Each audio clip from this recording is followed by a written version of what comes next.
ambulance emergency. What town or suburb?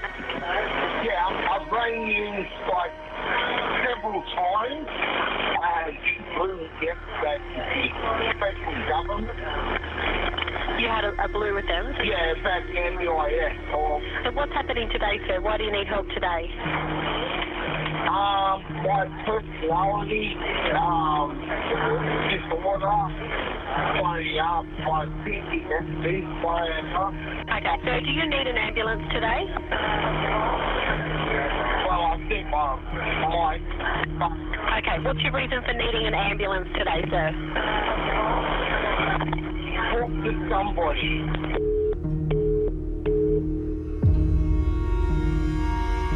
Ambulance emergency. What town or suburb, please? Yes, I think your head supervisor, please. What is it in regards to? And it just seems like 000 taking the shit. Okay, what's your name? What's your name? My name is Mitchell. Mitchell.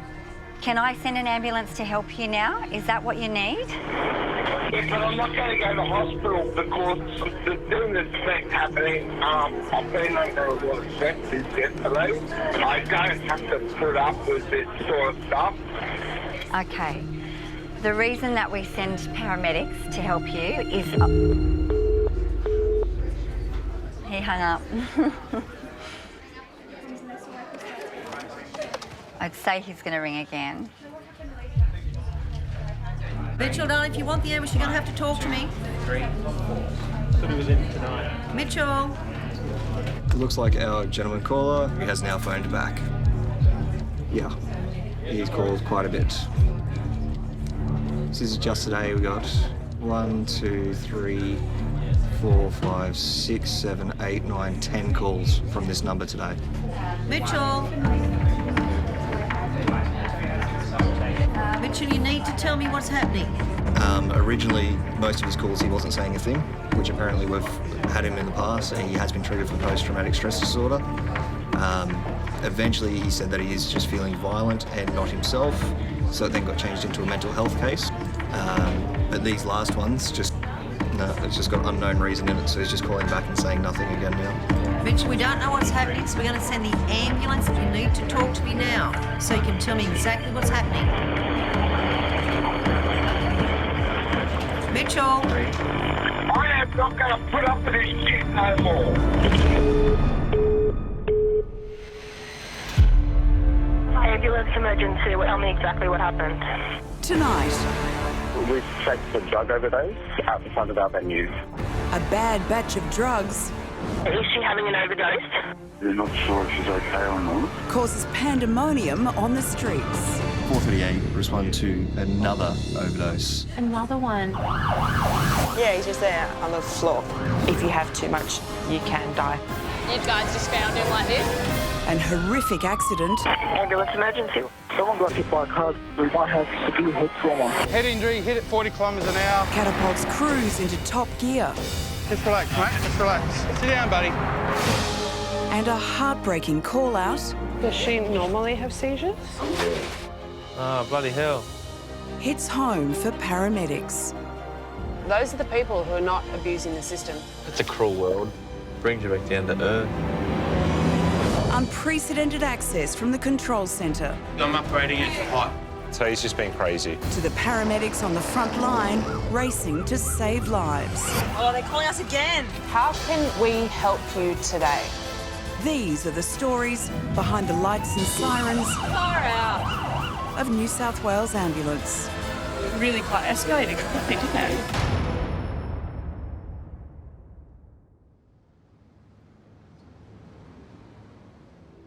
What I was saying is that I've got multiple disabilities. Okay. Do you have any pain? No. Since early this morning, a caller named Mitchell has been repeatedly phoning 000. And if they don't understand what I'm saying, well, what's my life? We're going to We don't know. an unknown problem. Good. So, I love myself a job. You don't know what you're walking into sometimes. He says he doesn't want an ambulance, but paramedics Josh and Sophie are dispatched to check on Mitchell's welfare. Patient has had an argument with the federal government yesterday and wants to speak with someone. Here we go. And mentioned a history of mental health issues. I don't think that anyone understands how much of our workload is mental health related. We could do an entire shift worth of mental health patients. Treatment for mental health is quite broad. There's medications, there's mental health facilities, there's psychiatrists, psychologists, but I think some people find themselves at wit's end, which is when they turn to us, when they don't know what to do. Mitchell, calm down for a minute. When you call on 000, we have a process that we need to follow, okay? No, you listen to me.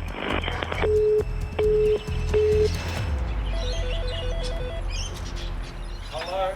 Hello, ambulance. Yeah, I'm talking to somebody else as well. Hang on. Okay.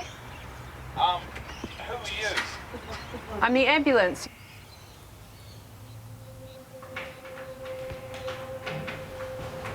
Hello? Hello. Come in and you got to sign the book, please. Sign the book, not a problem. What's your name? I've got the supervisor for triples. Come in. Okay, sweetheart. Do you know how the ambulance is here? Yeah, the ambulance is there. I want you to speak to them, Mitchell. All right, Mitchell, pass me it here. I'm here. How about you sit That's my medical. sit on the lounge and speak to Sophie for me, please, mate? Hello, hello. Yeah, mate, we got this. Thank Who you. do I speak to? Mitchell, I'm sitting over here. So what's happened today? I have been mistreated. I have been under sort of situations. I actually suffer with PTSD. I suffer with anxiety, Yeah. personality disorders. I'm 100% legally blind, and I'm going to show you something. Don't stick your finger in your eye, mate. Look at that. Okay. Oh, Okay. it's on your chest, sweetheart. Up top. Up. There you go. See? Okay, you Alright. pulled your eyes out. You can pop Okay, them back sweetheart. in. I might be able to see better. Mental health cases. The only thing we can really do for them is use our verbal and communication skills. Oh, excuse me, sir. Yep. Do you want to see what's in my room as well? What's in your room, mate? You just chat with these people. Just talk with them, try and find something to connect with them. You know, a lot of these people want to unload their whole life on you. Aren't we going this way? Yep. See, I've got all this up here. That's very helpful. Another big TV, you got a pussycat on the bed. Yeah, that's 310. 310, we just woke 310 up. That's okay. That's a bit of a fold-out couch, mate. Yeah, it's a futon. Okay. I think the public would be amazed at the amount of mental health there is out there in the community, that their neighbour next door is suffering massively from depression and anxiety, but when they come take their bin out in the morning, they got a big smile on their face. I think people would be amazed. So, Mitchell, how can we help you today? I mean, we are here for emergency health care. Yeah, but what I'm saying is I only get, like, support 8 hours once a week. Man, that's not enough, is it? No. And I am just totally pissed off of the way people are treating us.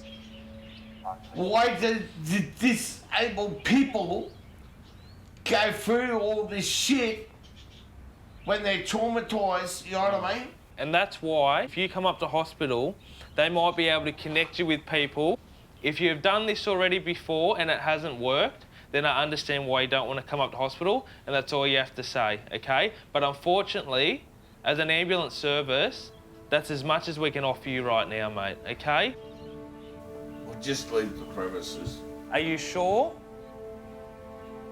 I understand you're unhappy and we want to help. That's what we're here for. But how can you help, mate, when I'm... Do not, listen, do not swear at me and raise your voice. It's not appropriate, okay? You speak to me properly Well, how am I supposed to speak to people properly when I'm 100% legally blind? I wear bloody hearing aids and I'm on the willy walker and I fall over. I understand that.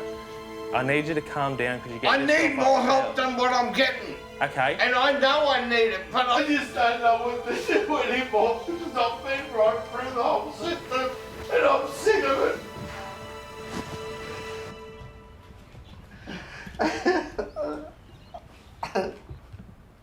Come on.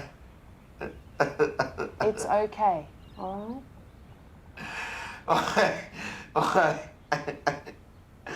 Why do I have to get through this shit? Can we take you up to hospital? No, you can't. So that you can talk to someone about this? No, it's not gonna happen. No? Just please leave me alone. Can you tell me one more thing, Mitchell? Do you have thoughts of wanting to hurt yourself? No. No. Do you want to hurt anyone else? No, unless I'm being left alone, I'm okay. Okay. Just let me play some music, mate, and I'll settle down. Okay. It is frustrating, Push, you know, when you go to a mental health case and you're not as effective as you want to be, you know that you're walking out of there getting on with life. Yet that person is still sitting there with that mental disease. That person is still sitting there with 10,000 shitty thoughts running through their head. And that sucks as an ambo. This is my stress relief. Okay. Okay. Let's turn it on and then we'll head off, okay?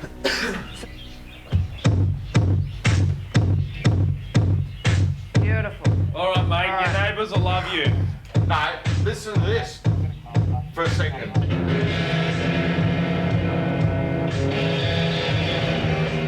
That's me on the guitar. Oh, yeah? You're very talented, Mitchell. All right, Mitchell, we're going to leave you be, okay?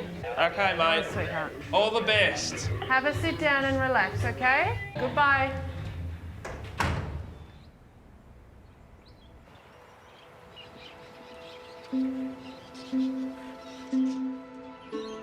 Look, I reckon he needs more than 8 hours a week. There's definitely a problem. Maybe get that 8 hours and spread it over 5 days or something, you know? Just have someone visit him every day just to... He just needs someone. He needs company. We could have sat there all day. Oh yeah, he would have talked at us 100%. I think a person who deems this as time wasting has no understanding of mental health, and I think it would take one day for them coming along with us on an ambulance and attending people who are mentally unwell to realise that these people don't have a choice in this. They didn't choose to be mentally unwell.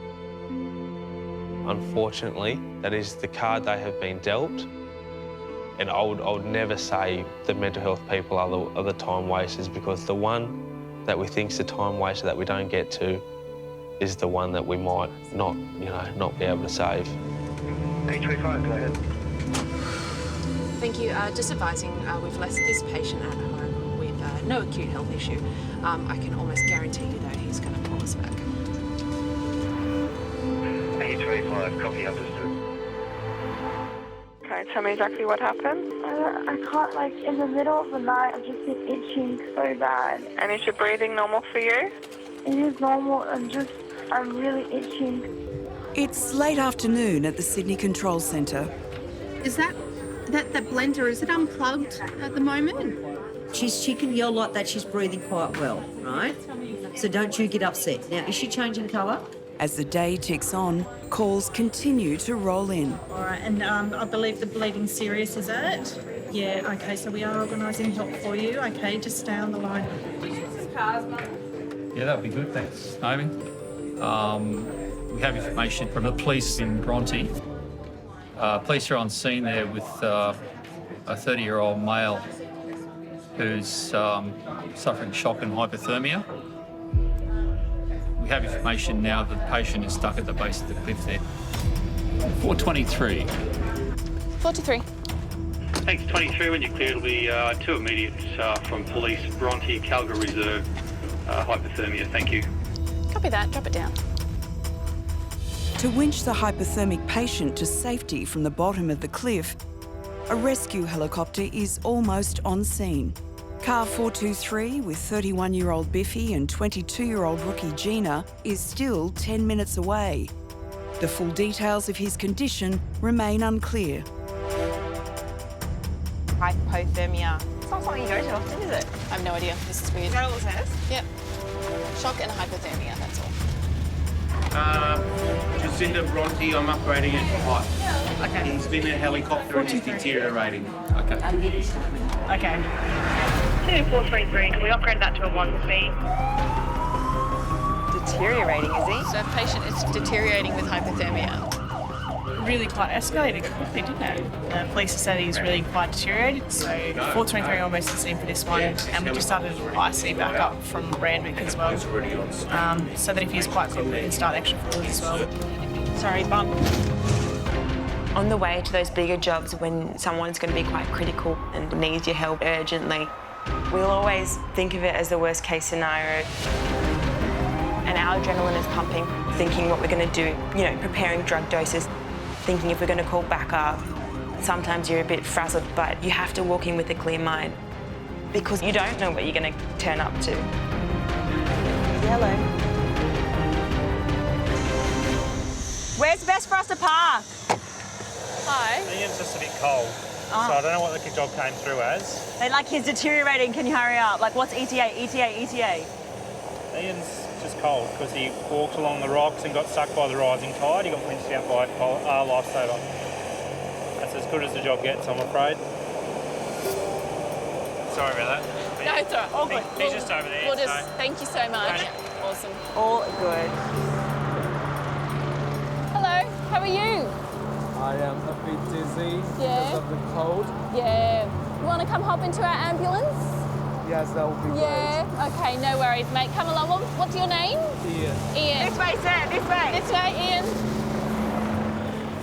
One of the traits I always say that paramedics have to have is adaptability. Say goodbye to the helicopter. And I think that's very important. You know, we're going there, our adrenaline's high. All we can think about is this person who's close to death, and we arrive and it's not what you were expecting. So legs down that way and then scooch your backside down. That's why I love it, because you don't know. You don't know what it's going to be in front of you. Is it wet? Oh, this is wet. Do you want to take your pants off? Shoes, maybe? I'm kind of shy, so perhaps... Okay, that's fine. No worries, mate. But don't worry, I'm gay, so... I just want to have a nice walk today. After I took some beautiful pictures, I thought, why don't I go deeper? At the beginning, I thought I can just get through this because the tide was low, and that's how people get into trouble. How you doing, Ian? Oh, hi, thank you that, so right? much. Yeah, I really enjoying the lift. It's a Yeah. once-in-a-lifetime experience. Yeah. True survival story, wasn't it, Ian? Ian, are you a bit rattled? Did you want to go up to hospital? To be honest, I don't think I need to go to the hospital. Okay. We'll take you. We'll take you home if you want. Oh, actually, if you can discharge me, my idea is to call Uber from my phone and I can do that? Sure. Okay. You're not in trouble. I'm strapped, so I can't reach my phone. We trapped you. Your patient can make your day or ruin your day. Okay. All right. We'll wait here until the Uber comes. Yeah. I love having a chat. It's the Australian way, I think, to have a bit of banter with your patient, with anyone, really. I used to be a comedian in UK. Oh, tell us your best joke, quickly! The best one? Okay, where do fish keep their money? In the riverbank. It's like dad joke 101. Yeah. In one day. You get to see so much and do so much. And then to actually have our patient walking up to us with a big grin. I love this job. I can keep all the blankets? You can, Oh my absolutely. God, thank you. There he is. So, thank you so much. You're What's welcome. your name? Biffy. Biffy. Yeah. Nice to meet you. Nice to meet you too. I'm Gina. Nice to meet you, Jana. Have a good night. Take care. Bye, mate. So yeah, the patient that was hypothermic, that was winched out of the water off the cliff, is now on the ground, conscious and breathing, and is getting an Uber home. I don't really know what went on there. Friday and Saturday nights are the busiest shifts of the week in the Sydney Control Centre. Tonight, there's also a rare astronomical event, the longest blood moon eclipse of the century. No matter what moon it is, if it's a blue moon, a red moon, a green moon, the moon makes a difference. It sets the tone, and being Friday night, it's even worse. So it's going to be nuts. Mate, we've just been given a job over from the police regarding a gentleman who was in a paddock across the road, is he? Or He's actually on my property. If you're hearing a bull, that's him. Is he making sounds of a bull, is he? Yep. Okay. So it begins. Blood moon! Can I find out what the blood moon actually means? It's a solar eclipse, and the next time it happens is in like 35 years or something like that. Having returned from their latest call-out, Gina and Biffy are on standby in the Darlinghurst nightclub district. So, tonight, blood moon, something about the sun creating a shadow off Mars, which creates a bloody moon. Wait, when's the next time it's going to happen? I feel like that's why it's significant, because it's not going to happen again for a while. Well, 100 years. It's going to happen again in 100 years? Yeah. 5:30 is the total eclipse. 2 You're going to sing that song? That is Total early. eclipse of the sun. Of the heart. Oh. Of the heart. Ambulance emergency. What town or suburb? Darlinghurst, on the corner of Oxford and Crown. I was just had a gentleman walk past. He looked like he was taking too much THC. So are you with him right now? Yeah. Not really responsive.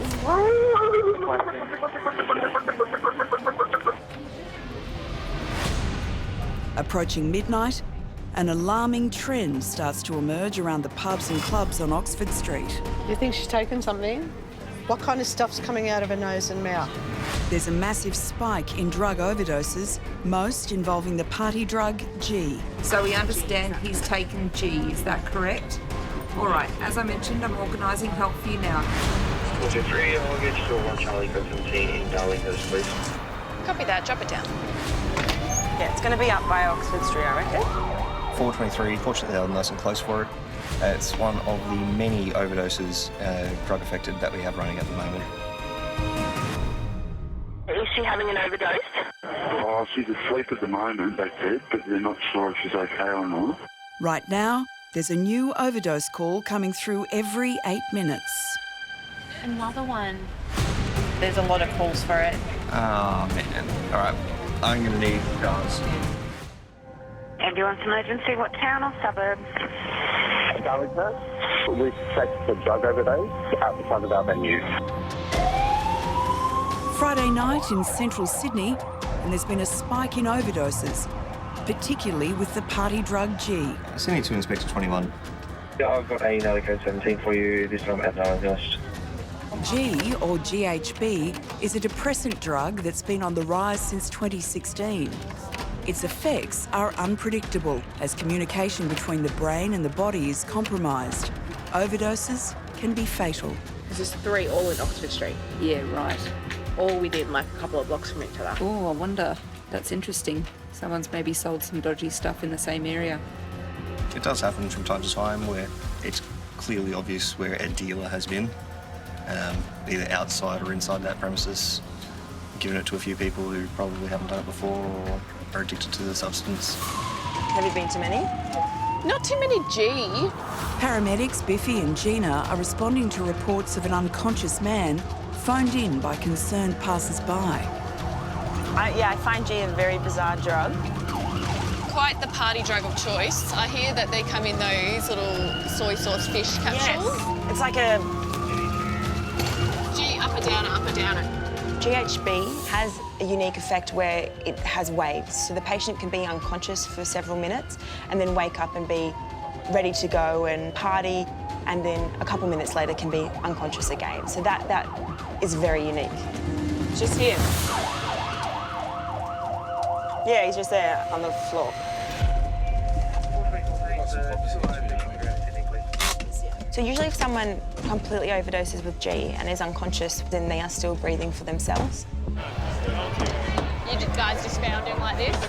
But because they're still breathing, they can vomit, they can choke on their vomit. They might be laying in a dangerous position, whether it be on the road or by themselves in a corridor, and other issues can happen with them. Hello? If you have too much G, it is like any polypharmacy overdose. You can die from it. Hello? Hello, darling. Hi. Good. It's all good. Right. Your hat's behind you. I think your friend's got your hat there. Can we just check out your heart really quickly in the ambulance? Hello. How you going? You all right? Yeah? Oh, good, good. Just watch where you're going. There's something in front of you, okay? Let's just take you somewhere where it's a bit more quiet, okay? Oh, darling, just take a seat there for me. Thanks so much. Last thing you expected to have someone in your face waking you up like that. Had a million coppers around you. Beg your pardon? You had a million coppers around you. I did. Yeah. Sorry. That's all right. No, Don't you're worry, fine. this is That's good. Blood pressure's good. So no medical conditions? No. No. Don't take any medicine for any reason?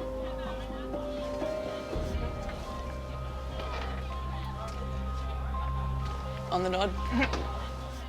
So what we're going to do is we're going to take you up to hospital, okay? I know you're up and about and up and at it at the moment, but you're a bit confused. Hence, we can't really leave you. Yeah, leave you here because you've got no one to sort of take you home and all of that. So let's go up to hospital. You can sleep it off there. All right? Okay. I have nothing against those people that do go out and party.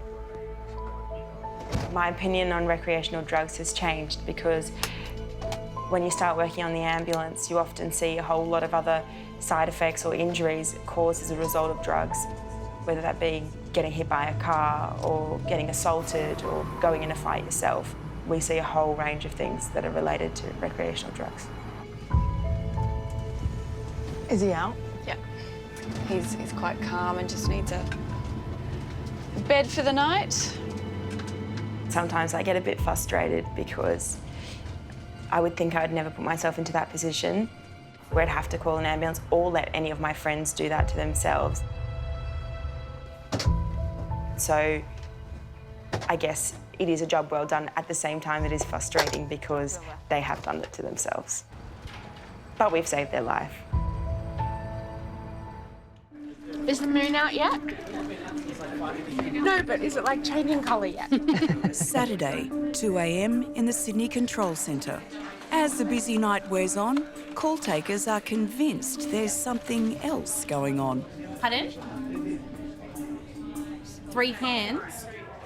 How did you accidentally inhale 3 cans of spray? Blood moon. Do you require an ambulance there?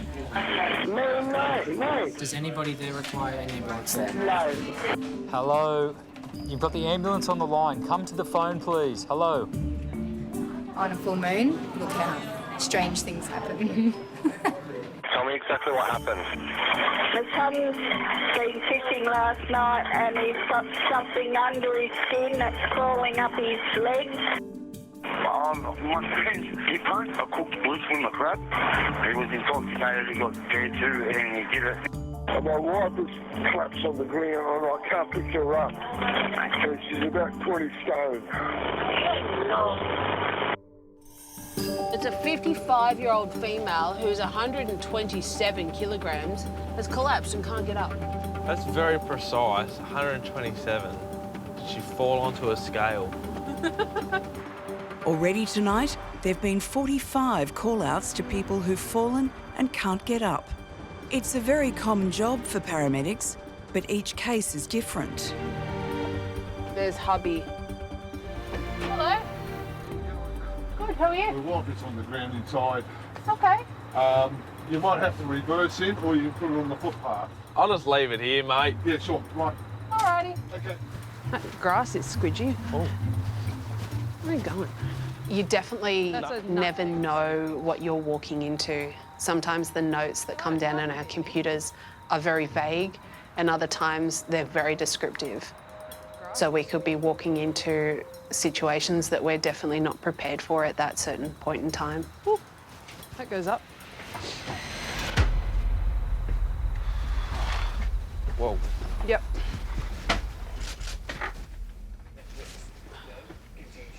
Alrighty. Where is she? Hello. How are you? She's a diabetic. Okay. Do you fall over a lot? Not really. How did you fall?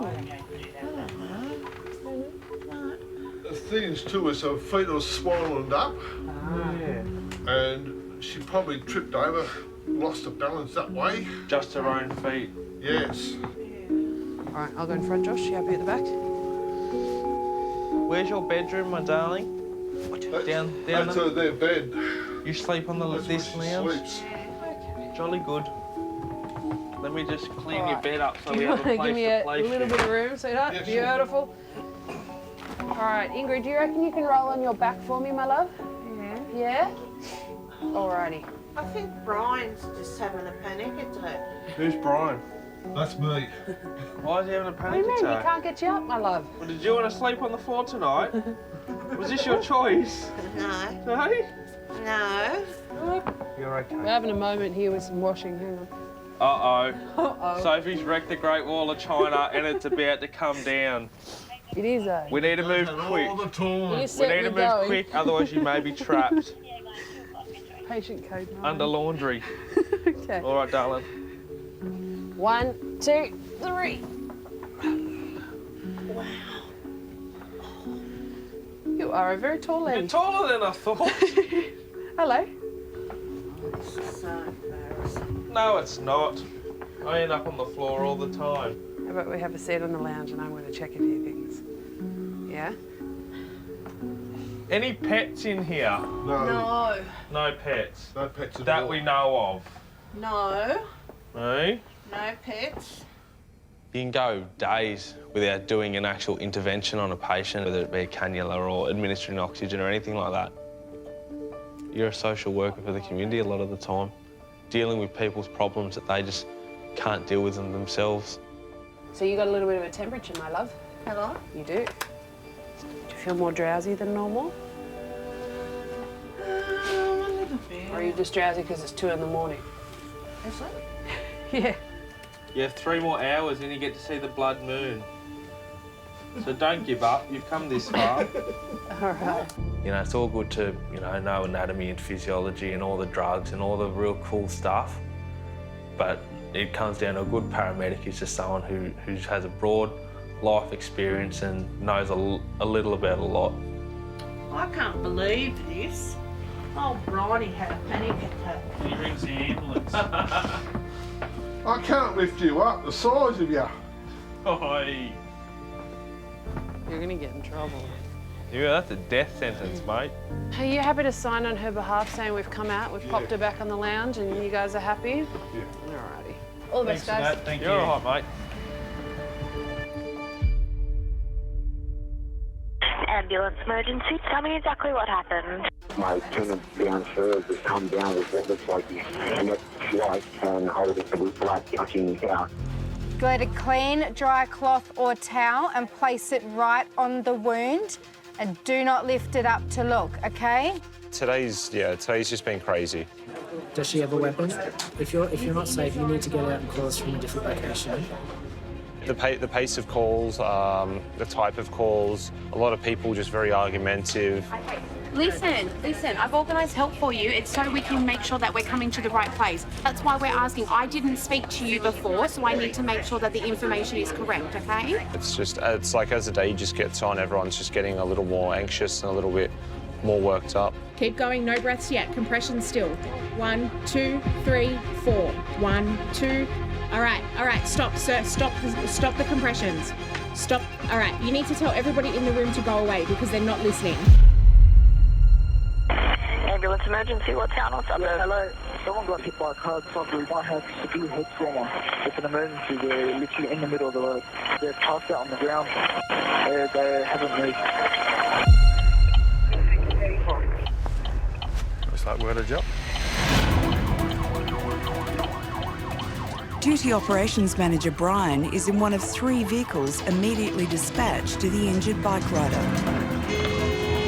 Seriously, people. A transport ambulance is coming from Northmead, while Inspector 38 is first to arrive and reports in. Inspector 38, go ahead.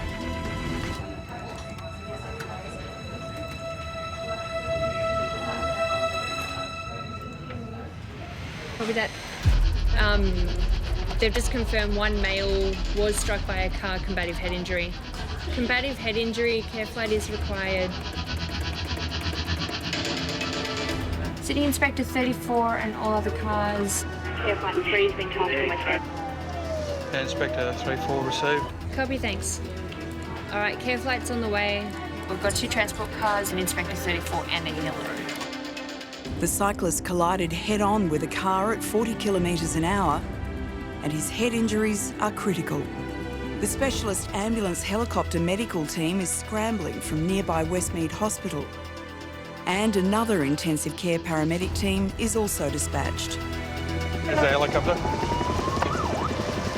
Not many spots to land here, dudes. Here we go.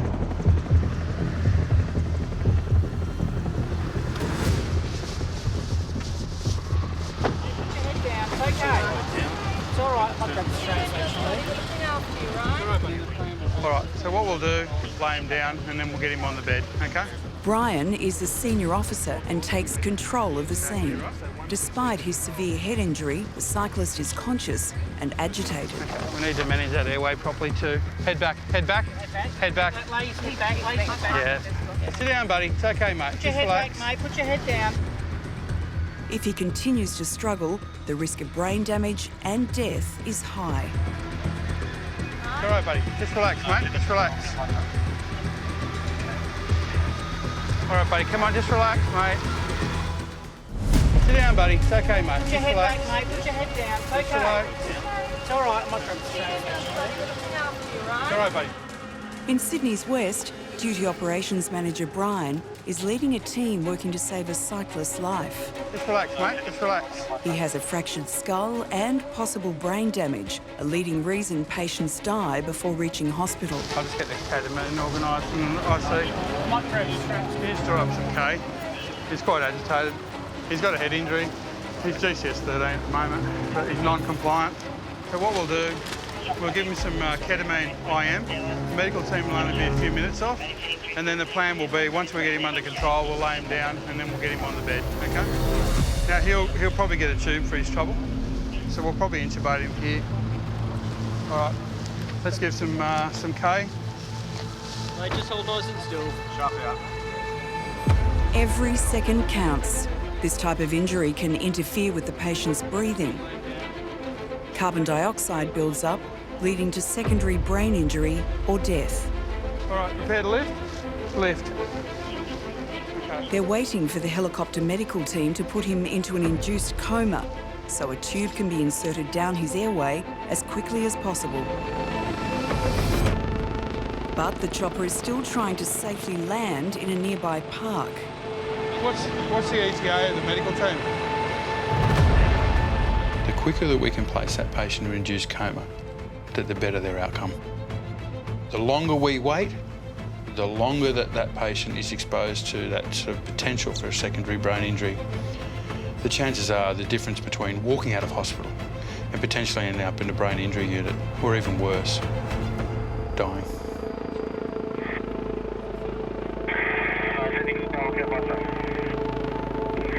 Flight 3, go ahead. This is the pilot. The paramedic and medical crew has departed to the patient. Graham, you can probably deal with the tube, mate.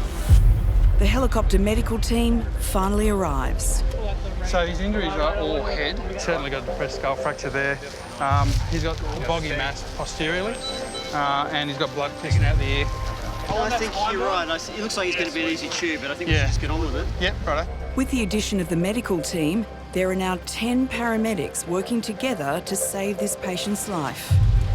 Okay, so we need some cannulation equipment on this left side, and I need a line in, please. Yep. We'll need 2 lines, preferably. because we're going to RSI him, so we want to have 2 lines in. Whilst it may appear chaotic, it actually is very controlled. And you'll find that the more serious the patient, the less talking that gets done, because everyone knows their role. Can you hold that bag of fluid up for him, please? That's the joy of being a paramedic. It's, you know your job, you know what needs to happen, and more importantly, you're there and you're a team player, and everyone is focused on one thing, and that's the care of the patient. So if that line is in. Okay, I'm going to give him 250 thio and we'll get on with it. Okay.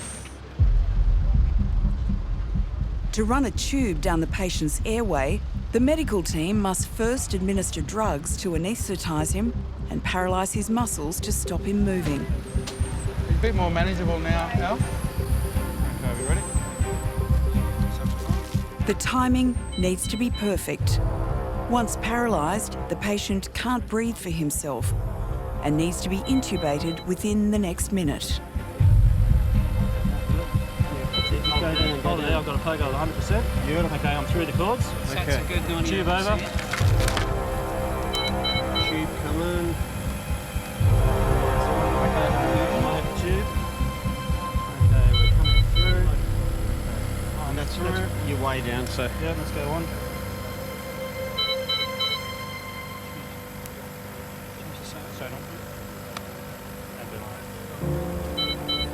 The tube is in place and the patient's airway secure.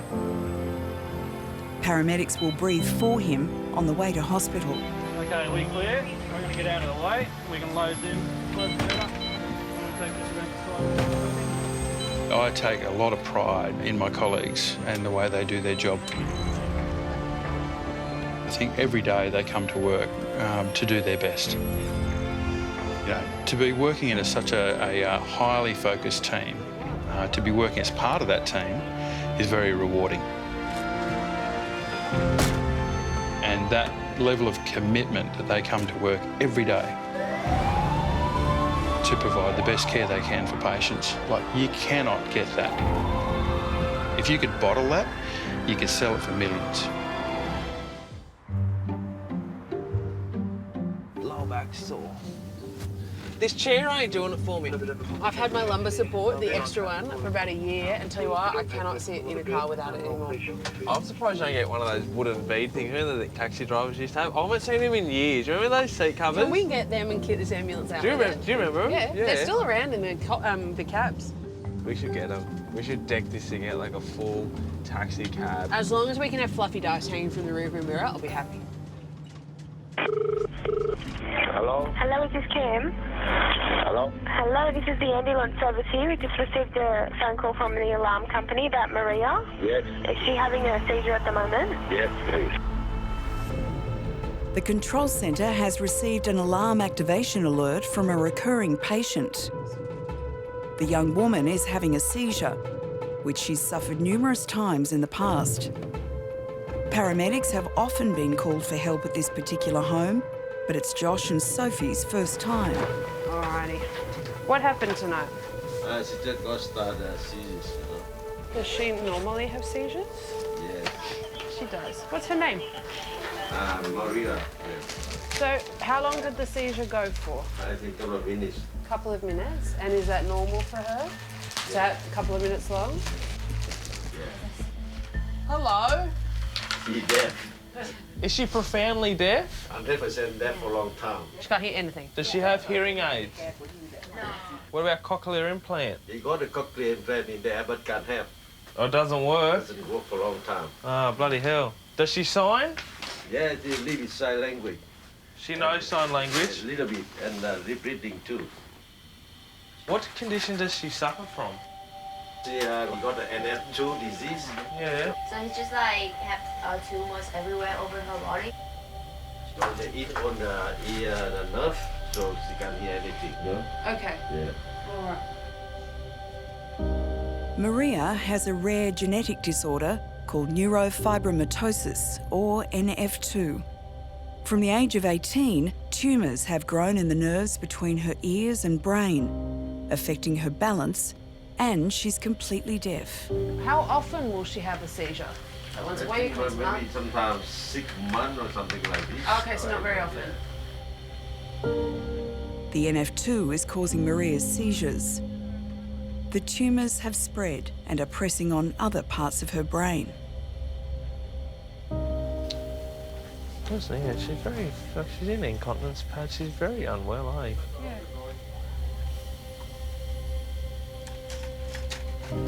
You okay? You okay? No. Bad? Pain?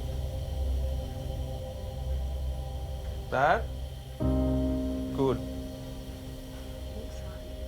Yeah. Seriously? Yeah, my brother's profoundly deaf. Oh, really? Well, half my family's deaf. It's genetic in my family. Sometimes in this job, we can see people who've been dealt a poor card in life. Young kids, you know, it affects us the most, I'd say, because these kids have a whole life ahead of them and it's just going to be an uphill struggle. Look at all these paper, origami. They're cool. And I think that's sometimes very sad to see, especially as a parent. Your jacket. We can get you a jacket. You admire the parents and carers for these people that are dealt poor cards in life because they don't want our sympathy. They just might need a hand and they just get on with life, which I think a lot of people could take a leaf out of their book. You come in the ambulance? You want me on the front with you? No, I want you to drive. No, you sit in the back with your daughter, is that okay?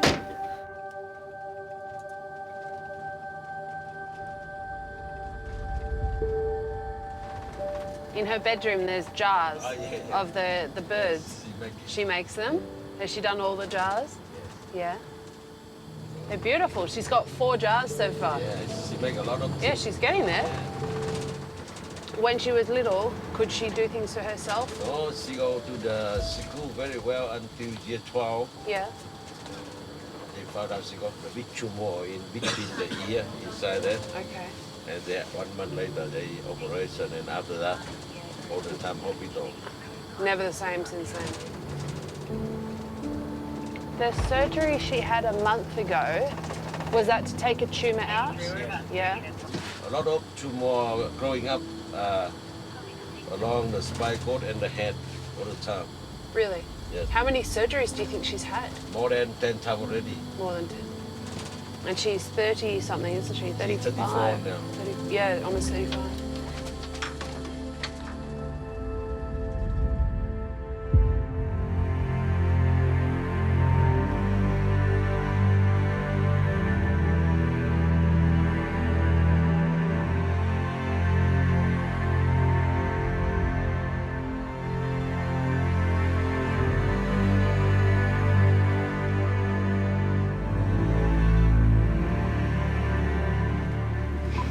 Come out this way, mate.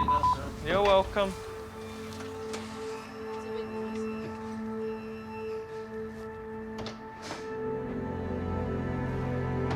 For me, it helps me sleep easy at night to know that I did all I could for this person at that time.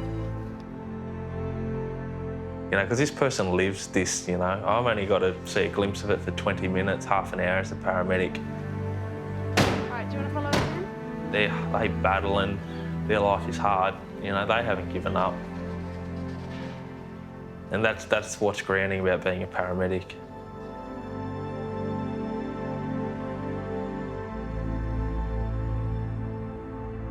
It is sobering.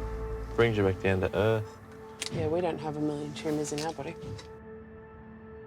Like, that is one of the shittest things about being a parent, is that as if that was your kid, you know, for that to happen. You know, if that was you, you'd be like, yeah, that's shit, but... Did you hear the story? Apparently she was absolutely fine up until year 12. Yeah. And then they found like a ginormous tumour apparently between her ears. Straight smack bang in the middle. That's why I was looking at that school photo and it was just... Normal. Didn't even look like her. No. I will do job after job after job of those any day of the week.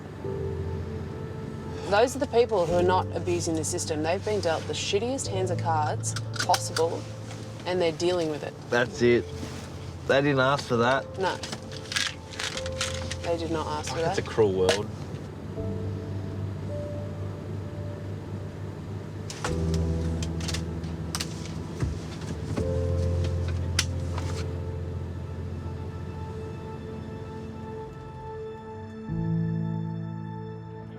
Sydney, very good morning to all crew standing by for the 5:45 sign on this beautiful Saturday morning with the blood moon going on at the moment. If I could please get Marrickville Station up for sign on, thank you.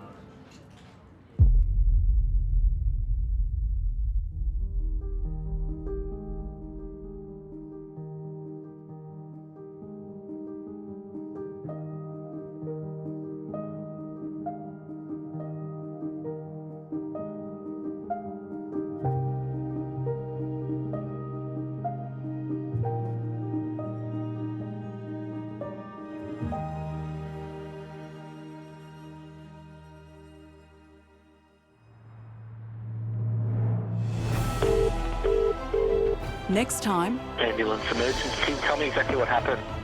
Motorcycle accident. I'm a lady that crashed into a guy on the bus. A routine shift Oh, it's gone into a power pole. Is that car's gone into a power pole? turns to carnage. So is this where he landed? Can we get another ambo over here, please? A devastating crash throws crews to the streets. Hey, hey, hey. Open your eyes for me. Open your eyes. We'll start moving to the helo. And then Ambulance emergency. What is the exact address? The ambulance state headquarters. One of our students is having a severe asthma attack. it's a race to save one of their own.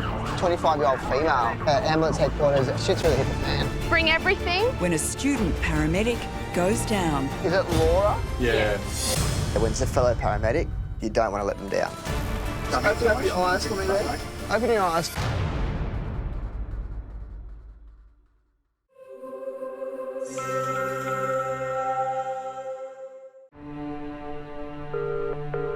Ambulance emergency. Tell me exactly what's happened. I have no idea. Okay. I was walking through the park and Okay, all right. yeah, he's just laying there. He's going really pale. Very, very pale. Very pale. Okay. I just said someone was standing real fast. I'm going to organise some help for you. I'm just going to ask you some questions, okay? Now, is there anything to indicate what's happened? There's a bang on the floor. Okay. So now that we know that that's what's going on, I'm going to ask you a couple of other questions, okay? Right now, other than marijuana, do you know what else they may have taken? Is there anything else that they may have had? No, there's nothing but a bang. Okay, all right. Is he breathing normally? I actually don't know. Let me check. Just double check for me. Just a second, sorry. Not normally. Is he conscious? Okay. I worked in control for just over 2.5 years. Is he still awake? Just give me a second.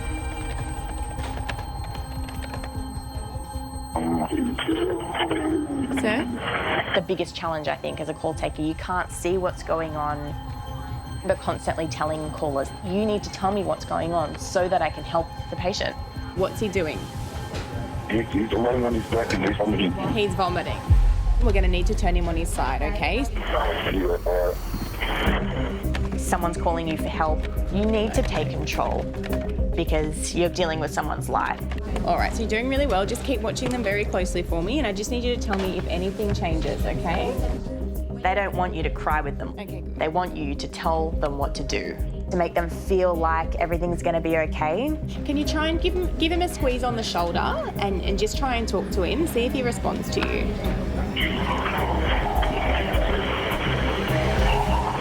He just opened his eyes. He did? Okay, good. But he's not talking? No. Okay. The ambulance just pulled up. Fantastic. All right, I'm going to leave you with them, okay? You did really well. Thank you. Bye. That was a bit tricky, wasn't it? As a call taker, I love it. We can do a lot, but there's a limit. Ambulance emergency, what town or suburb, please? Being on the call, I work very closely with paramedics. Hearing them walk in on the other side saying, okay, you can hang up now, you're going to be okay. I would really love to be that person. All right, I've organised help for you. They are coming lights and sirens. Okay, thank you so much. All right, bye.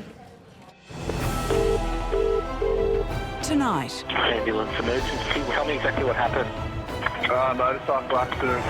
I'm a lady that crashed into a guy on the bus. A routine shift Oh, it's gone into a power pole. Did you say a car's gone into a power pole? turns to carnage. So is this where he landed? Can we get another ambo over here, please? A devastating crash throws crews to the streets. Hey, hey, hey. Open your eyes for me. Open your eyes. We'll start moving to the helo. And then Ambulance emergency. What is the exact address? The ambulance state headquarters. One of our students is having a severe asthma attack. it's a race to save one of their own. 25-year-old female at ambulance headquarters. Shit's really hit the fan. Bring everything. When a student paramedic goes down. Is it Laura? Yeah. When it's a fellow paramedic, you don't want to let them down. Open your eyes for me there. Open your eyes. Unprecedented access from the control centre I don't want you to move anymore, okay? Are there any obvious injuries? He lost the tip of his finger. to the paramedics on the front line. Get out of the way, you goose. Hello? Ambulance. Racing to save lives. Did you black out? These are the stories behind the lights and sirens We're trying to help you, champ. of New South Wales Ambulance. Oh, God, help me. I'm not God. My name's Marco.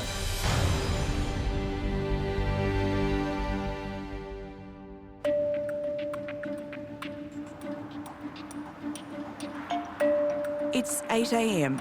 and as traffic starts to build throughout the city, Yeah. Oh, do you want to sign us on to the MDT? Yeah, I've done that. Really. Oh, amazing. Dream team. ambulance crews across the metro area are gearing up for their shifts. I just couldn't wind down when I got home last night, and then so I stayed up watching Luke Cage.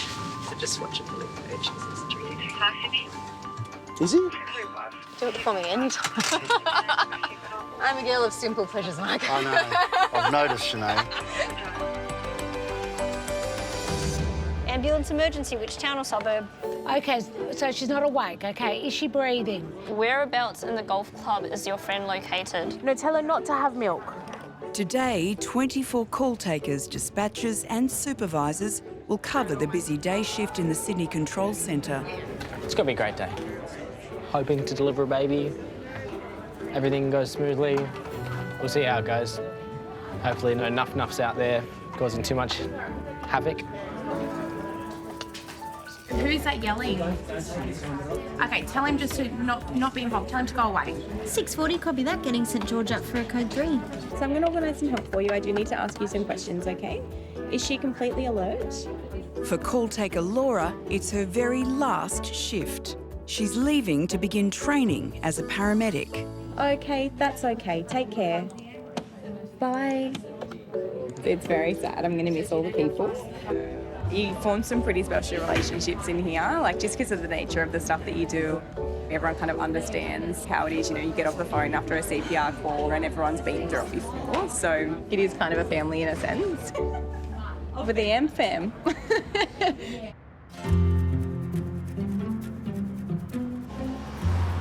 I had year 11 and 12, and schools that I were at, the kids are really great. I've noticed teaching in high school is so different.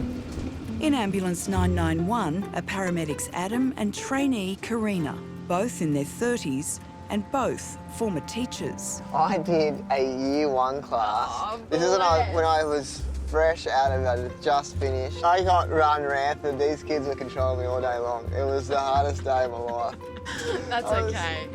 Being a paramedic was a lifelong dream of mine from childhood. And so in my 30s, I had to stop and say, right, I might need to sacrifice everything to achieve this. I'm still sort of pinching myself, to be honest. They're little monsters.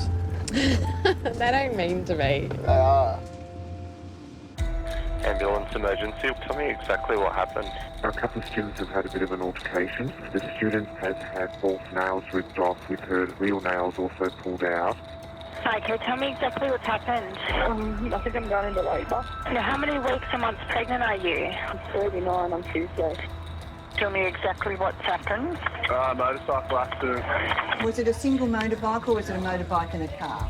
Motorcycle and a car. Are there any obvious injuries? His head. 991, please, for 1 CMVA at Willoughby. 991, copy that. Looks like it is a vehicle versus a motorbike. And the motorcyclist is still on the road on Penshurst Street.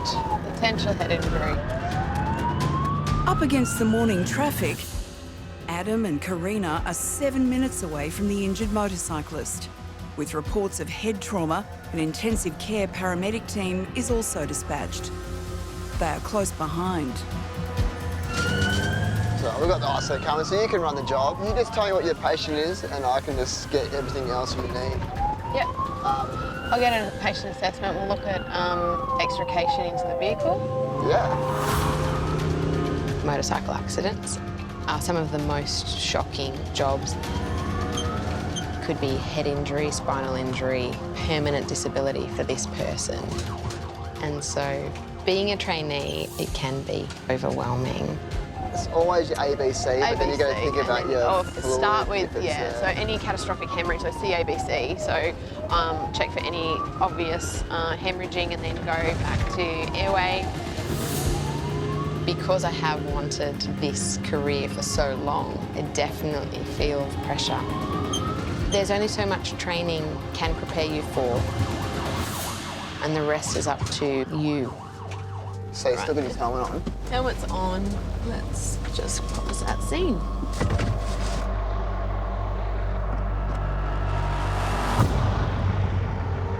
So, hi mate.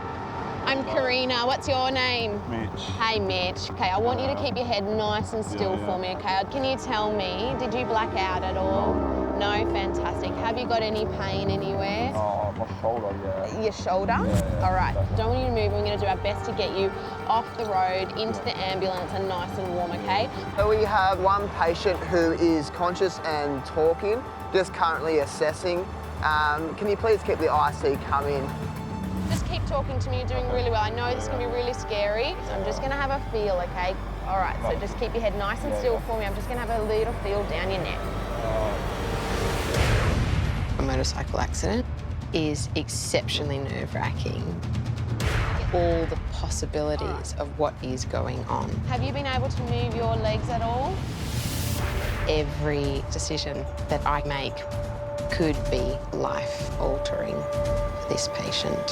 Have you got pain in your neck when I press? Any pain there when I press? I'm just going to have a feel, okay? Have you got pain in your neck when I press? Okay, I want you to keep your head nice and still for me, okay? Adam and trainee paramedic Karina are treating a motorcyclist with suspected head injuries. An intensive care paramedic team is almost on scene. In the centre of your spine. All right. Can you wiggle your toes? Don't move your legs, just wiggle your toes for me. As a trainee, a motorcycle accident, those jobs have a lot of clinical complexity. I'm just going to have a little feel down your back, okay? And so I feel that extra bit of anxiousness. Any pain? I feel like I do have a lot to prove to myself. I'm just going to feel down your legs, okay? That ambulance you can hear is our intensive care paramedic, okay? Hey mate, how you going? Hey, how about we start extricating that helmet off? Yeah. Yep. We'll support his neck, we'll take your helmet off, we'll do the collar as well. Yeah, so the collar's there. Now, if you want to come from this side and try to slide that helmet off. Perfect. All right, mate. That's all done. A little bit uncomfortable for a short time. I've got the bottom of the head. A little bit uncomfortable. There we go. Look at that. Oh, there you go. You're going to feel much better. And there's no damage to the helmet, which we've got a little scratch there. Yeah. I'm just going to have a feel down your spine here. Now we're nice. I'm actually getting a bit of pain up right. Yeah, up high where my hand is here. While there appears to be no head injuries, pain in his upper spine means he needs to be handled with extreme caution as he is urgently transferred to hospital. And this is not going to be comfortable, but it's going to keep your head nice and still, okay?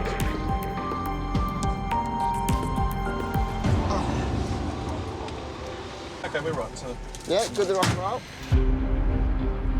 We might have a listen to his chest again. Sure. And then we'll do another blood pressure just to see if we're trending in a particular way.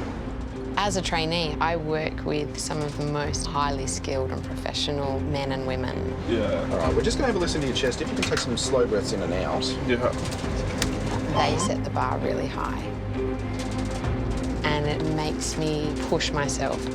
So we've got bilateral air entry, upper and lower fields. All right, have a few puffs on that. I'm just feeling around the chest. It's a challenging stage of your career to be in, particularly when you've come from being at a very different point in a previous career to all of a sudden have to start from the very bottom again. Yeah, we'll try and see if we can get a cannula in your arm. I'll pull over and go from there if that's okay. Try and do it if you can on the run. I'll try. All right, so just stay nice and still for me. Nice and relaxed. All right, sharp scratch. Let's do it. So got me.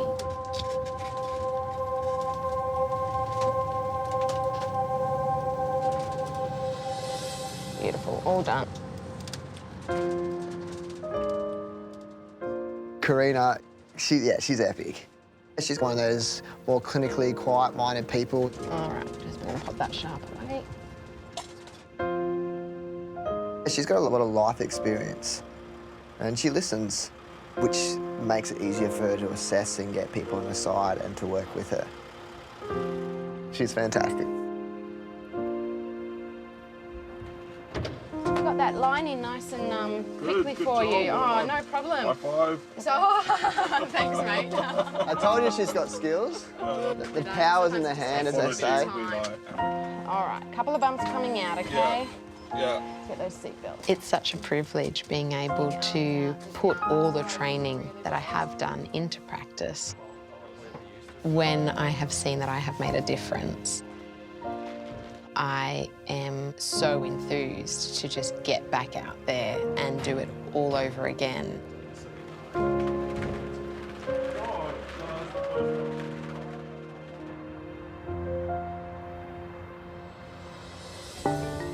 And tell me exactly what's happened. I'll tell you what happened. I was eating something and I look something get stuck in the lung, you know. It's late morning at the control centre. More than 300 ambulances have already been dispatched and the calls continue to stream in. Tell me exactly what's happened. Well, he did a wheelie and he's obviously crunched his leg. And how old is he? He's 46. Okay. Tell me exactly what's happened. My husband has like a lot of chili and his tummy's tearing apart. Oh. That's so funny. He's eating chili. The strongest chili that he's ever had before. Wonder what it was. I started tearing up when I had the mild at Nando's. We can't send an ambulance out to assist an animal. So if you can use your phone to contact the RSPCA, that would be great. Bye-bye. Got an items for a dog hit by a car. A dog. Poor poodle. I have a poodle. Oh, everything's going on this morning, it seems.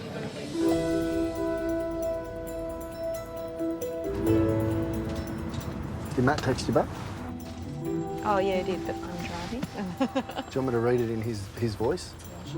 Yes, do it. In car 640, Cogra paramedics Shanae and Marco are halfway through their shift.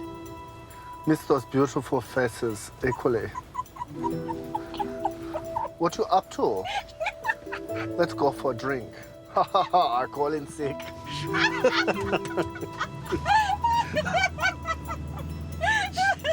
love how well you do that. Tell me exactly what's happened.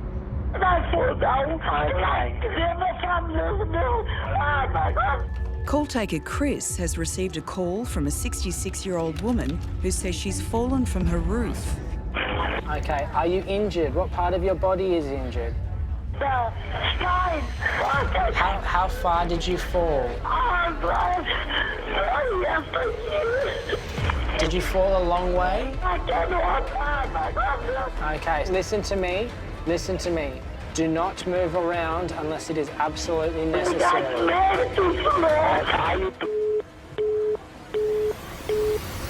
Thank you for the 640.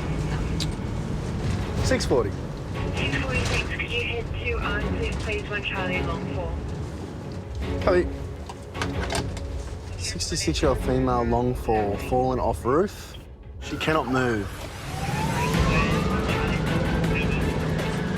Shanae and Marco are 10 minutes from the distressed woman who says she's fallen from her roof. The details of her accident are unknown. Why would you be up on the roof in the middle of the winter? I'm not too sure. Unless she's like cleaning gutters, maybe, because we've had that storm. Do not hang up. I need to know where you are at your house. Are you inside or outside? I'm in the middle of the house, but I can't open because I made it too small. Okay, son, listen to me. Take a deep breath for me, okay? Are you bleeding? Do not hang up. Are you bleeding?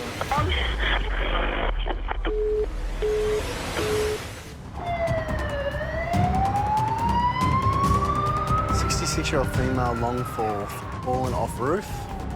She cannot move. Shanae and Marco are 10 minutes away from the woman who has fallen from her roof. The full cause and extent of her injuries are unknown.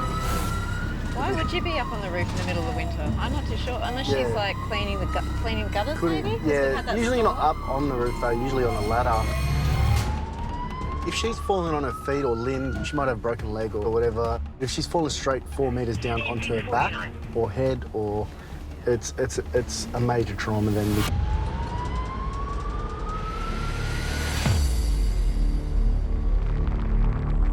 Going to really heavy call-outs or something that sounds like quite critical, a very sick patient, there is always that aspect of adrenaline that goes through your body. You're concerned about what you're going to come across when you get there. You always try and prepare yourself as much as you can.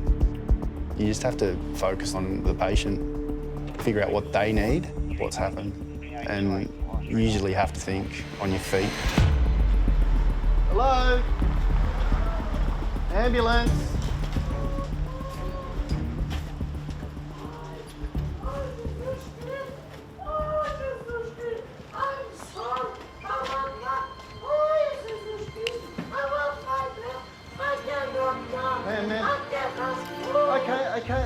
Okay. What, darling, listen, stop.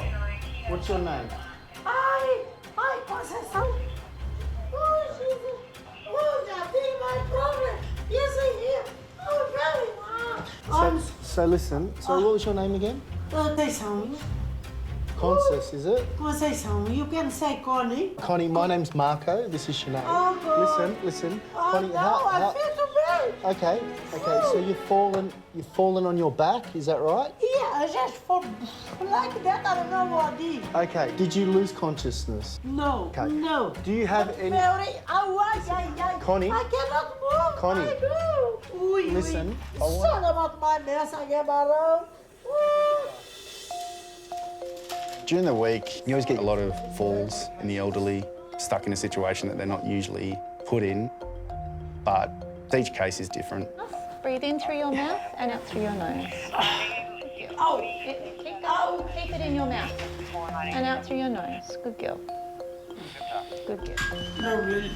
Too much stress. Oh, God, help me, please. I'm helping you. I'm not God. My name's Marco. You're the God. Try and communicate. It can be very hard, especially when they're completely distressed. You have to basically problem solve what's going on. Connie? Yes. Listen to me. I need you to talk to me, all right? I need you to get all the information, okay? Oh, my God. Okay, so Connie, Jesus. Listen, what did you fall off? From the ladder. I wonder if she means this little one.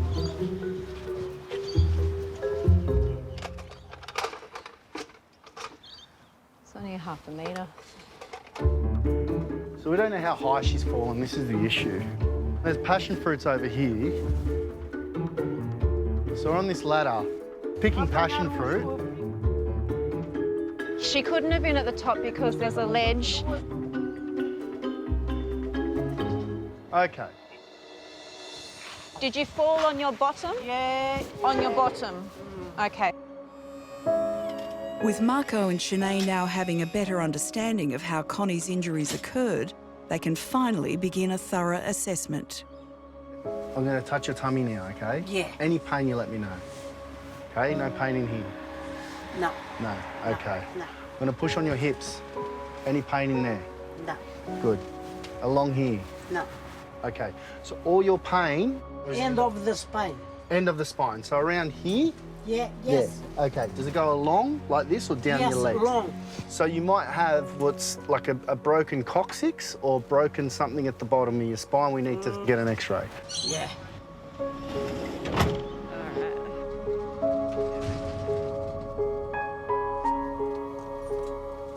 Are you Brazilian or Portuguese? Portuguese. Portuguese. Lisbon. Are you from Lisbon? Yeah. Each human's different. The way they think, the way they react, their emotions, and knowing how to mediate that dynamic, knowing how to mediate that social interaction is very important. Well, you know you can get passion fruit at the fruit shop? They sell it at Woolies.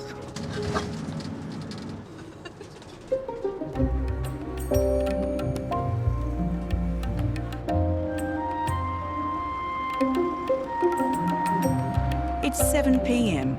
and as crews out on the road wrap up after a busy day shift. All right, sign off and we're done. End shift. Oh, and roster. Well, it's been a pleasure. The night shifts are clocking on. Sydney, very good at keeping to all crews standing by for the 1945 sign-on. Weird job. And in the Sydney Control Centre, The ambulance is just coming through the Sydney area. They won't be long at all. Laura has taken her final call. Okay, take care. We'll see you soon. All right, that's all right. Bye.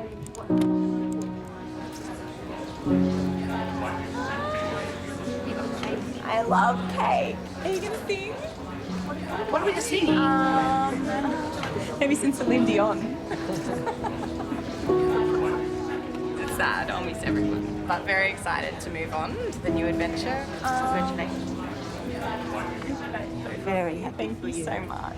I'm going to paramedic school. Yeah. Going to see life on the other side. Do you require a fork or are you just going to inhale? We're going to Roselle, that's our headquarters, doing an 8-week induction, and then I go out on road for 3 years, where I'll go out, learn, be assessed, and hopefully pass. We'll see how we go. But yeah, I'm very excited. Oh, look at that! You got on the board. Oh, you're in board too. Cute. Yeah, I'm definitely nervous. It'll be weird actually, you know, being face to face with patients, but to actually get out there and meet people and get my hands on, can't wait. See ya. I'm done.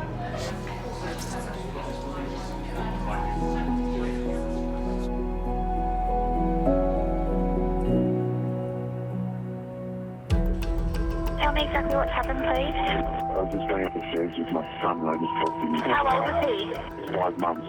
And he's now, it's like he just wants to go to sleep. Tell me exactly what happened. My husband's collapsed. Okay. Is he awake? No. Is he breathing? No. I'm organising help for you. Just stay on the line. Tell me exactly what's happened. So it's a power pole. A car's gone into a power pole? Yeah. The car is a mess. There's no top. There's no top to it, okay. And how many people are hurt? One man. Okay, and was anyone thrown from the vehicle? Yeah. He's face down in the breakdown lane. He's in a pretty bad way. Yeah, good evening. On your channel, currently James West Drive, heading towards MVA. Inspector 34, welcome. I'll drop you down on the job. We've got 2 on-call officers up in Richmond. And 967 from Penrith, that'll be heading to this. Copy, thank you. Duty Operations Manager Brian is dispatched to coordinate the scene of a major motor vehicle accident. A driver has been thrown from his car after hitting a power pole. Lying face down on the road, his condition is critical. The crash site is on the outskirts of Western Sydney and a local crew is close to the scene. The severity of the man's injuries requires the addition of 2 intensive care paramedic crews and an ambulance helicopter medical team. Brian is still 15 minutes away. Not good when you have a praying that far out. We just got to get there. The most common theme with patients who have poor outcomes is the tyranny of distance and the time to get back to a major trauma hospital. Oh, mate. Do you know how long away they are? They're coming as fast as they possibly can, okay? And there's not an ambulance station close, but we're coming lights and sirens, okay? Location as stated.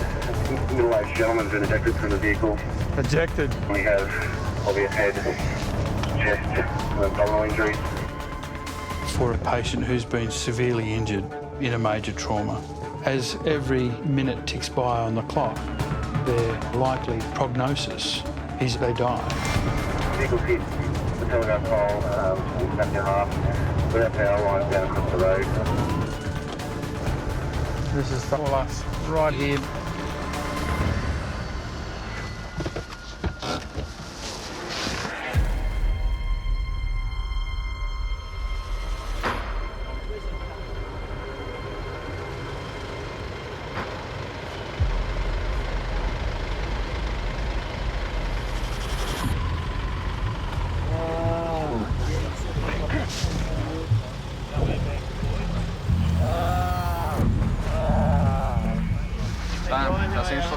That's the pole. We got live wires down across the front of that car there.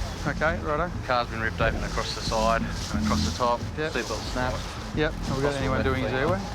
We've tried. He keeps getting agitated, so they put O2 on him and he kept ripping it off. So we thought until we can get him stabilised and start to move him, we don't want to fix him off. Okay, all right. Can you set up some fluids, please? So is this where he landed? Yeah, absolutely. So he's hit that pole. Wow, okay. All right, can I get that naso, please? The human body is not designed to be fired like a bullet out of a vehicle.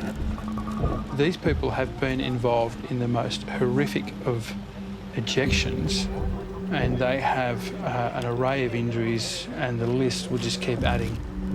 The priority is to work out what's going to kill them first. It's got some diaphragmatic breathing. I'm not going to listen to his chest yet. Are you right if I get this log out from under him? Yeah. We've got no radial. If he hasn't got a radial pulse, let's get that on as a priority. No radial pulse means the patient has had a severe drop in blood pressure caused by massive blood loss. The patient is hemorrhaging internally. Can I get some suction, please? Oh, he's got a mouthful. Severe bleeding from either their chest, their abdomen or their pelvis. Even with the fantastic skills of our team, there's very little that we can actually do about that in the pre-hospital environment. We can't stop the bleeding. Just open your mouth. I'm just going to help you with your blood, OK? Open your mouth, buddy. Don't bite on that. Without an urgent blood transfusion, the patient will slip into cardiac arrest. What's the ETA of the medical team? The helicopter medical team with the life-saving blood is still 10 minutes away.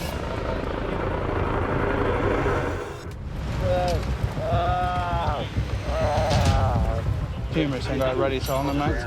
So is this where he landed? Yeah, absolutely. So he's hit that pole. Wow, okay. All right. Duty Operations Manager Brian is coordinating the rescue of a man who's been thrown from his vehicle in a collision with a power pole. The patient has sustained multiple life-threatening injuries. Right, if he hasn't got a radial pulse, let's get that on as a priority.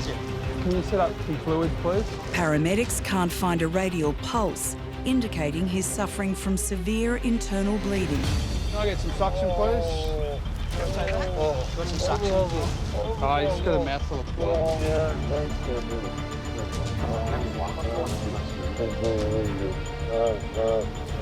Just open your mouth and it's going to help you with your blood, okay? Open your mouth, buddy. Don't bite on that. He needs blood urgently to survive. But the helicopter medical team carrying the blood supply is still 5 minutes away. Someone going to pull that femur? Yep. All right, so once we, are you right with the femur? Pull on that knee, champ. Yep. Okay. Can we get a board in?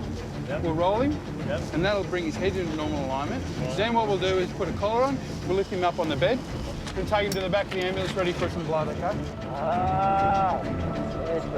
What's that? Okay.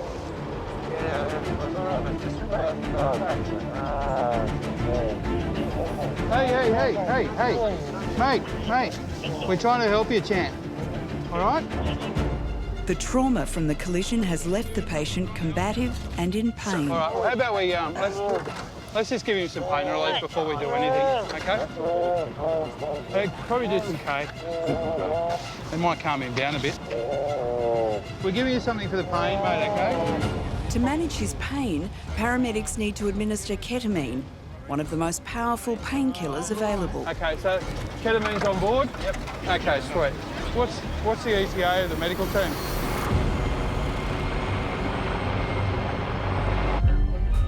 It sounds like a pretty big job. What's happened? Male, in his 30s, high speed, GCS 4. GCS is very simply how alert and responsive somebody is. So you and I are both a GCS of 15. So someone who's 3 being the lowest score you can have. So 4's not very good. So we got rescue, just getting there now. So the helicopters have landed, the crew's been taken to the scene. All right, ready to go? Let's go. Still maintaining the airway. Yeah, it's all good. Thank you for doing that. Having landed in a nearby field, the helicopter medical team is now on scene with the life-saving blood. Yeah, we're not going to get one in here. He's got a radius ulnar and humerus. It's fucked, right? Do you want to put an IO here? Can you just give me a 5 ml or a 10 ml with some saline, please? Due to the severe loss of blood, the patient's veins have collapsed. The fastest way to get blood into his system is to insert a needle directly into his shoulder bone. Are you happy to drill him? Yeah, I'm good. Okay. Uncapped, ready to go? Okay, little scratch come in. Say his name is Woolly. Yeah, little scratch come in. Do you want that to rotate it, okay, that's in nicely. Sweet. So that IO in the left shoulder's working nicely. Perfect. Okay, O-neg blood's up and I'm going to pump it, okay? We've only got an 18 in. I'm going to get another IV for you in a minute. Cool. Student, what's your name, mate? Callum. How are you? Callum, I'm Brian. Yeah, Brian. We want you to come over here and give us a hand, champ. Okay. Just pump it for us, champ. Yeah. Just keep squeezing it. Yeah, just keep squeezing. Guys, 19-year-old paramedicine student Callum must manually pump the blood into the patient's body until his blood pressure is no longer critical. I'll do the second unit of blood.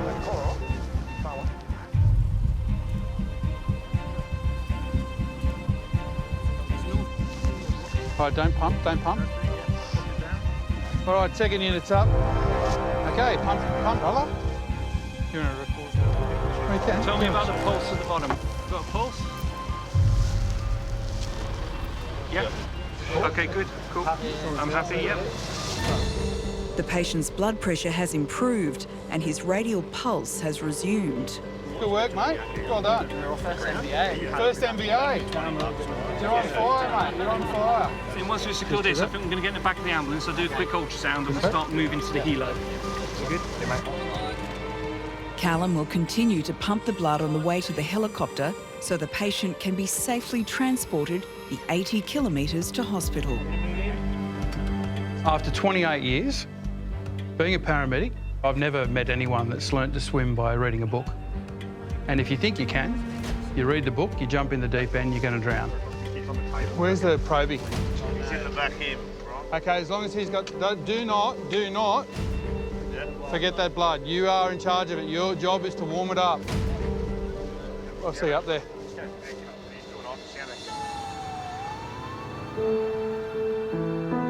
The key to survivability as a paramedic, in my view, is to accept that you're going to see some nasty things. You know, you're going to attend some jobs that people would never dream of attending. But what's clear is that the most important thing is that you do the basics. Focus on doing the best you can. You're going to absolutely excel and be so excited when you save a life, because that's why you join the job.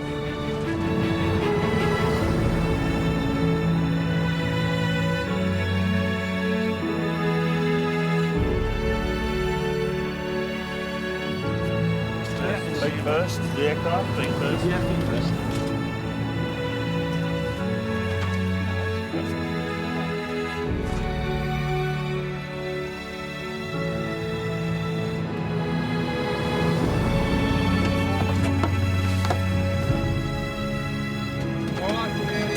Okay, cheers guys, thanks so much for your help, appreciate it. All the best.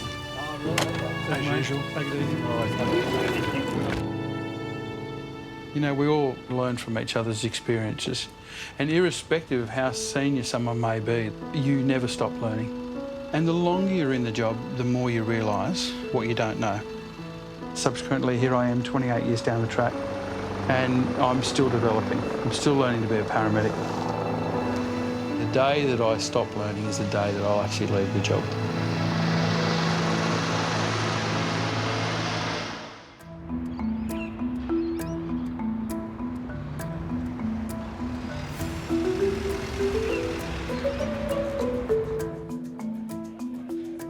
I think I'm going to go get a coffee. Are you in? I don't know. I'm undecided. I'm trying to cut down on coffee. Not today, you're not. Okay, I'll get a small one. I'll give you cash. Short and sweet, like me. Ha! What a joke. It's a new day at the Sydney Control Centre. Tell me exactly what happened. My child is just fainting. She's wheezing and she's having difficulty to breathe. Does she have asthma? Yeah, she does. She does? Now she's getting faint. Like, she's totally fainted now. During the winter months, New South Wales Ambulance sees a more than 40% rise in calls relating to breathing problems. Try and slow your breathing down for me. I know it's very hard. We're coming as fast as we can. It's at 8:23, someone is coming down to meet you. They can already see you. Because there has been a fair bit of backburning in the area, there's actually a fair bit of smoke around in Sydney at the moment. So there's been heaps of asthmas around the last couple of days.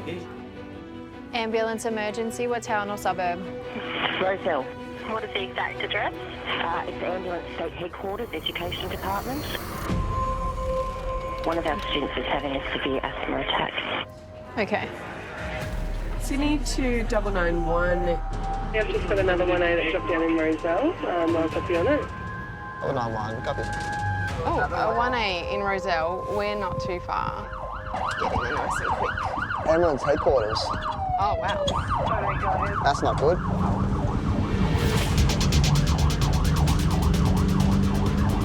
So, yeah, ambulance headquarters, education. Is she awake? Yes. Is she breathing? Trying to, but just really gasping, trying to get air, and you can hear that there's minimal air. We've had to give her adrenaline. While paramedics at headquarters have begun treating the asthmatic student, an ambulance is required for urgent transport to hospital. Adam and Karina are still 7 minutes away. Fantastic, thank you so much. Left, move left. Get out of the way, you goose. On average, asthma kills 1 Australian every day. Untreated, a severe asthma attack can kill in minutes. Severe asthma patient is a student in Roselle, 25-year-old female. Oh, goodness. So shit's really hit the fan. There is a culture of unity in this job. It's embedded. You have to be cohesive. Otherwise, the job doesn't work. Thank you. I still remember one of my first training officers was telling me that if you don't look after each other, you've got no one else to look after you. Sorry about the bumps. Copy. That was day one. All right. Go to 2B in Annandale. What gear do you guys have in there? What gear do you guys need? What gear do you guys need? They're upstairs, so we'll bring everything. Yeah, cool. And I'll just get my gloves on. Yeah. We're in the driveway now. We're there for each other no matter what. It's just how you get brought up in the job. Not everyone knows each other personally, but you see someone within a uniform, you understand their story, you understand their ups and downs. Yeah, it brings everyone together in some sort of strange family. Carry chairs? Okay. Yeah, I'll go back. With any patient, we want to give them the best and highest level of care. But yeah, when it's a fellow paramedic, turn up to one of your own, it does put that level of anxiety on top of it. You don't want to let them down.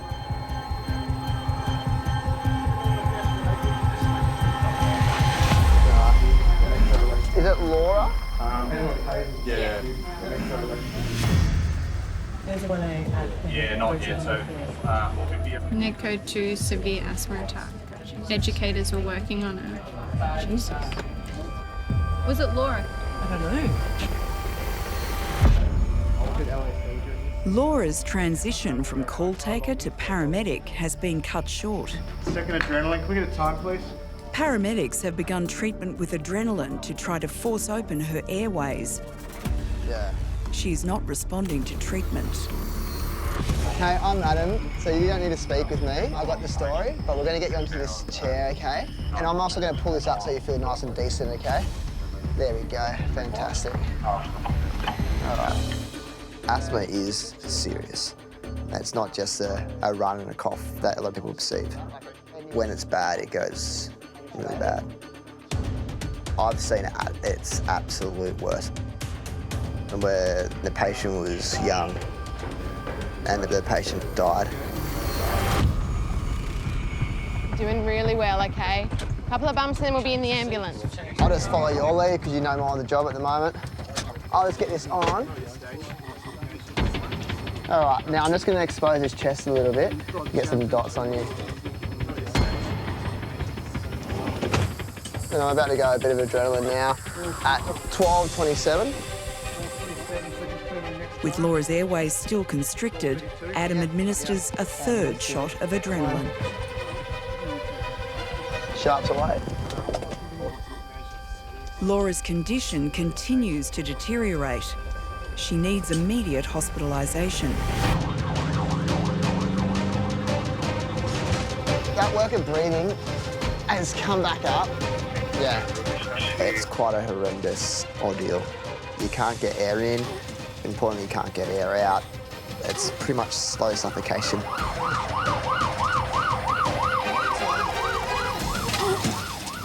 The end goal of asthma is cardiac arrest. Will stop your heart. Just open up your eyes for me there.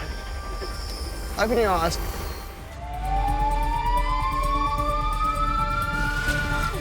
That work of breathing has come back up. Yeah. Adam and Karina are treating former call taker Laura, whose paramedic training has been halted by a severe asthma attack. She is not responding to treatment. Just open up your eyes for me there. Open your eyes. In the ambulance, we're limited with what we can do because we aren't a hospital. If what we're doing doesn't work, the end pathway for asthma that doesn't resolve is death. To force open her airways, paramedics have already given Laura 3 shots of adrenaline with no success. Her condition is only getting worse. So this will be the 4.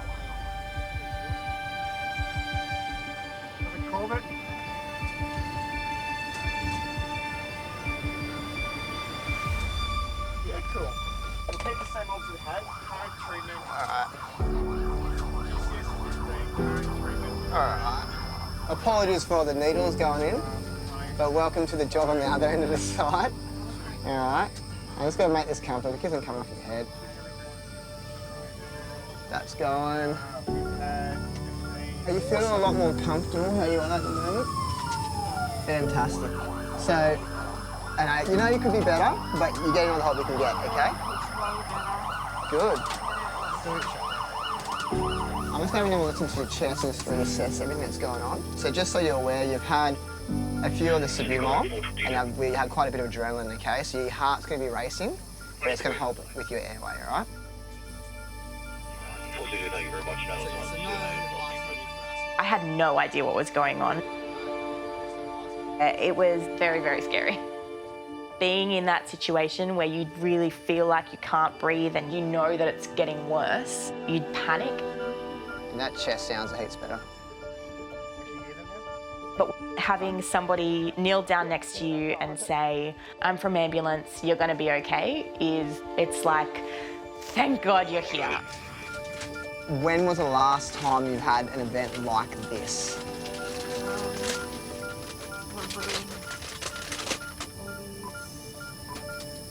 Not long ago. 6 months ago. I have had a few significant asthma attacks, but this was definitely by far the worst. It was very, very quick and it was petrifying. It really was. I was super lucky to be where I was. Okay, can you feel when this comes on, do you ever get any dizziness or lightheadedness with this, or is it just an airway issue for you? Okay. You can breathe now? Okay. So how you felt before to now, marked difference? Being the patient will absolutely inform the way that I work. In a time-critical situation like that, you want people who are confident in their job and know what they're doing, and that's exactly what I had. So what's going to happen is we're going to go up to the hospital. You're going to have a whole bunch of doctors and nurses working over you, just because of the amount of medications you're being put into your system, okay?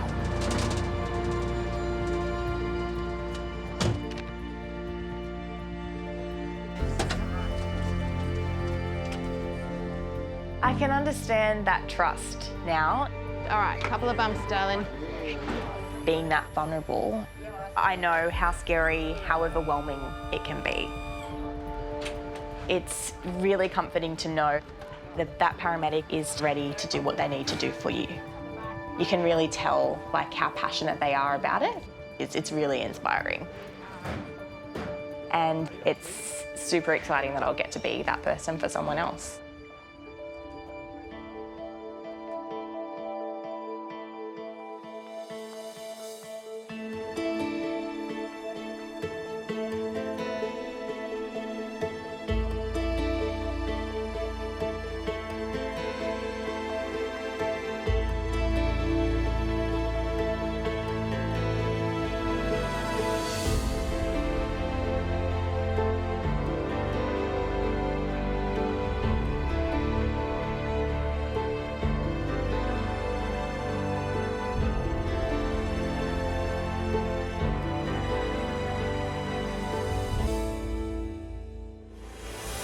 Ambulance emergency. Tell me exactly what's happened. There's vomiting everywhere. From call taker He's not even moving, he's just on the floor. You're doing really, really well. We've got lots of help on the way. to paramedic. I'm just thinking, is this happening? Like, is this actually happening? Can't wait. Next time. It's a 63-year-old male experiencing chest pain at Sydney Airport at the domestic terminal. It's Laura's first shift. What else do you do for a chest pain? It absolutely could be a life and death situation. What language are we speaking? Mandarin? Walking into a real job with a real patient is a whole different ballgame. How bad is the pain now? We're not getting anywhere. Then. So she's had a fall. She's bled into the mouth. Now it's not breathing. Cardiac arrest, not breathing, found on the floor, blood coming from the mouth. A paramedic veteran faces the ultimate challenge. What heart rate are we getting? Continue CPR, everyone clear. 52 for our pulse. You getting anything?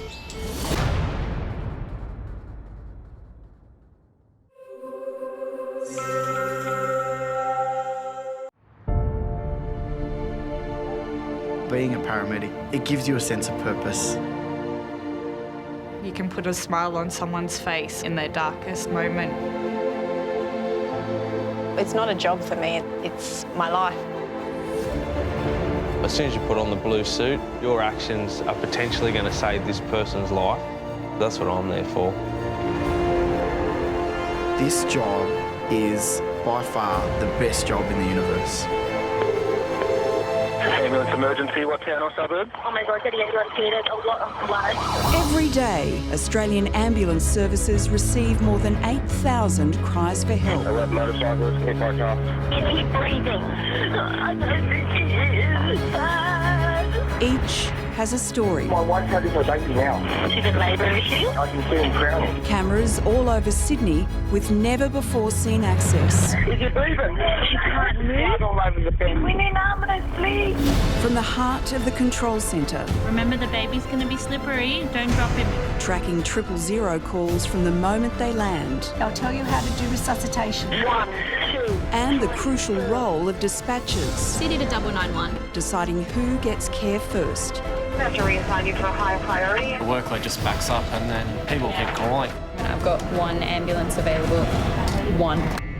They're coming to lights and sirens. To the paramedics on the front line in their race against time to save lives. And that's what it's all about for us. Do you understand you almost died tonight?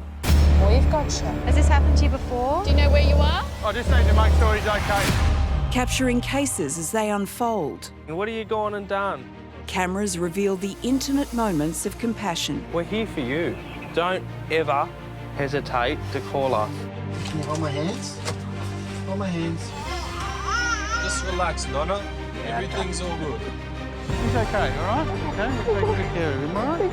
Okay, all right. The hardships. We've already organised the ambulance. It's just a very, very stressful waiting game for that first crew to get on scene. And the action. It's a big one. Hello, ambulance. So what's happened? I need you to remain calm. I understand you're really scared, but I could almost guarantee you would pass out. Oh, no, Behind the lights and sirens How you doing, brother? What's your name, buddy? I'm here to help you. of New South Wales Ambulance. You're safe. Okay, we've got you. We're more than happy to help. That's our job. I did not expect that at all. Feel for a pulse for me, please. That's the reality. That's the job. It's certainly not a job for everyone.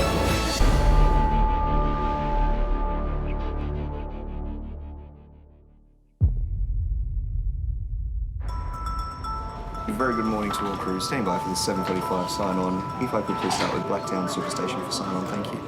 How are you? How you going? I need to ask you a really important question. Why do you only have half a sugar in your coffee? Seriously? I'll have one sugar, but it's still a bit bitter for me. Is that because you're not sweet enough? No, I'm too sweet, that's why. We'll get there. Oh, and I also did a workout on Monday, which means that I am now a 90-year-old woman. Oh my God. It's the start of day shift at the Sydney Control Centre, which receives the most emergency calls in the country. You can't predict a day shift. Everyone in here is going to have a different experience today, so you never honestly know what's going to happen for you. Ambulance emergency, what town or suburb, please? Every 27 seconds today, a call for help will be answered. Tell me exactly what's happened. Next door neighbour is stuck under his car. The jack's come off and he's stuck under there and we can't get him up and we can't get him out. I have a young boy here that has been bitten on his left thumb by what we presume to be the redback spider. So we've got the paramedics organised. Now, in the meantime, I'm going to stay on the line with you as long as I can. There he is. He's in there, ready to go. He's keen. Oh, all right, ready for a day. Also clocking on, 136 paramedic teams who will service Sydney's 5 million people. 8:33 Sydney. 33. Yeah, thank you. We're right to receive our first case. What are we going to get today? Coffee. And cold. See what we get. Ambulance emergency, what town or suburb? Hi, we're in Regent's Park in South Wales. So tell me exactly what's happened. Got an injured employee. We've had a metal roller fall onto his head. As the workday begins, calls to workplace incidents start to roll in. We've got a worker that's fallen off the roof. Is he awake? No, I don't know. He's bleeding. Vehicle accidents are the most common source of serious injury in the workplace. So the forklift has fallen on his arm? On his hand? The metal's gone. Okay. A forklift has rolled over at a warehouse, crushing the driver's hand beneath it. Don't move him unless it's absolutely necessary. Just tell him to be still and wait for help to arrive. Is he losing feeling in his hand? I can't feel my fingers. He can't feel his fingers. Call taker Tim records initial information to help determine how urgently paramedics are required. Hurry up! All right, and this is being organised. I'm organising help for you now. Stay on the line. I'll tell you exactly what. We'll need to go very quickly. That's our second forklift injury at the moment that's running. Literally within a 5-kilometre radius. Dispatcher Cameron handles the logistics of sending available paramedics to the scene. A25, would you be in a position to clear for a traumatic injury, forklift, V hand, whether or bar? Most certainly, drop it down. Paramedics are dispatched from Bankstown, the ambulance station nearest the accident. Not a day to be using a forklift, eh? How far away are we from this? 12 minutes, 5K. I'll get there in under 10. Watch, man. All right. You're gonna make me sick, aren't you? Watch me. I've been a paramedic coming up to almost 7 years now. My father's a paramedic, my wife's in the ambulance service. I've grown up around the organisation my whole life. Yeah, ambulance. No, you're all right, mate. Don't worry about it. After you. Cool, thanks. The adrenaline definitely kicks in when we get given the high trauma jobs. They get us excited for the job that we do, and we're keen to help someone who is potentially at that worst day of their lives. Oh, here we go. Look at that, he's just snaked this free lane. He's coming on your hot golfy. He's gonna race you. He's really pumping, isn't he? Banging it. Kill me! No. Kill me! And can you give me some information on what's happening with his hand? Is there a change of colour or anything like that? It's going slight browny purple. Slightly purple colour. Okay. So it seems this one may be worse than initially thought. The patient was quite distressed. Coming as quickly as they can. Where we going, mate? Right down? All right, mate. I lose the bar. Right, apparently. There's the forklift. Where's the patient? Is that forklift safe? It's smoking like that? Turned off, yes, and I've got that organised. What's his name? What's your name, sweetheart? I got through my fingers. What's your name? Amen. I'm losing my arm, man. No. Listen to us. Listen to us. We need. Tensing. I need you to breathe on this. I feel swelling. Can you breathe on this for me? Breathe on this. Do you want ketamine or not? I need to have a look at it. Okay. I've only seen it from the top. How old are you? Look that way for me. 26. I can't. That's it. Yes. The injury is severe. Eamon's circulation is compromised, and without urgent surgery, he faces permanent damage. First, they need to manage his pain. 825 portable. 825, go ahead. I have ICR1 for ketamine. Ketamine is amongst the strongest painkillers available to paramedics, but it can only be administered by specialists. And they are 12 minutes away. Why can't I stretch my fingers? I'm losing my hand. No, listen. I'm losing my hand. Breathe on this for me. Just say it. Breathe on Just this. say it. You don't know until we get to hospital and you have some scans, okay? I'm going to give you some morphine, okay? What do you want, Straighten your arm out, just some morphine on Dan's, please. Just got my hand off. Just get it off. Feels like it's squashed in. Listen, your hand was squashed, mate, by the forklift, okay? We know that. Just take me surgery, put me We're to sleep, put me to sleep. We have some paramedics coming with some super strong medicine, okay? Just take me to hospital, put me to sleep. All right. It's burning. Paramedics Sophie and Josh are treating Eamon, whose hand was crushed under a forklift. The injury is so severe, they've asked specialists to bring ketamine, a powerful pain reliever. Until it arrives, Sophie is giving Eamon morphine. I need this arm, my love. Okay. Oh, my hand. Deep breaths.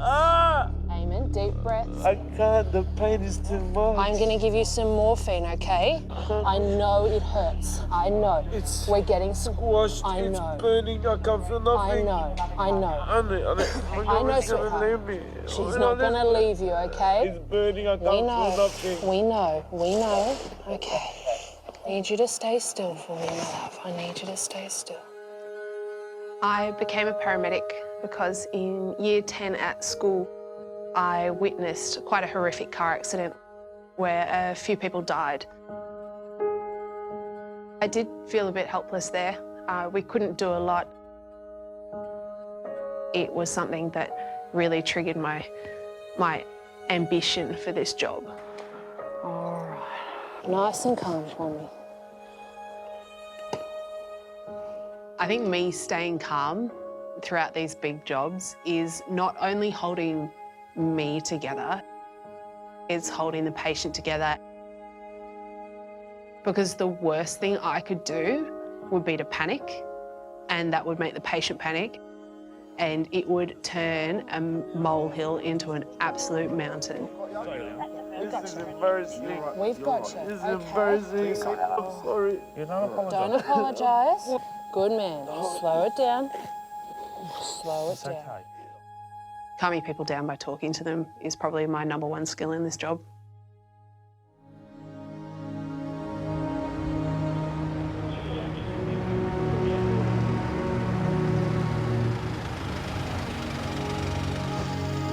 He's had the whole forklift land on his hand. It's split from here to there. Hey man, listen to me. I need you to go to a happy place, okay? In order for this ketamine to work, I need you to focus, right? I can't swallow. I'm gonna vomit. I need water. I need something. Okay. Get some more. Scratch my nose. Sure. Here you go. No, underneath. You squeeze that. There you go. Just give a second. Thank you. We have to do this first. You're good to go, slowly. Am I strapped in? You are strapped in. You're safe. You're safe. Just kill me. Are you cold? Just kill me. Can I put a blanket on you? Just kill me. I'm not going to kill you. Kill me. It's not my job. Kill me. I save people. I don't kill people, sweetheart. So the jobs I love most are the high adrenaline jobs. The car crashes, the cardiac arrests, the traumas. All these high adrenaline jobs is that brochure that I signed up for.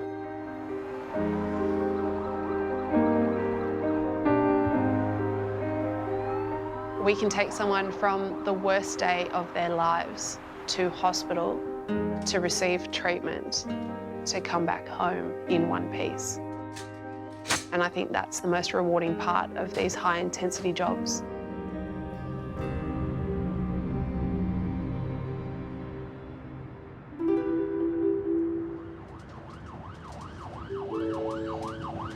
What's that?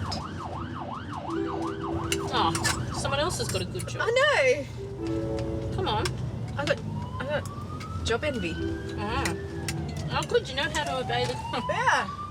Can move left when there's an emergency. Hi, guys. Yeah, me Aw. too. I want what they're going Where are they to. going? They're just going to get breakfast. At Liverpool in Sydney's southwest, paramedics Tammy and Sam are working together for the first time. It's cheese. Do you want some cheese? Yeah. You've got heaps better food in your lunchbox than I do. Thanks. Love my lunchbox. 833, switch you in a position to clear for a 1 Charlie MVA in Cover Matter West. 3 vehicle, 1 female pregnant. 7 months, waters have broken from impact. 833 copy. There's been a car accident 6 kilometres away from where Sam and Tammy are located. It will take about 10 minutes to reach the scene. Of most concern, one of the drivers involved is 7 months pregnant. Hey, 3-car accident, female patient. Waters have broken. Yep, go outside. Yep, just drive at them. If you don't drive at them, they won't move. I know. Stop. Mate! Stop. Jesus, up there. Oh, a little bit excited about our first shift together. Do you trust me? Driving license are? Oh, I'm going to have to. Your relationship with your partner on road is huge. Clear left, thank you. You're with them for 12 hours a day in an ambulance. It's important to have good communication, to be able to work together as a team and to be able to do everything that that patient needs. So yeah, it's massively important. Anything you like to do on scene, you don't like to do on scene? I'm happy we talk most things out. Yep. Get a bit of a plan happening. Yeah. Are you okay if I go straight to the patient? Yeah. Who's pregnant? Yeah. Do you want to find out who was in what car and how many we've actually got? There we go. Okay, so everybody's out. Bit of a low-speed accident. He's got a bit of seatbelt trauma. Yep. Her, on the other hand, her water's broken. She's really worried. Okay. Now, we were told you were pregnant. How many weeks pregnant are you? 7 months, okay. And do you feel like your waters have broken? Yeah, it's okay. Okay. During the time that we've been sitting here, have you felt any movements, any kicks? No? Okay. I'll get you inside and then I can do a bit more of an assessment where there's not so many people.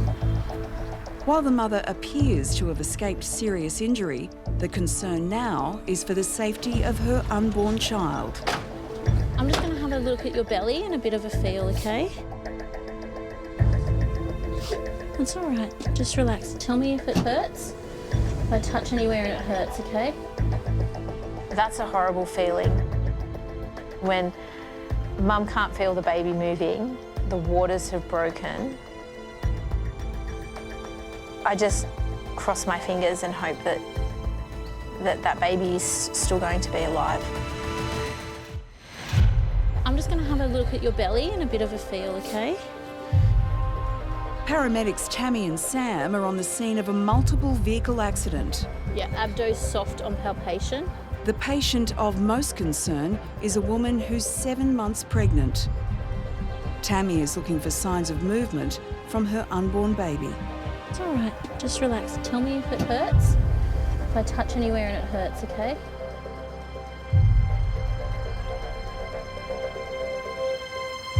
So, all of her obs are nice and within range. But yeah, I want to code 3 that. Yeah, okay. Oh, I want major trauma. 6 urgent. Yes, urgent, please. Yeah, just a code 3 for Liverpool, thanks. I'm just going to put your seatbelts on.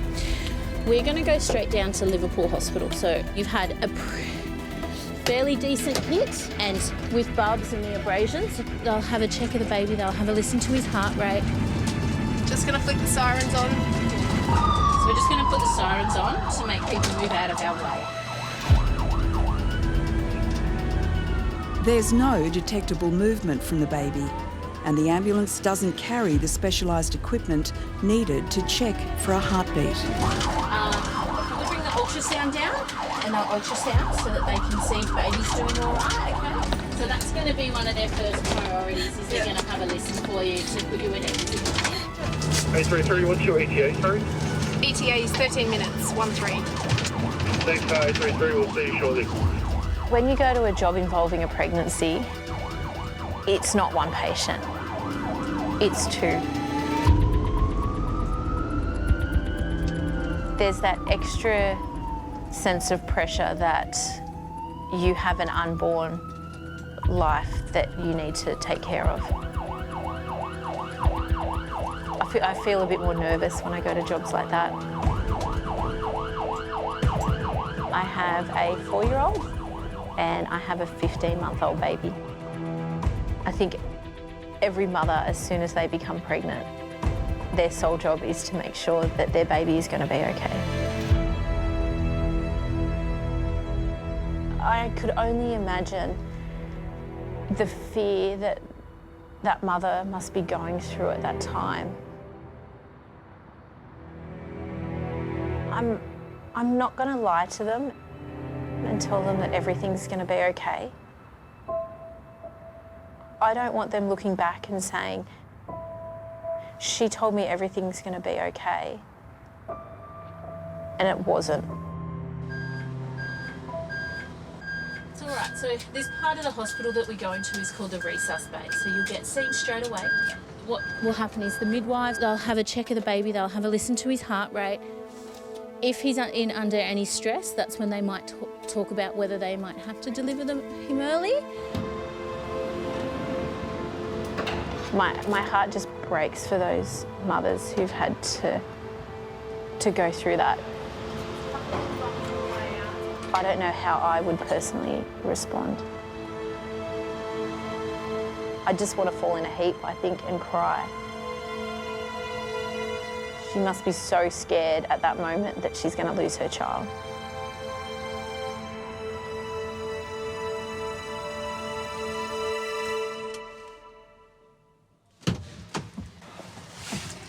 I just went in to check on her. Yeah. They were putting the Doppler on to have a listen, and Mel and I were standing next to it.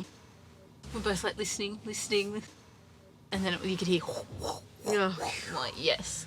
Oh, good. Yeah. You could finally hear this beautiful, loud heartbeat. Oh. Oh, I just felt sick for her. I was like, oh gosh. So. Oh, it's so good. Yeah. Oh. So stressful. I feel for her. And like, all Yeah. she wants to know is that baby's okay. Yeah. Gosh. Yeah. Like, no one tells you when you have kids that the moment you fall pregnant, the cool, calm, collected you is now constantly in fear of everything killing your baby. That was always my favourite sound when I was pregnant. Yeah. Every time. If I'm paying more than $20 for a meal, I'm thinking I'm getting the stitch up. Because I know I can go to Ingledean Bolo and get a pretty doos, snitty or something like that for $20 and I'm more than content. And then Lucy's like, oh, we should go out, you know, go to a restaurant. I'm like, I'm probably going to only get like 1 or 3 different meals from the menu anyway. Chicken schnitty. Yeah, chicken Steak? schnitty, maybe a steak or, you know, maybe... What's the third one? Like a burger. Burger? Yeah. It's just hard being a man, you Yeah, know? you have a tough life, man. It is. 804, copy understood, thanks. No lunch. I'm way too busy for that. Tried, got a couple of bites in, but at the moment that's going to be about as good as it can get. It's 1 o'clock in Sydney. Ambulance emergency, what town or suburb?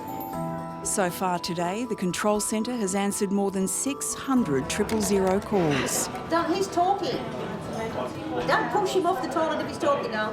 That means he is alive. The crab bit her finger. So where is the crab now? She was cooking and she got bitten by a crab. At home. Yep, that's what happened. Okay, tell me exactly what's happened. Oh, well, my wife was in the backyard and she has fallen down. She can't get up and I'm disabled, so I can't get her up. There's no actual injury that I can see. She just needs help to get up. Yes. Josh and Sophie have been called to the woman who's fallen. It's their 4th job today. 85-year-old female who's fallen in the backyard and can't get up. Poor duck went on the floor for.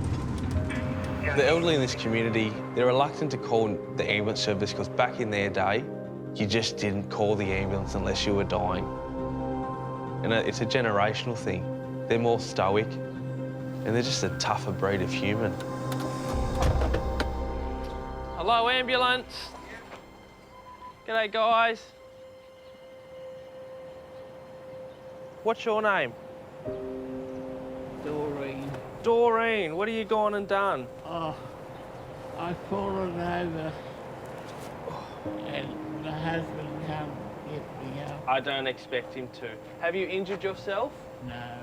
No? Oh, you poor thing. We're going to get you to lay on your back, all right? Then we'll slowly sit you up, and then we'll slowly put you on the chair. How does all that sound? Very good. Sounds good? Yes. Okay, my darling. Doreen's husband, John, has suffered a stroke, which has affected his ability to help her. Have a seat. There's a chair behind you. Sit down.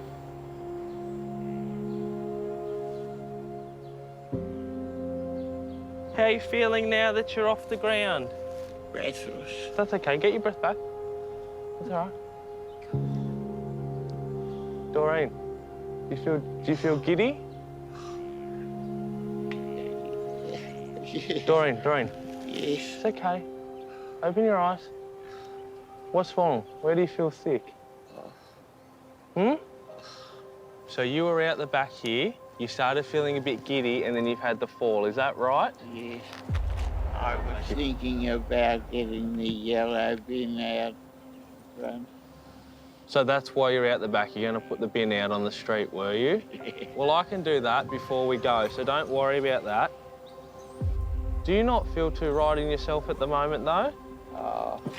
I did a silly thing about a week ago. I helped my husband carry the dryer out front. I had a fall. Do you take blood thinners? Yes. Okay. Darling, because you bumped your head and you're on blood thinners, we'd normally recommend you go up to hospital for a bit of a checkup. Okay? Just because you're no spring chicken anymore. Yes. You happy to come? Yes. All right. Is that a swimming pool in your backyard there? No. No? What is it? Lily pool. A lily pool? Yeah. Any fish in there? Yep, a few. All right, my darling. 1, 2, 3. We go to a lot of cases where the poor elderly person lives by themselves and their family's an hour away and they didn't want to bother anyone, and they should call us a lot more than they do. Breaks your heart, you know. These people, they're the reason we're here. Around we get. Well, at least you got no more binders in your yard. They're all on your back and pants, eh? Look, I think society today, everyone keeps to themselves. It's not like your neighbour's getting Mrs. Smith her bread and milk every third day because it's the right thing to do. We'll go to a case where someone's actually, you know, possibly been deceased for a week. That's not how it should be.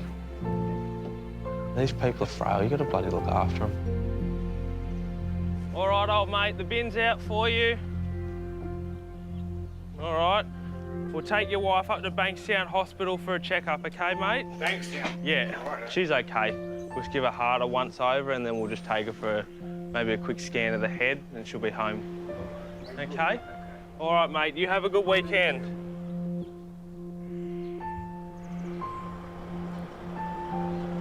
How long you and hubby been married for? Oh, 60-odd years. That's 3 life sentences. Yes. Right? Yes. So this fall that happened, it was out the front of the house last week? Yes. Did you knock yourself out or anything like that? Yes. I'm surprised an ambulance wasn't called. My husband wanted to call an ambulance, but I wouldn't. I said no, ambulance for the sick people.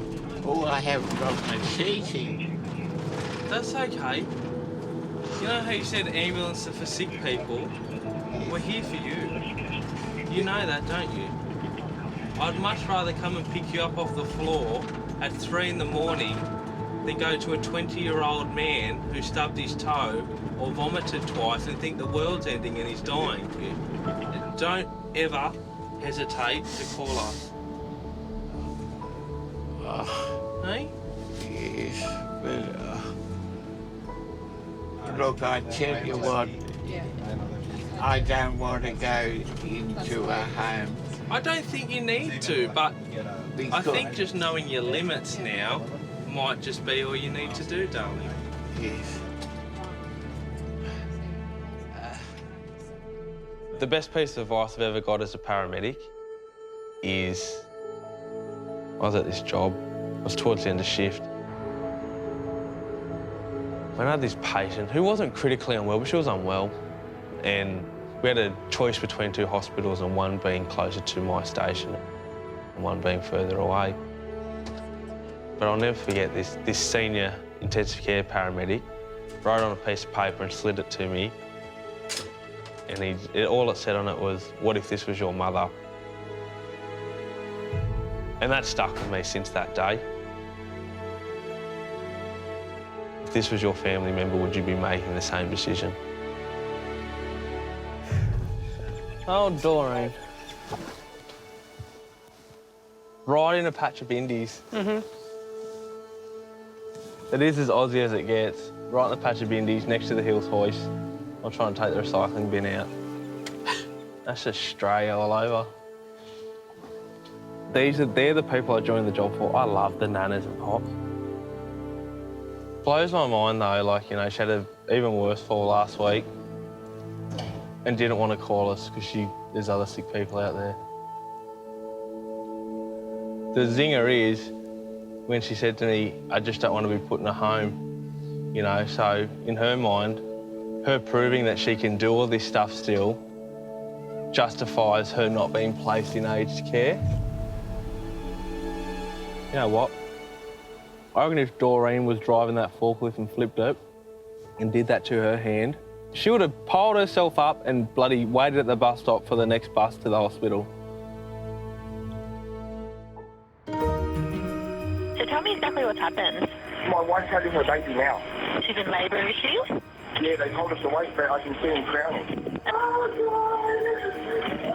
Okay, as the baby delivers, support the baby's head and shoulders. Remember, the baby's going to be slippery. Don't drop him, okay?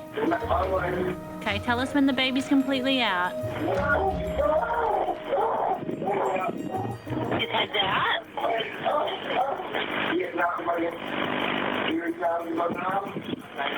It's going to be slippery. Is he completely out? Okay, is he crying or breathing? Great. Okay, don't pull the cord tight, okay? Put the baby in mum's arms or on her belly. It's a really good, healthy cry. Are the paramedics are there? Okay, your son was born at 5:03. Congratulations, guys. We'll let you enjoy your family. Take care. Bye-bye. Bye-bye. Yay. Good job. Little baby boy. Oh, thank you. It's baby number 6. Yeah, baby number 6. Oh, sweating. I don't know if that was worse than having my own. Yeah, good. Yay! That's so good. They're the best calls, man. They're the best one.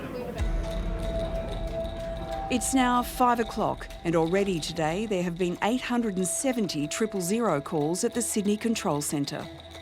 Take a deep breath for me, sir. So he's got bleeding from the head. Okay, now is she completely alert? Yeah, I can hear that she's running. Hello. It doesn't sound good. The first crew is nearly there, but you keep those compressions going. 1, 2, 3, 4.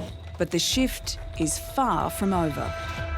Ambulance emergency, what town or suburb? Edmonton Park, New South Wales. Tell me exactly what's happened. He's swallowed some steel cleaner, he's vomiting everywhere, and he's coughing like, well, not coughing. Okay, so window cleaner, is that right? No, stainless steel cleaner. Okay, how old's your boy? He's 1.5. Okay, so we're organising help. Stay with me on the line, okay? Sydney to 8:33. 8:33 in reply. 833, AHS, you're in position to help out. With a 1C paediatric chemical inhalation in Edmondson Park.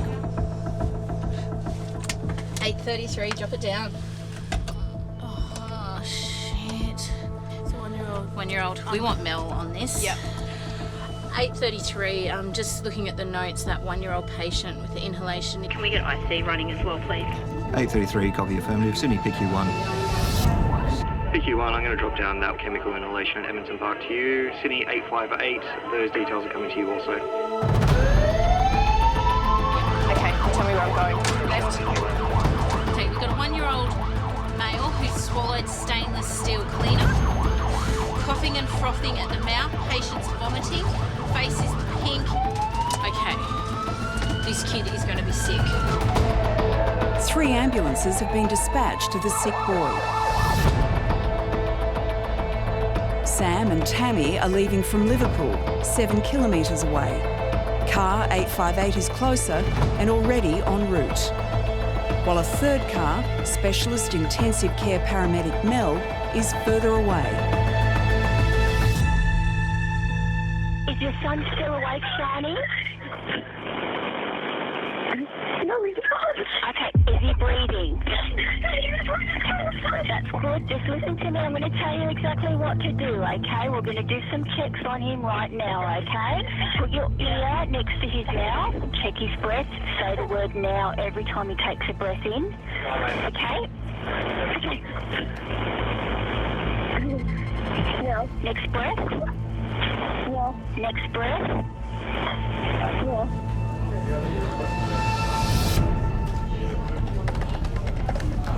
So the 1-year-old is now unconscious.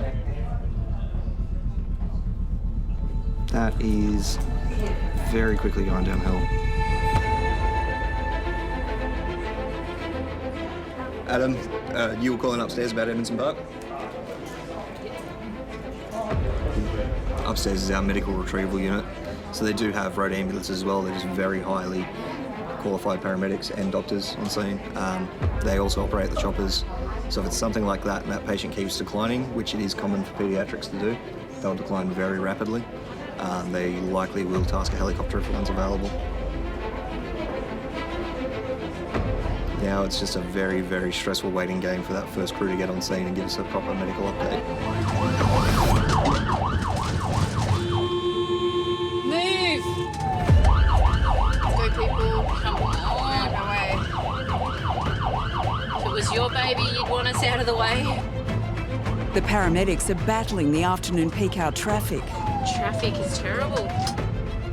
Sam and Tammy are still at least 7 minutes away. Car 858 at least 4 minutes from the scene. I really hate this. This part is absolutely excruciating. And the wait for them to actually get there, it's very, very stressful.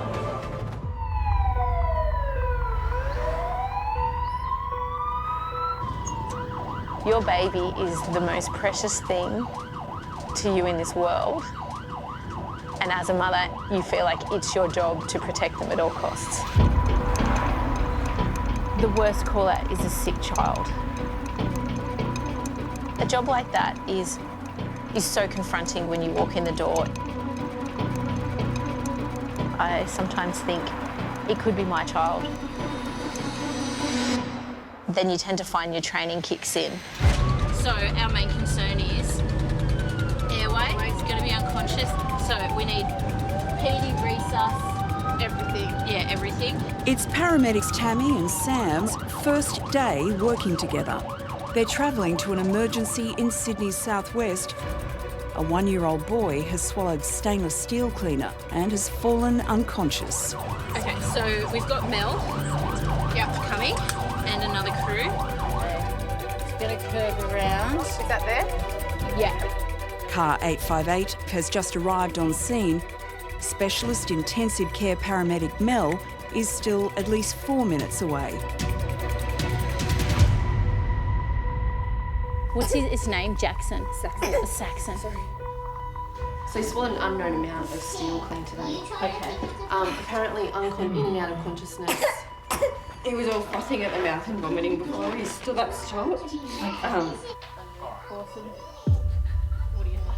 want me to call poisons on this? Yes. Mm-hmm. All right, I'll be back.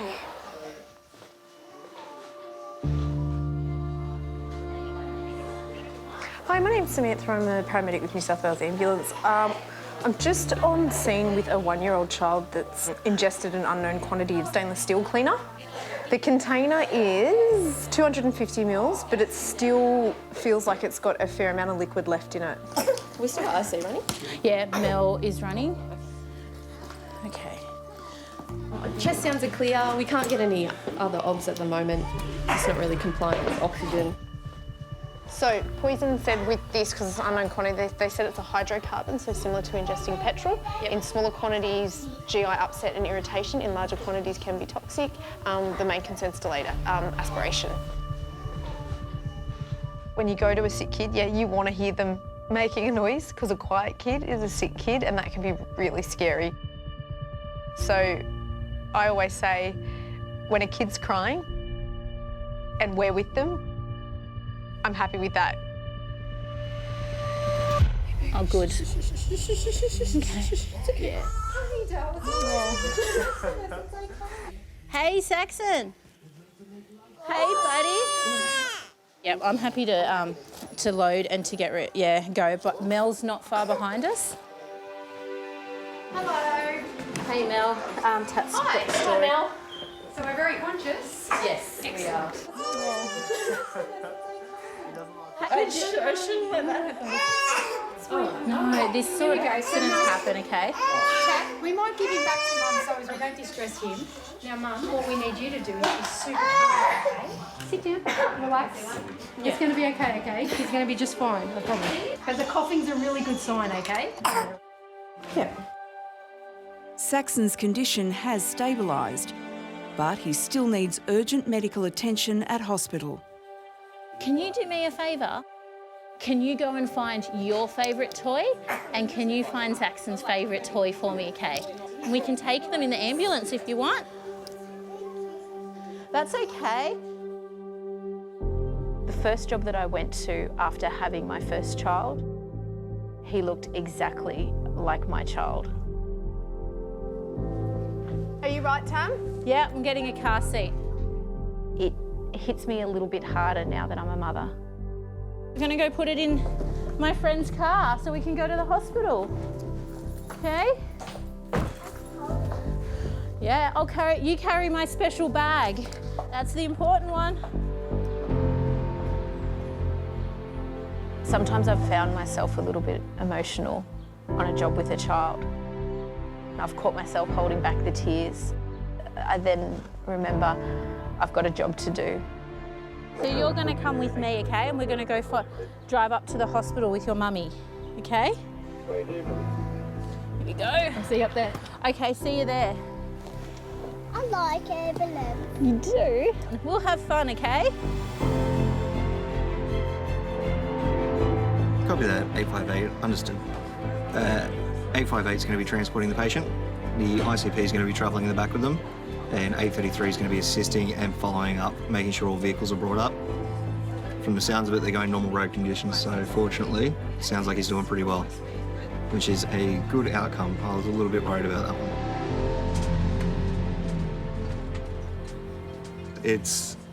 There's nothing quite more rewarding when you actually do get very good outcomes from this.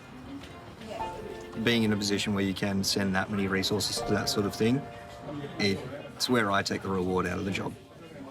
Actually being able to be there and help and make a decent plan, which hopefully has a great outcome for the patient and their family. Let's go, buddy. We'll watch for cars. Is there any cars coming? No? Okay, let's go. I have a real sense of relief when you do hear that a child is now fine. You feel like, you know, you've done your job right. That, you know, it was you that was able to help. You were part of that big picture of making that child well again.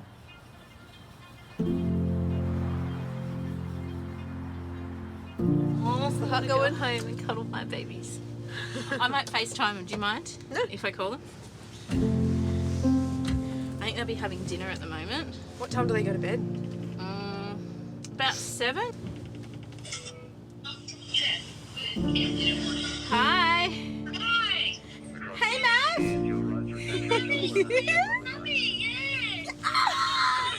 Oh, monkey. Have a kiss? Mwah. Hey, do you want to talk to your auntie? Hi. Hey, buddy. Oh, God, he's the cutest thing in the world. Hey, Mum, how are you? Good, how are you? Good. We survived our first shift together. Yeah. We didn't fight.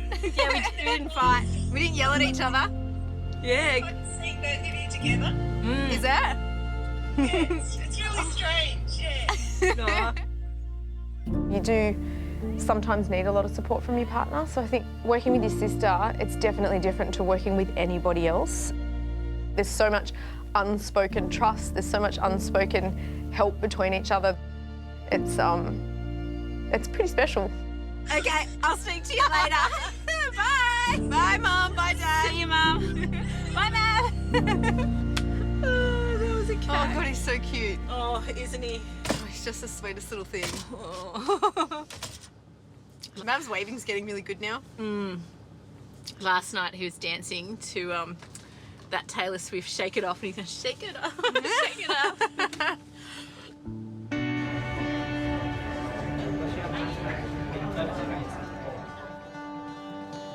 It's pretty easy handover. Nothing really is going on. 458's needing rescue plus another crew. All right, man. Have a good night. You guys get some sleep. Congrats on the baby. Thank you, I know.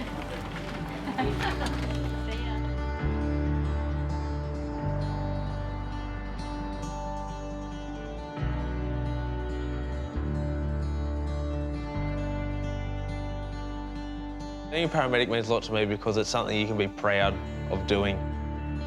Something your children can be proud to say that their parents do. And it's something that you walk home at the end of the day with a sense of accomplishment and knowing that you've made a difference out there to the community.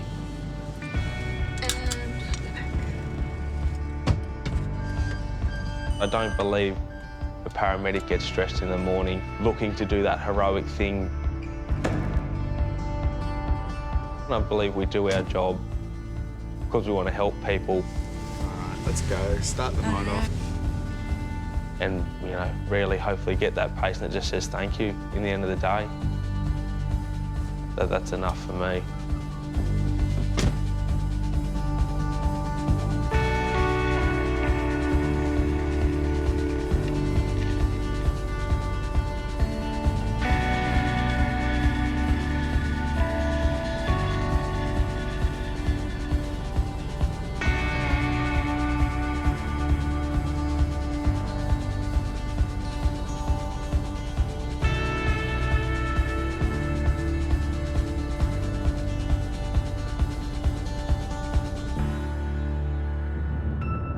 Next time. I would still prefer it to be quiet, I think. I just said the word. We're not meant to say the Q word. A slow Sydney weekend turns to chaos. Buckle in now. There's a lady on the cliff. Has she fallen? I think she's jumped off it. Ambulance, tell me exactly what's happened there. Oh my God, the ambulance here, there's a lot of blood. A mysterious call puts paramedics to the test. The patient is covered in blood. Okay, so there must be something more to this. So what's happened? And a catastrophic crash. Where's the patient?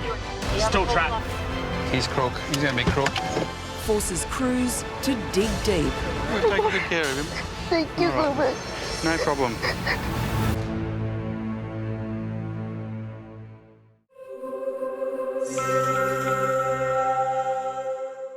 Is he hanging at the moment? Okay, I'm organising help for you now, okay? So can you loosen the noose and tell me if he's breathing?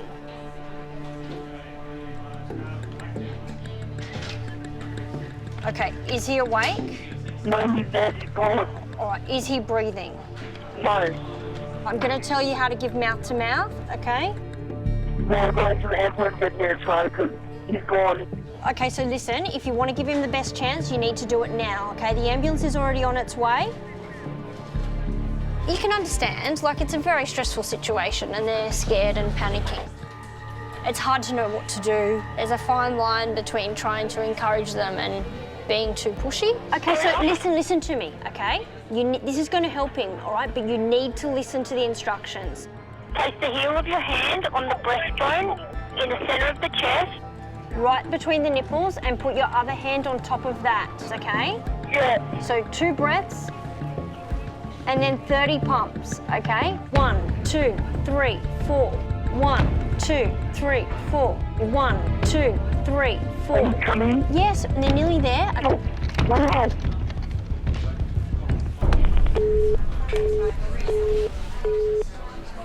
Are they on scene? The hanging, are they on scene? Because the line disconnected, so... They just pressed our scene just 50 seconds ago. So they transported him, and he was breathing on his own with a heartbeat. So lucky I did push for them to do CPR. So yeah, So he's on his way to hospital, so hopefully he'll be all right. There you go.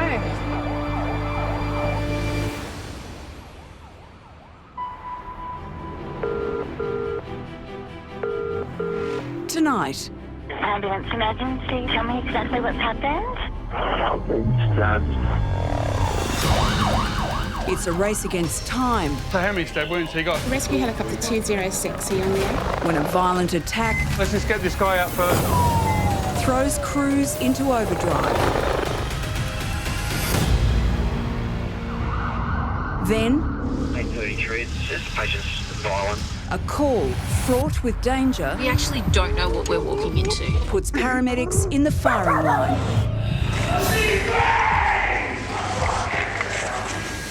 Unprecedented access from the control centre You need to calm down. to the paramedics on the front line racing to save lives. They think there might be a blocked junior heart. These are the stories behind the lights and sirens Priority is this guy first. of New South Wales Ambulance.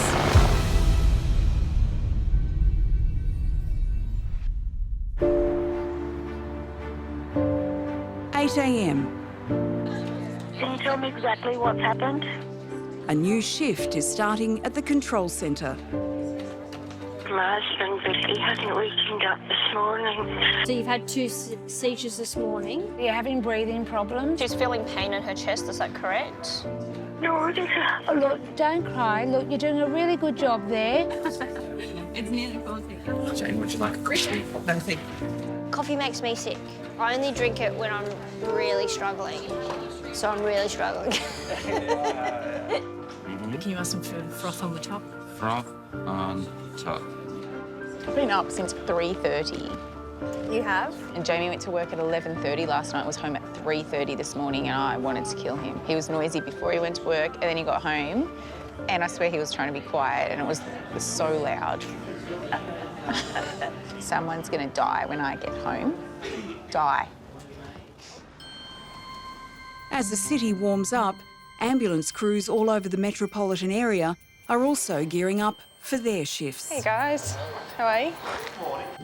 Copy, thanks, morning, guys. Copy, thanks, Kel. Good morning. Check a 34. Good morning.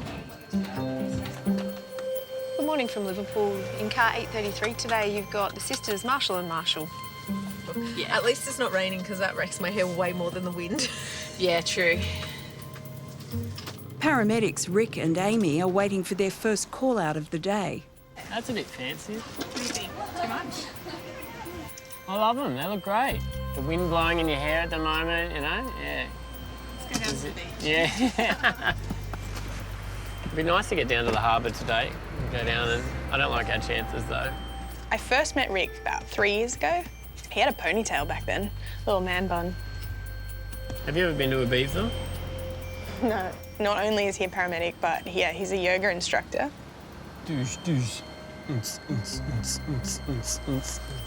You know, a patient might be in a lot of distress, and Rick's just cool as a cucumber. I love that.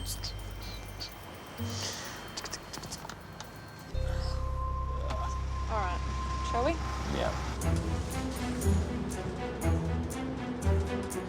There is a really deep cut on her knee, and you can see literally the bone. You can see the bone. I was just going up the stairs with my son, and I just dropped him, and he's 5 months. Then I'm organising help. Can you tell me exactly what's happened to your mum? Mum has a stomach ache. Okay, how old are you? 2.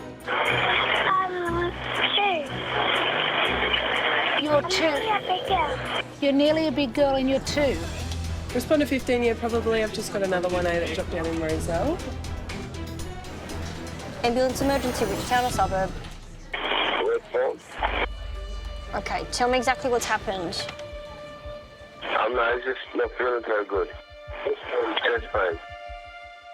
How old is the patient? 51. Has he ever had a heart attack or angina? No. Rick and Amy are the nearest available crew, just 8 minutes away.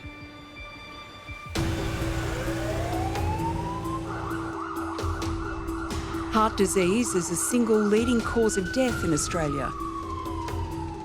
New South Wales Ambulance received almost 77,000 calls for chest pain in the past year.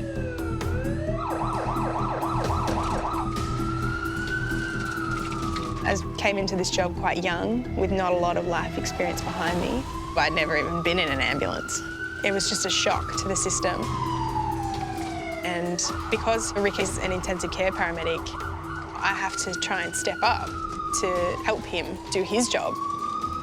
It's a hard job sometimes, but more often than not, I do enjoy my job. I want you to watch him very closely and wait for help to arrive. There's this amazing mental juxtaposition that is running through your head at the start of a shift. You want to get there and you want to do all that you can for that patient, but at the exact same time, there's a genuine feeling of dread. If it's something traumatic, you don't want to go to it as well, so it's an amazing conflict. Hello. G'day, mate. I'm Rick, this is Amy. What's your name, mate? Albert. What's going on today, Albert? I just had a look with it. Yeah? What time did this feeling start? Half hour. And what does it feel like, mate? Just a strange feeling in the chest. No worries. Is it sharp or dull? Yeah, dull. Just have a look at your heart. 160 over 100. I'm going to have to give your chest a little bit of a trim, OK? We don't charge extra for the manscaping, mate. When you are in a good flow with your colleague, it can almost be like a sixth sense. There's a lot of really subtle cues. Both of us can sense either way if we're suspicious of something. We get another car as well, James. Yep. All symptoms point to a heart attack. What's happening, Albert? I think there might be something going on with your heart, so Amy and I are going to rush up to hospital, OK? We'll let them know you're on the way up. With cardiac patients, that heart's already under stress. You have to be able to remain effective under pressure. You've got to be like a swan, calm and graceful on top of the water and just paddling like hell underneath. A heart attack deprives the heart of oxygen, and the most serious consequence is a cardiac arrest when the heart stops beating. 423 thanks. Can we please have another car, R1, for a patient meeting STEMI criteria? Copy, thank you. They need immediate surgery, heart surgery. Can I have 640? Can I have 640 for 1A? Rick and Amy will need another crew to transport Albert down the stairs. The nearest support crew is 10 minutes away. Rob, just sit down for us. You got to stand up.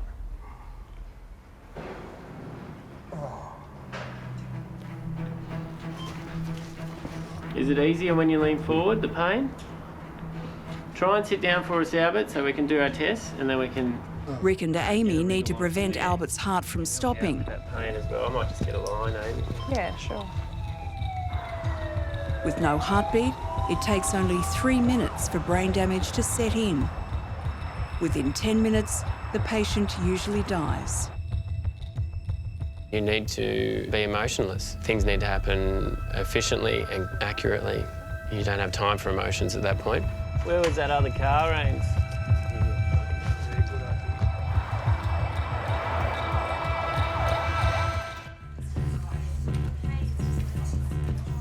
Sydney calling 423. We're still on scene at this point. We're just about to extricate. Should we move onto the chair? Yeah.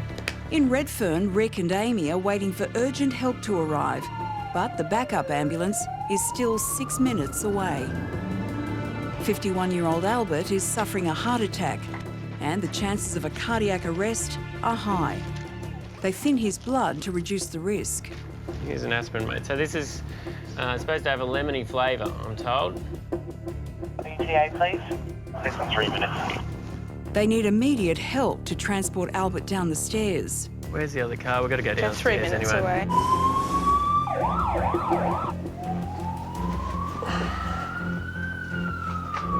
The backup team finally arrives. Oh, yeah, we need to get you on this chair. We're going to get you down to the car. All right? So ETA is probably 10 to 15. One of the hardest things about the job for me is that you're not experiencing the trauma to their level, but you take some sort of ownership of their trauma. How you going, Albert? You all right, mate? You've never met these people before, but all of a sudden you're feeling their pain and their distress, and you're trying to manage it. That's right. All right. All right. Paramedics, you know, we're like a funnel. We take chaos and we funnel it down into order, you know. So, Al, we've let the hospital know that you're on your way, OK, mate? The hospital is 10 minutes away and Albert's condition is critical. 30 over 100. Yeah, so Albert, they think there might be a blockage in your heart. So when we get to the hospital, we're going straight up there and they're going to try and have a look and clear it out if they can. They attach defibrillator pads in case his heart does fail. We employ various tactics to keep them distracted. How much do you love this shirt, Albert? Very much. Is that the old footy club, mate? Yeah? Because you want to keep them calm. Where is it? Out at Burke, did I see? Is that right? Oh, good on you, mate. What position do you play? Fullback. Yeah? How long you played footy for? Since you're a young fella? Yeah. You know, if their body's struggling, yeah, you need them calm. One more of these. That's 1,200 of GTN, 2.5 or more. OK, we're just pulling up at RPA now, mate, all right? Get this ticker of yours fixed up. How's that sound?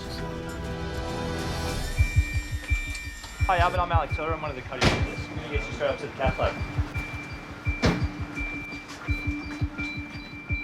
You get to hospital, you hand over, and then you walk out.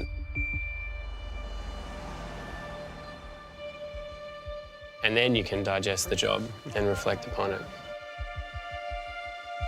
At the hospital, Albert's condition quickly deteriorates. His heart stops and he suffers a cardiac arrest. With the help of a defibrillator, the emergency unit manages to get his heart going again.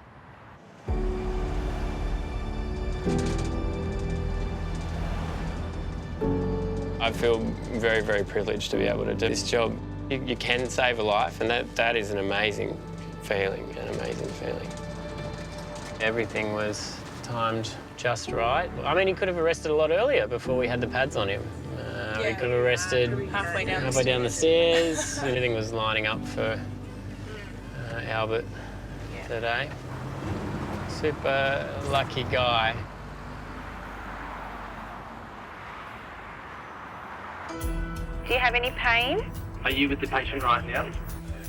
How far did you fall? Okay, so the baby was born just now? Yeah. All right, is he breathing? Not on his own. The ambulance has been organised. At the control centre, 000 calls are ramping up. One of these cyclones have been struck by a horse at the back of the head. The ambulance is on its way, sir. I have to locate where you are, though. We're right next to the railway station. Okay, so next to the railway station. I'm just near the Big Mac sign. You've never even heard of your suburb, mate. Every day, though, I get new suburbs that I've never even heard of. I'm telling you, I feel like some people are just making suburbs up each day. It's been a busy morning, really. I need to go to the toilet so bad. Ambulance emergency, tell me exactly what's happened. I've been stabbed. You've been stabbed? Yeah, multiple times. Okay. I think my lungs have been punctured. I can't breathe.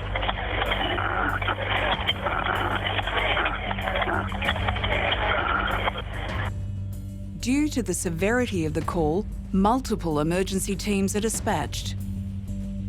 2 ambulances are heading to the scene and the ambulance helicopter medical team is getting ready to take off out of Bankstown. And in one of Western Sydney's fast response cars is Duty Operations Manager Brian. Inspector 34 crews responding. Victim has multiple stab wounds, having difficulty breathing. Inspector 3 on channel responding. Come on, come through. Seriously.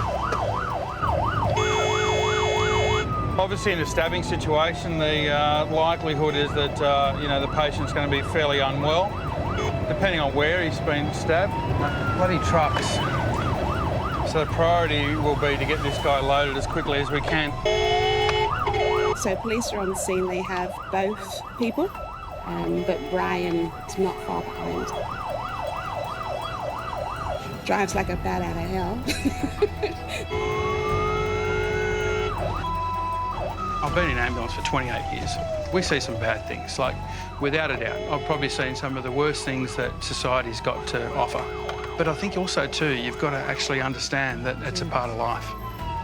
Stupid people. Once Brian gets on scene, he'll be the forward commander, so he will triage everything. He'll organise the landing of the helicopter, organise the crews, the patients. He makes our life very easy because he's very good at what he does.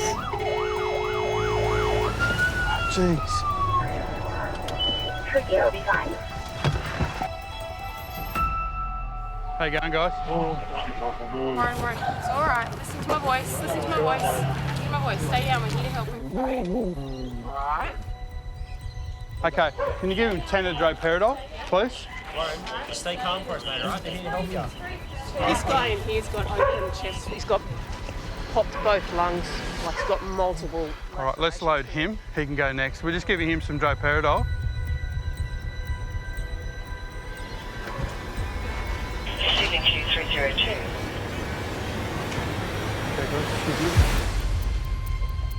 All right, so how many stab wounds have you got?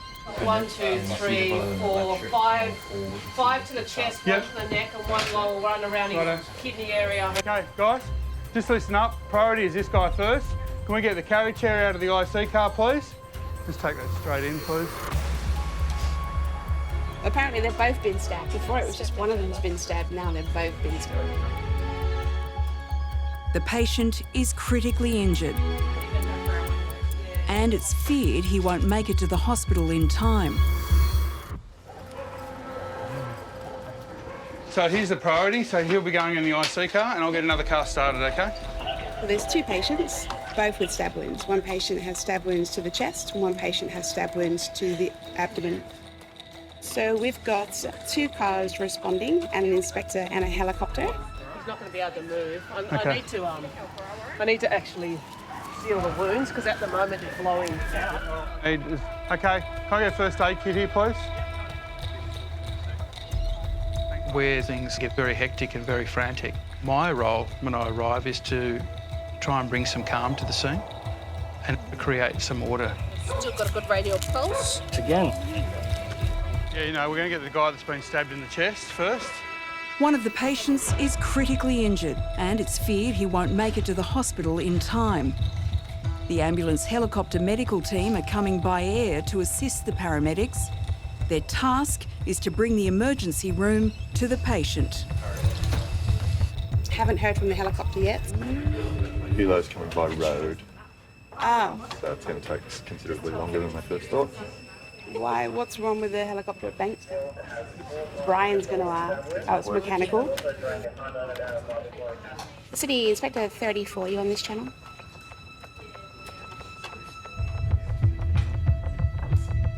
So just a little bit busy here at the moment. Right, real quick, just let you know that Helo from Bankstown is not coming. Query mechanical issues. They're sending a road retrieval team from Bankstown at this stage. But we're going to start trying to load both patients. All right, I'm going to get you all bed and we'll get him loaded, OK?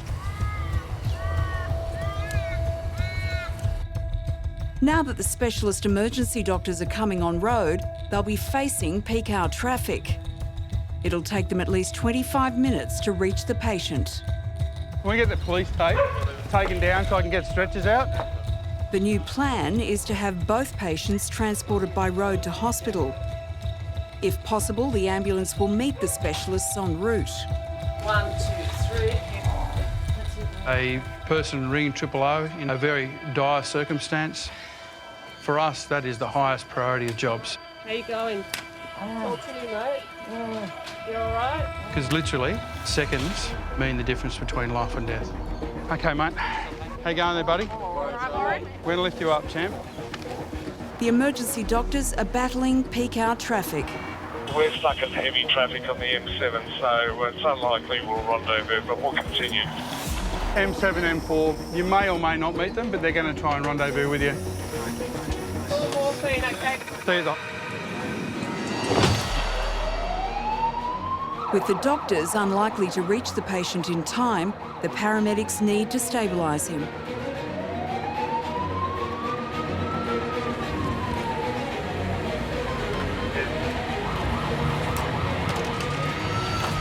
So there's Rescue 209 going as well, Tomo. It says that a road retrieval team and a helo's going. A replacement helicopter is dispatched. Airborne appropriately after the first aircraft broke.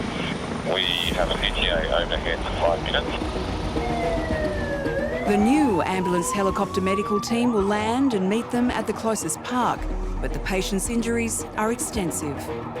Pain, do you want some more pain relief? Yeah? He needs a blood transfusion and his lungs might have been punctured and are at risk of collapsing. We're 2 minutes from the scene. And just another needle in your arm, okay?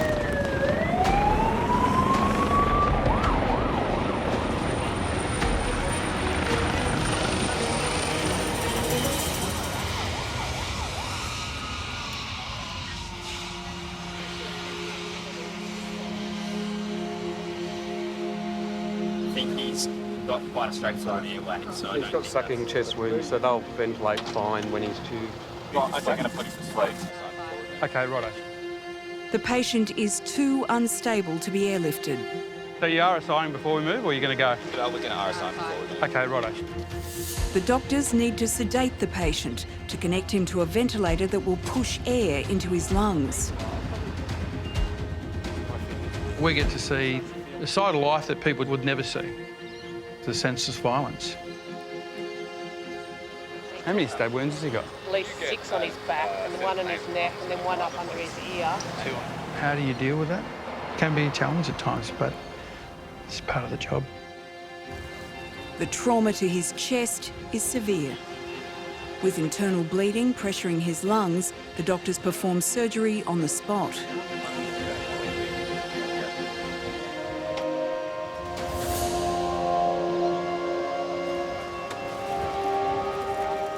All right, let's get him loaded.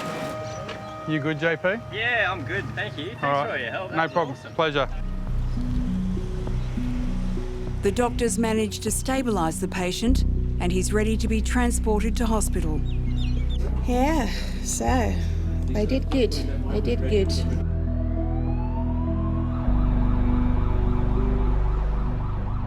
Paramedics go to a lot of violent incidents, but it's just another medical job. And yes, it's a big proportion of our work, but it's no different to the number of chest pains we go to or the people involved in car accidents. They're patients, and they need to be treated with respect, and they need to be treated as patients. Kel, if you wouldn't mind assigning me to Westmead Hospital, please. Copy, clear and heading to Westmead. Thanks for your help, guys. Pleasure working with you as always. No problem at all. We'll be wandering around the west today, so if you see anything that may be of interest, feel free to give us a call. Oh, don't you worry, I will.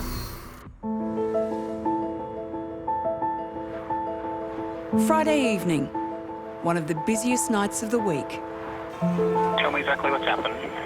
Look, I found a fella laying in the street. It looks like you've been struck by a car or something. Is he breathing? No. He's on its way.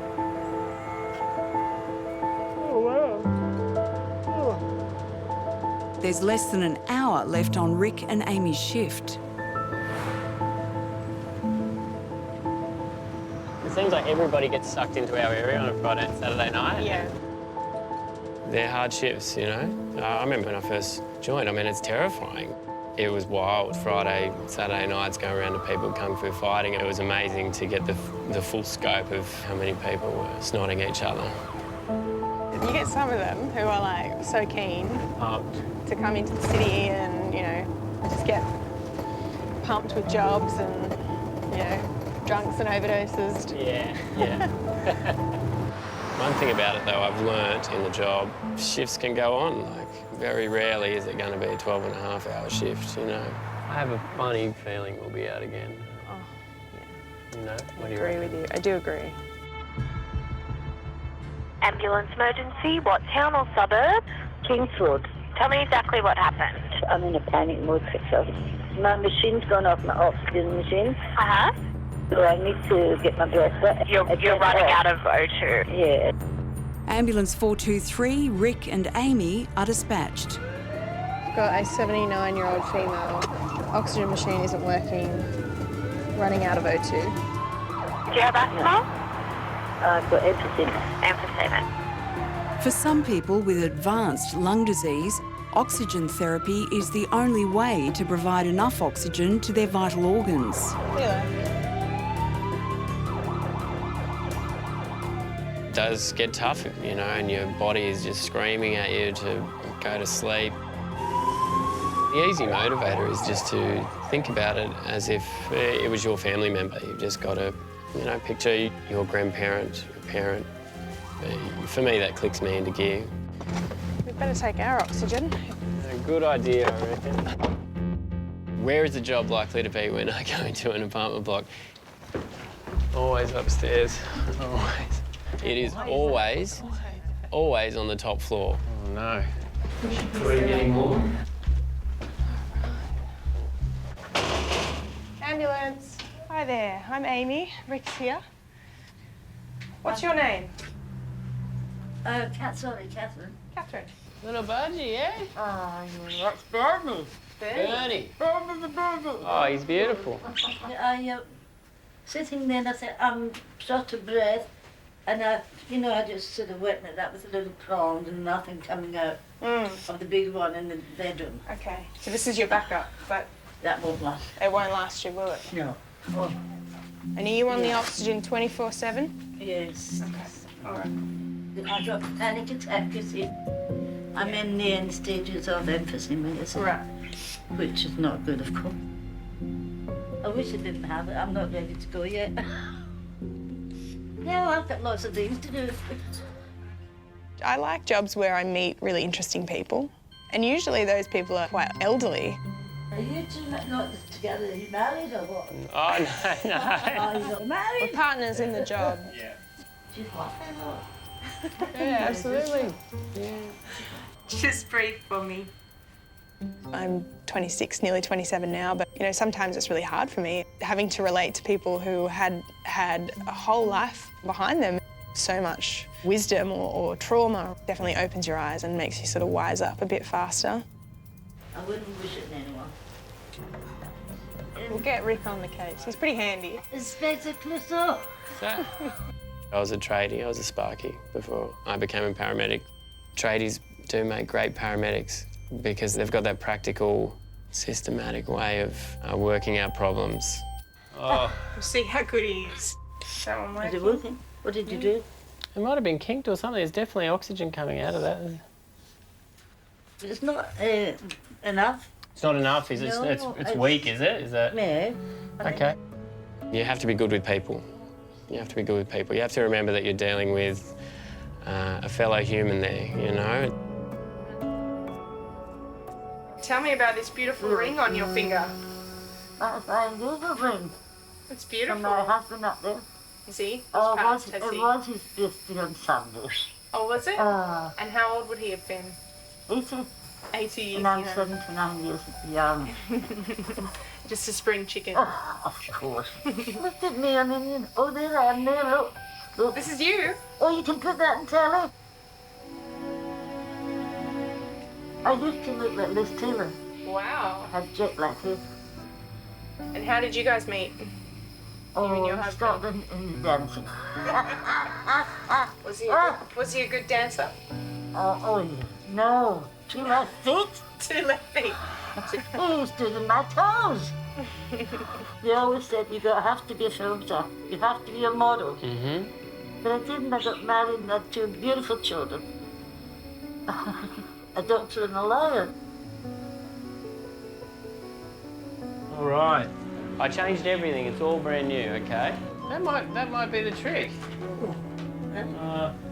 Catherine's oxygen machine is working well enough to keep her out of hospital, but it will need to be serviced. So they're 91.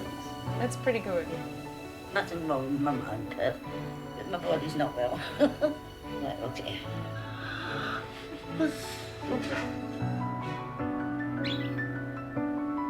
Do not smoke anyone. Look what happens to one and end up like this.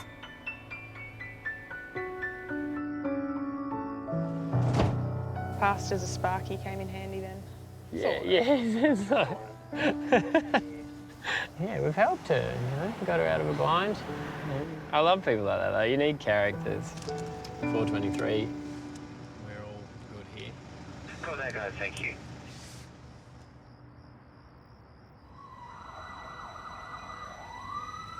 Ambulance emergency. Tell me exactly what's happened. At the control centre, call volume is peaking. Okay, describe the pain, please. On a typical Friday night, New South Wales Ambulance can expect more than 1,000 emergency calls. He's had ice, has he?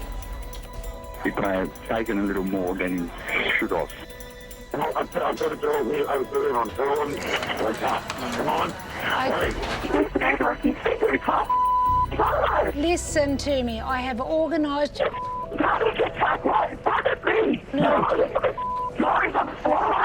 Right, is he violent? Suffering from a bit of anxiety. Okay, so I'll just... Listen, stop swearing at me. Stop swearing at me and listen to me, okay? 2 breaths, 30 pumps. 2 breaths, 30 pumps. Friday morning, it's usually okay. But then as the afternoon progresses and people start to finish work for the weekends, that's when it starts to ramp up. There's someone yelling and swearing in the background, but that's not the patient because the patient is female. They know no information. They hung up on me twice. Got a partner who has severe anxiety. Okay, you need to calm down, okay, so we can help him. Right, so go and check on your friend first before I hang up because I want to make sure he's okay. When they ring, they are so loud and yell and scream, as long as I didn't sound rude. He thanked me at the end, so I must have been all right. Stop swearing. He said, my friends collapsed on the thoughts because you guys took too long. And I wish I could say, no, it's probably because you fed him ice for the last 24 hours. Ambulance emergency, which town or suburb?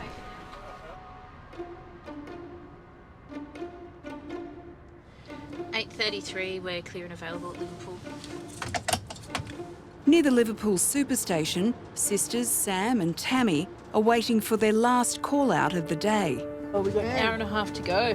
Yep. Probably one more in us. Yep. I like being awake on night shift in Liverpool. So many weirdos come out. What? No, it always makes for an interesting shift. Ambulance emergency, what town or suburb? Hello? Hello, it's the ambulance. Are you there? Yeah. Okay, tell me exactly what happened. I remember just you're feeling low and go over and need some ambulance and it's getting bad thoughts. So are you calling me because he's had a fall or are you calling me because he's having bad thoughts? Only okay, bad thoughts, you know? 28-year-old male fell over and bad thoughts. Okay. Is he violent? Kind of. Okay. In any given night, the Sydney Control Centre can receive more than 60 mental health-related calls. Out of those, approximately 1/4 are classified as violent. Just looking through the script there, it says the patient's violent. I'll send police now. Right, so we've got to be super careful with this job. Since the start of the year in New South Wales alone, 142 paramedics have reported an assault. That's 3 assaults a week. Night shifts can be super scary. You've always got to be thinking on your feet. I remember one job, I turned around and saw all these knives hanging on the inside of the door. A relative came in and started punching the fridge. Yeah, and and when things go pear-shaped, we don't have any way of protecting ourselves, do we? No. Let's head into the unknown.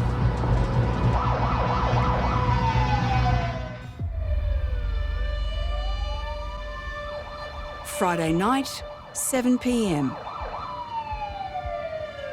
In the Liverpool area, sisters Sam and Tammy are responding to a mental health call-out. He's 23, 25. The caller reported the patient as potentially violent, so police backup is on its way. There's so many things you're worried about on those volatile jobs. You're worried about your safety, you're worried about how far away your colleagues are to help give you a hand. You're on high alert. Just drive past and we'll go up around the corner. Yeah, I don't even know where the front door is. Yeah, no, we're not going in there. 8:33, go ahead. 8:33, we've just driven past the address. There's no one waiting out the front. All right, stand by. Just give the call back a try. Copy, thank you. The control centre tries to get hold of the neighbour who called in the job. That patient probably has no idea that we're coming. We actually don't know what we're walking into. You don't know, could that be a setup? That's right. Doesn't feel right, does it? Doesn't sit right. It's a dodgy part of town. Absolutely. I'm not walking into that not knowing what I'm going for. And if that's the neighbour that is called, how do we know the patient knows we're coming or we're not coming? That's right. Oh, Oh, shit. Looking for a dress or something? Oh, we are, but we're just waiting for police to attend as well. Thank you. Alright, Thanks, mate. It came from nowhere. Oh, and my God. on that note, door locked. Yeah, can you? Yeah. Oh, gosh. Wait for the cops. They're at changeover, so they might be a little while. They're calling 8:33. 8:33 in reply. Yeah, thanks. I'll speak to the caller and confirming that he still requires the ambulance and that he hasn't seen the ambulance, paramedics or police at this stage. Gosh. The sisters decide to try and find the patient before police arrive. We can still drive past if the patient wants to come out to the front. Yeah, okay, that'd be great. I'll get the call and come straight to you. Copy, thank you.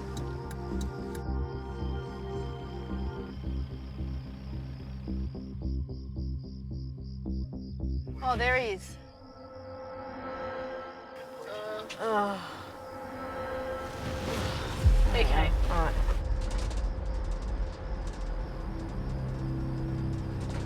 Are you happy to stay here? I'll just ask a question, then you can let them know that we've contacted the patient.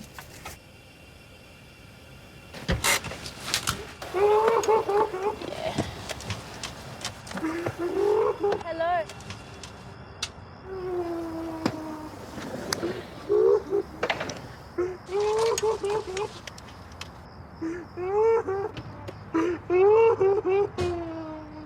Okay. Hey mate, you need to speak to me, okay? I'm from the ambulance. Do you want us to help you? Do you want us to help you or do you want us to go? What would you like?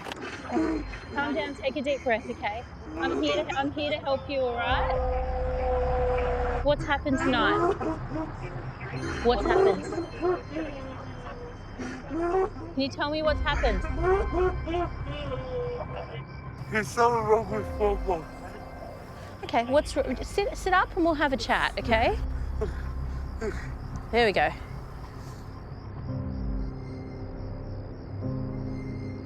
I'm Tammy, and this is Sam. What's happened tonight? I keep blacking out. You keep blacking out? Yeah. Okay. I can't think straight. Can I go to the ambulance, please? Yeah, come on. Let's go. Do you want me to brush all this off your back? You got lots of bark on your back. Okay, lie down on your stretcher for me. Okay. Now, hang on. What's happened tonight, mate? I'm sorry. So what did you call the ambulance for tonight? I never deal well already because I'm not feeling well. Okay, we're happy to take you to the hospital. But I get a rest every day, brother. The patient punches a drain pipe on the way into the building. He just escalated so quickly. He did, didn't he? We can't leave him. He's going to need to be sectioned unless we go and talk to him about what's going on. Fairly obvious he's hallucinating. It's really unfortunate that there's more and more jobs we go to where you're just like, no, I'm not going in, because you try and do the nice thing and the right thing and you go in and then you get caught out. Okay. Well, we just have to wait for cops, don't we? Yeah. I'm not going in there. No, that's too unsafe.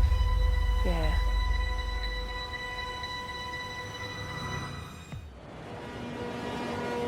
Friday evening, Western Sydney. Sam and Tammy need to get their mental health patient back into the ambulance. So did you see him up in the window? Agent 03, go ahead. I saw him looking out that window. Did he say he was hallucinating? Yeah, he's hallucinating. Seeing dark thoughts and dark things, and he asked to go to the hospital. Then when we got him in the car, he then all of a sudden decided he arced up and said everyone's out to get him, and that's when he ran off that way. But I didn't get any chance to get any type of mental health history. According to the neighbour who placed the call, the patient has a history of violence, so police backup is on its way. I'm glad we just didn't go and knock on that door. That's when he right. got in the car and he started to push up as he left, I thought, shit, he's going to try and clobber us. There's someone else in that window.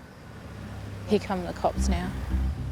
What really surprised me about being a paramedic was that I do really enjoy helping a mental health patient who is really in crisis. So if we can come up and have a chat, I think I might be sectioning him.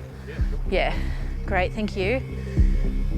I'm the person that somebody calls when they don't know what to do or when they can't handle it anymore. That's him. We just want to have a chat to you before we leave. We want to try and help you. That's their job. We're just here to keep the peace. Don't want to give you a hard time, but you have to listen to them, okay? We're happy to take you. Come on, let's go. Okay, jump in there for me. They might not see what's going on in my mind. The fear on that trip to hospital, it's, oh shit. Then you tend to find your training kicks in. Okay, and what's been happening today? My head's twitching in the back of my head. Your head's what? Twitching? Yeah. I'm even happy if you guys just want to follow us up in the car. Sure. Yeah. All right. Yeah. Hit the brakes, open up. Yeah, if something happens, yeah. I'll chuck the beacons on. Yep. Do you want a blanket? Yes, please. Now the patient is loaded into our vehicle. He is compliant, however police are just going to follow us up to the hospital. Okay, thanks for letting me know, John.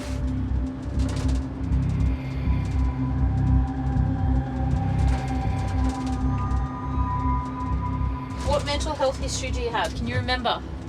Schizophrenia. Schizophrenia, okay. Do you sometimes see things? Yeah. Do you sometimes hear things? Yeah. Okay. Are you hearing them at the moment? Yeah. Yeah, okay. I keep seeing really bad thoughts in my head. Okay. Do you want to hurt anyone? Have you felt like you wanted to hurt anyone? Not really. No. Okay. What about yourself? Do you want to hurt yourself? No, I've got problems with my head. You've got problems with your head, yeah? Yeah. Okay. Okay, we'll take you up to the hospital. We'll get you to talk to someone up there, okay? Okay. Are you going to be nice and calm for the hospital? You're not going to get angry with any of the staff? Okay. I feel extra pressure on those jobs. I try and stay composed, but we are only human.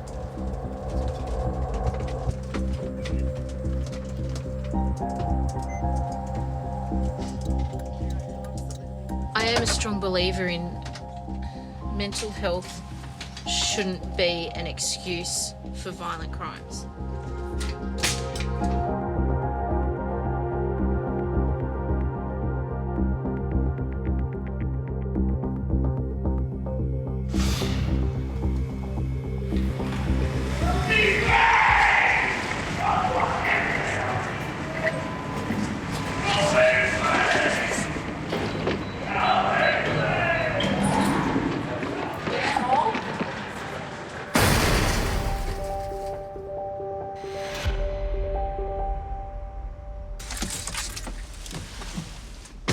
patient.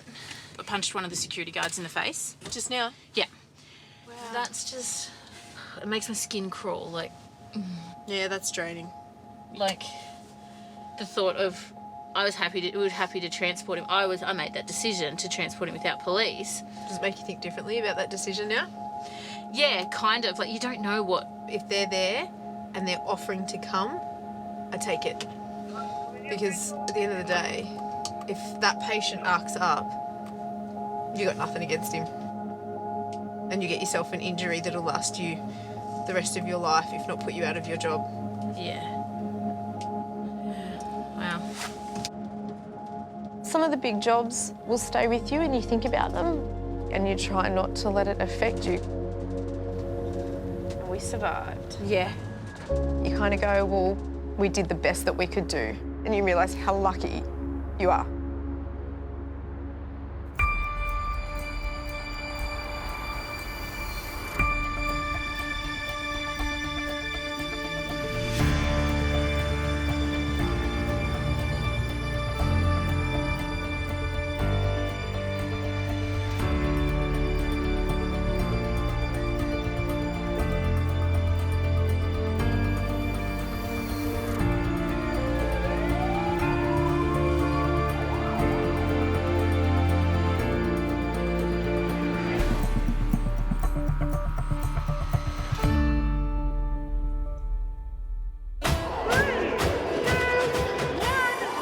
Next time, excuse me, crews in the city brace for one of the country's biggest events.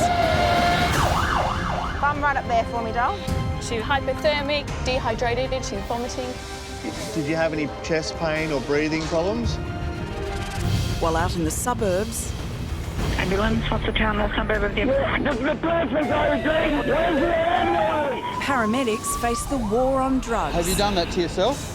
Head on. Get on, man. We're trying to help you. Just calm down, mate.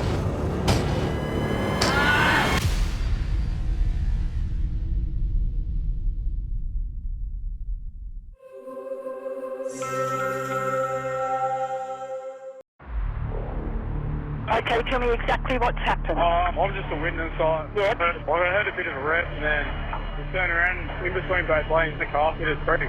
So it's a single car into a tree? Yeah, it's wrapped around a tree. Back to 2-1. Do you have any units on that scene yet? The ambulance is on scene in the knowledge sector. Thanks, sir. Just waiting at report. Now, is anyone trapped? Yeah, there is. Okay, now, was anybody thrown from the car? No. Now, is there any serious bleeding? No, I can't see. The guy's against the tree. Pretty bad of him.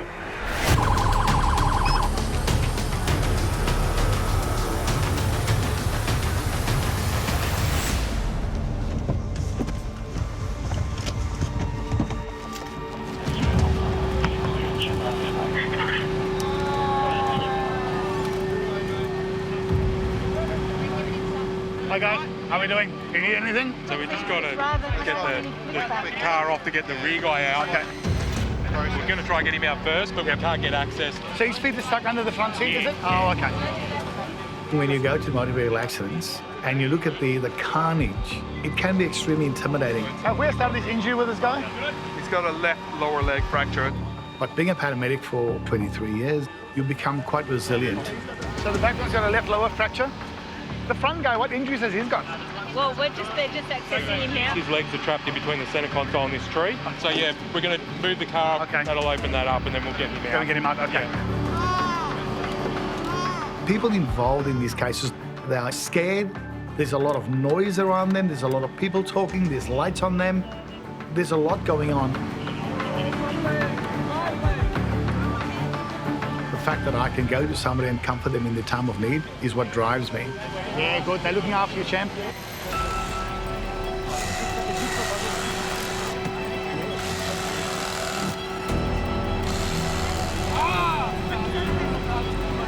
Every time they move it, it digs into his Are we winching? Okay. Yeah, we all good?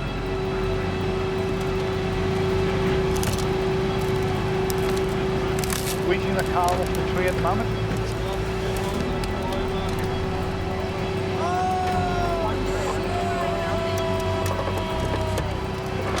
Thanks for an update. Both patients have dual 9.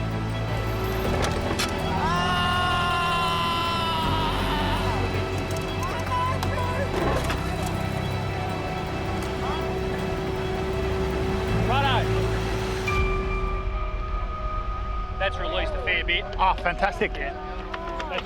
Just hang on, guys, hang on. Can we get the paramedics' hands in there so we can feel what's going on there? He's just pinned. There's no blood, as you can see on my gloves. Yeah. Oh, fantastic. When we finally get patients out of these vehicles that are mangled wrecks, it's a great sense of relief knowing that our professionalism, our knowledge, and the way we ran the entire job resulted in this person being released from this wreck in a good state. They talk about the fire that still burns, and the fire still burns very deeply inside of me. The fact that I know I can make a difference in people's lives, I became a paramedic for that reason. Those occupants of the car were extremely, extremely fortunate tonight. The injuries they've sustained, they'll walk away from it. If that tree had hit a few more inches to the rear of the car, we would have looked at something completely different. They're young blokes. They got their whole lives ahead of them.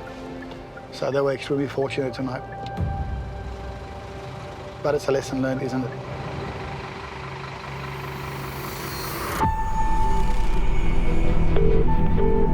Tonight. Ambulance emergency. Tell me exactly what's happening. He's bleeding from his face. He's fallen over. He's not breathing. He's in a lot of pain. He's vomiting. He's talking at the down. A hectic weekend night shift. He's just stabbed himself. We need an ambulance, please. Stretches resources to their limit. I've got one ambulance available. One. Oh yeah, big time compound. Any pain? Critical accidents. These are the things that kill people. And intoxicated calls. Some guys on the side of the road, he's bleeding from his face. Push paramedics to the streets. No. Did you hit your head? Have you been hit? And an ambulance bottleneck. This is pretty bad. Sends dispatch into overload. We have 6 cars indefinitely delayed. The workload just backs up. People keep calling. We're hanging on by a tether. Unprecedented access from the control centre. Is there any serious bleeding? Jesus. To the paramedics on the front line racing to save lives. Just relax. Everything's over. These are the stories behind the lights and sirens of New South Wales Ambulance.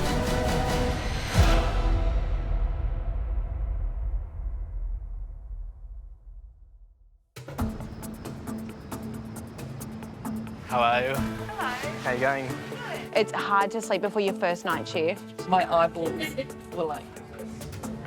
Maybe the public will be nice today. Maybe they won't go drinking. It's 7 p.m, the beginning of the notorious Saturday night shift at the Sydney Control Centre.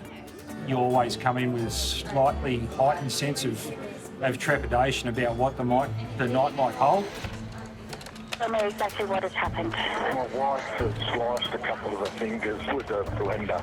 Okay, is there any serious bleeding? So is he awake now? I wouldn't say he's awake, but he's vomiting. Okay, we'll turn his head to the side. You never know. It's just easy just to go with the flow. Never have any expectations before you go in. Apart from the fact that it's probably going to be busy. That's ambulance emergency, which town or suburb? At its busiest, the Sydney Control Centre will answer one call every 20 seconds. Got anything with her heart at the moment? And tonight, 88 ambulances will be on the road, covering the entire Sydney metro area. Apparently the crews today had a really good day. Yeah, they said that. Which is probably terrible news for us. Yeah. Very good evening to our 1945 starters here on the Sydney Southwest. You have Emma and Scarlett tonight. Sydney standing by for Bankstown sign-on, please. You ready? Okay, let's do today. Yeah, let's do today. Liverpool paramedics Joe and Saha are a seasoned team with 13 years' experience between them. Yes, food time. Yeah. What do you feel like? Chicken? Okay, then keep going straight. And I'll take you to Lamono. Oh, Lamono. I love Lamono. Okay. We have a Lamono in Parramatta. I love Lamono.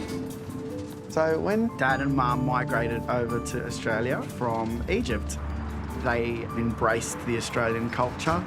So when I've said I want to be a paramedic and help my community, they supported me. Oh, we need to make it happen. Okay, tell me exactly what happened. There's some guys on the side of the road and he's bleeding from his face. An unconscious man with facial wounds has been found on the side of the road in Cabramatta. All right, and he's bleeding? Yeah, he is. He can't move.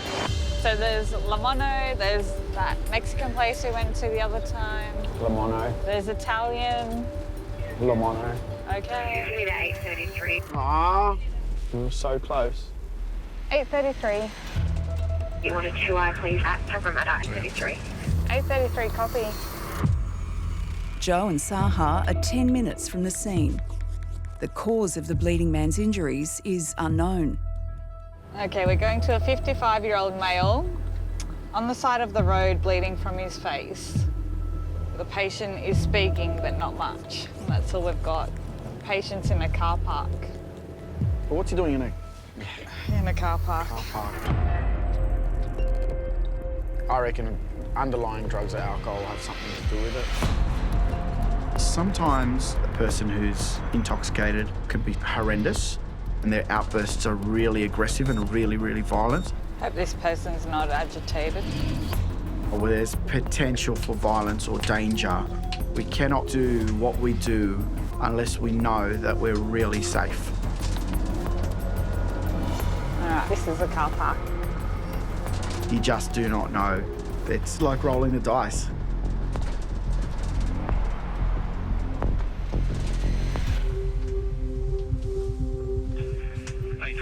Go ahead. You happy? Yeah. Get him to the ambulance, I think. Yeah. Hello. Hello, everybody. Okay. My name's Saha and this is Joe. What happened? Too much to drink. Not only does the patient appear heavily intoxicated, there is an obvious language barrier paramedics must overcome in order to perform their assessment. Mandarin. How's your Mandarin? No good. Oh, me either. I like eating mandarins, but... Okay. Did you hit your head? Oh, no. Did you hit your head? No. I'll get you a stretcher, hey? Yeah, thanks. Sorry. That's okay. No, that's okay. All right. So, here? No. Here? No. What about here? Big. What did you hit your head on? Just too much to drink. Too much to drink? Yes. Okay, tell me exactly what's happened. All right, so somebody's intoxicated and passed out, is that right? More than 1/3 of all emergency department patients in New South Wales have underlying drug or alcohol-related issues. He's throwing up red wine. Is that right? She's a 24-year-old female, okay? And is she the one that's had the cannabis, cocaine and alcohol? And she's vomiting? People talk about the drug epidemic and ice and stuff, and yes, it certainly has an impact on us. But alcohol is the most readily accessible drug, and it's probably the one that causes the most impact with domestic violence, social violence, car accidents, all sorts of things. All right, tell me what's happened. His eyes problem with his eyes popping out of his head. Has he been hit in his face? Is that what's caused it? His eyes probably. What's happening? The ambulance is already on the way.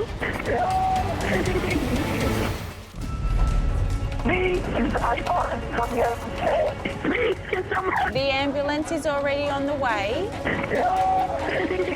Call taker Alexia and Senior Control Centre Officer Pat have answered a call from a woman helping a man whose eyeball is hanging from its socket. Don't touch, irrigate or bandage the eye, okay? You need to just leave it and you need to keep his head above chest level. So have him sitting up. Is the police there? You said the police there? Hello? Yeah, let it go. You stay way more calm than what I do. Good job.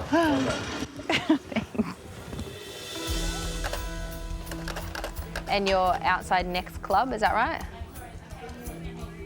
Okay. Is she changing colour? For many Australians, Saturday night means hitting the clubs and pubs. In the control centre, the Saturday night shift sees a 28% spike in calls. All right, now I need to hang up to take another call. As I said, help has been arranged. Another intoxication, it's pretty standard. She was just at a pub, tripped over, cut her head open, and then, yeah, she gets an ambulance. This is the intoxication now, basically. It's hit everybody well and truly by now. Yeah, so it's begun. Ambulance emergency. What town or suburb, please? What happened? Did you hit your head? Oh, no. In Cabramatta, Joe and Saha are still struggling to communicate with their heavily intoxicated patient. Sore? Sore? Too much to drink, yes. I'll get you a stretcher, hey? Yeah, thanks.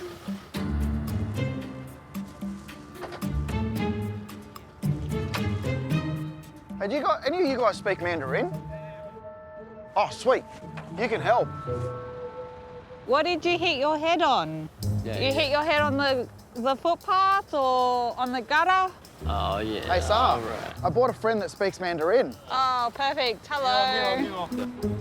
What did he hit his head on? 你把你的头打在什么东西上了？ On the floor. Did he lose consciousness? 你晕倒了吗？ He did? All right. We'd like to take him up to hospital. No. Let's get you on the bed because I can't hold you up for much longer. Yeah. 还没有再做其他的。怎么还得去做？Bloody.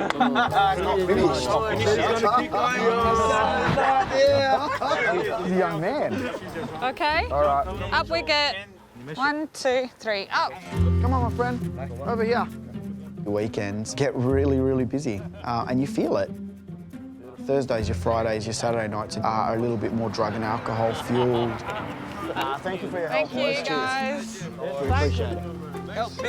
Yeah, I'll grab that. All right. All right. Let's go. You're right. He wanted to keep going. Yeah. All right. My name is Saha and that's Joe. Yeah, okay, thank you. That's okay. Thank you. Yes, these people have put themselves in a predicament, made some bad choices. You're all right. We want to get you go checked out, get your head looked at and find out why you blacked out. But I'm here to help, and I'm non-judgmental, and that's the most important thing, I think. Happy drunks I can do. I like happy drunks. How are you feeling? Good? Good. Thumbs up. Nice. Thank you. That's okay.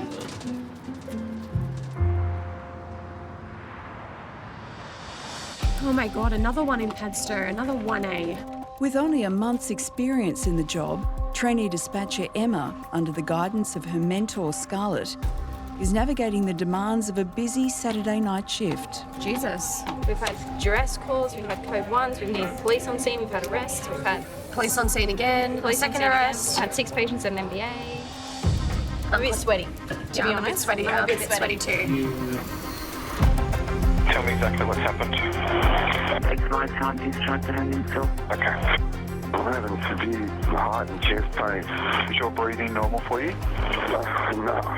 The dog's had a fight and my mum has stuck her arm in the pram and the dogs have locked through the hock into the bone.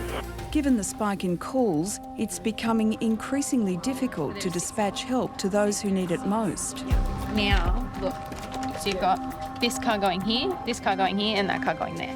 They'll all go closer. Yeah. It's a hard job for those who are actually facing it.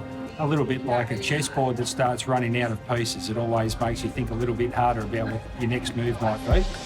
Well, it can only get better from here, right? Don't say shit like that. Yeah, but I'm trying to be positive. You're being delusional. I'm being delusional right now.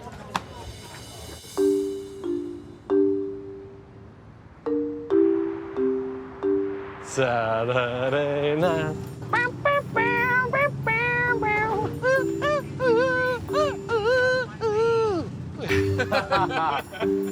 In ambulance 825 are Matt and Dan, who've been working together for the past 3 years. Yes! Black pockets. He's feeding it. With a group of other paramedics, they're also part owners of racing greyhound Black Pocket. Look, he's 6 legs out in front. Yes! Yeah! Woo! Woo! Look at the boys. Mossy, we're millionaires. Dan and I are good mates. He is a larrikin. He's taught me to not take everything so seriously. Yes! And sometimes having that joke and having that laugh is just what a situation needs. All right, boys, gotta go. Love you. First win. First win. How good's that? I think your relationship with your partner, that's one of the most important things for sure. Oh, that's funny ass. Matt's sort of like to the book, straight. He definitely keeps me focused when I start to roll off the ball a bit. What a dog, what an investment. And he's definitely one of my best mates on this job, but don't tell him I said that. I'm stoked. Okay, tell me exactly what's happened. Our mum was in the kitchen. She fell straight back and she's cut her head open. So she's got a laceration to her head. Tell me exactly what's happened. He's like in his blood burst to his leg. There is one motorbike rider. A motorbike, yeah? What happened? Motorbike. Oh, he just fell off and then on the... How many people are hurt? Only one. Sydney calling car 825. 825, thank you. Having to reassign you to a high priority. 81 Charlie MBA. 25 Norris, drop it down. Is he awake? No. Is he breathing? Is he breathing out? A 35-year-old man has come off his motorcycle in Revesby. One ambulance has already been called to the scene, but due to the severity of the patient's injuries, backup is required. Matt and Dan are 10 minutes away. Dan and I do have fun, but when the job drops down and we need to switch on, that's what we both do. We both know the job that we need to do. Having a good rapport and good friendship makes those difficult, stressful, life-threatening jobs easier. 825 ETA, 5 minutes. Because we know how each other works, we can assist each other in a stressful, complex situation. We just get on with it and get the job done.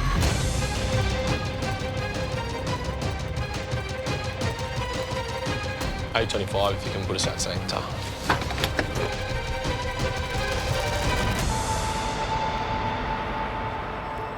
G'day guys. G'day mate. How you doing? G'day my friend. Okay. All right.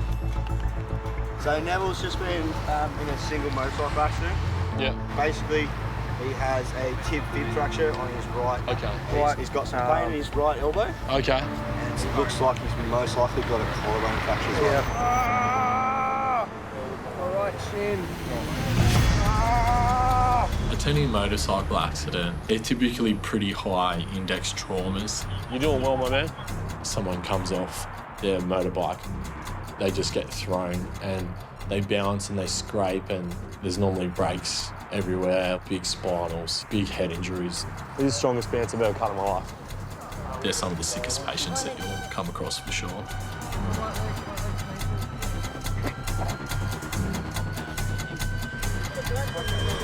Oh yeah, big time compound. Oh yeah. Yeah. How far out is that bone? Looks like it's come out and gone back in. Gone back in, sure. A compound fracture is a break in which the bone pierces the skin, putting the patient at risk of permanent nerve or blood vessel damage. Go even higher. There we go, that's good. I'm gonna have another push of your belly, mate.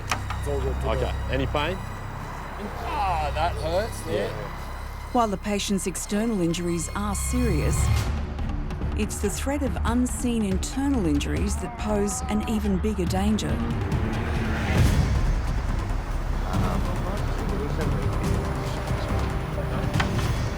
Have a look at his helmet. You think a motorcycle helmet would be good at stopping some trauma, I'm going to take the helmet with us. but if they hit anything head on, they don't stand a chance. At the end of the day, these are the things that kill people. Okay, listen to me. I need to ascertain what happened. So you fell with a knife in your hand, is that correct? Just come in and send me someone. Look, they're really busy, but they're going to come as an immediate response. So they're going to come as quickly as they can. Is there someone on their way? No, because they're really busy. They're going to come as quickly as they can for you, okay? Hurry up. She hung up on me. Does she have anything infectious or contagious? It's a busy Saturday night shift at the Sydney Control Centre, and call takers are dealing with the rush of incoming calls. How old are you? And by 11 p.m, an influx of ambulances to Liverpool Hospital has doctors and nurses working hard to admit patients and get paramedics back on the streets. But despite their best efforts, there are delays. This is not pretty. 975 is not yet triaged. 808 is in the process of being triaged now. 812, 959, 826, 834 are all delayed. Oh God, Liverpool is horrible. I was just messaging one of the crew that are stuck there now, and they're saying don't come here. We've got 7 at Liverpool Hospital at the moment. They're all still with patients. So at the moment I've got 1 ambulance available in the southwest area. 1. They're coming as fast as they can. Just keep reassuring him and telling him that they are on their way. It's just out of control, and it's only going to get busier. 833, thanks very much. 25 still showing at scene. I'll advise when they depart. Doing really good. Just keep breathing. All right, Shin. Big time compound. Oh yeah. How far out is that bone? Looks like it's coming out. You've gone back in. Gone back in, sure. Bankstown paramedics Dan and Matt are providing backup on the scene of a motorcycle accident. Okay. Any pain? Ah, that hurts. The patient, Neville, has suffered a number of serious breaks and lacerations. Have a look at his helmet. But it's the critical threat of internal and head injuries that means he needs immediate transport to the nearest major trauma centre, Liverpool Hospital. Oh, shit. You're all right. What's out? Down, 1, 2, 3.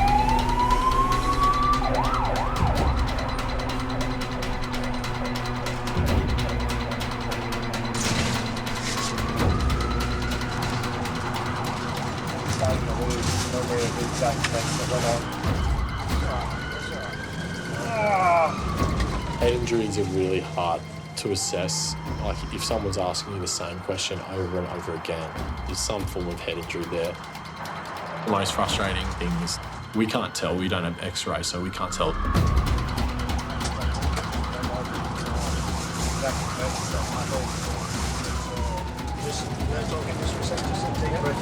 There's going to be a sting in your right wrist as well. It's just me putting another needle in your arm. It might look like a scratch, but they could have a subarachnoid. I'll just keep bleeding and bleeding and bleeding inside their skull. I can't, just letting you know, I can't exactly remember the exact events that happened. That's all right. I came off. You knocked your head a little bit, I reckon. Yeah, oh yeah, definitely. Definitely. Oh, we're pulling up, we're pulling in now, all right?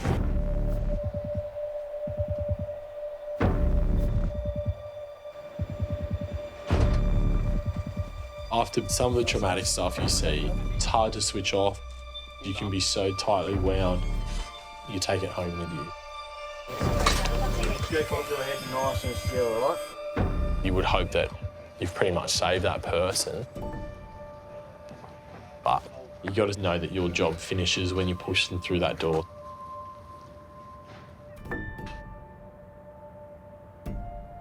Copy that, thanks 856. At this stage, we have 6 cars at Liverpool Station, indefinitely delayed, longest been there for 2 hours. Oh, right, yes. Is there blood spurting or pouring out? Yes, it is. All right, I'm organising help for you now, sir. Stay on the line and I'll tell you how to stop the bleeding. Listen carefully to make sure we do it right. People keep calling, so the workload just backs up. She's not breathing, is that right? No, I can't get nothing from her. Okay.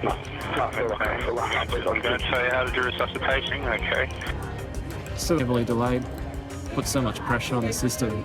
We're hanging on by a tether. 1, 2, 3, 4. 1, 2, 3, 4. Keep doing them. Keep doing those compressions. I know it's tiring, okay?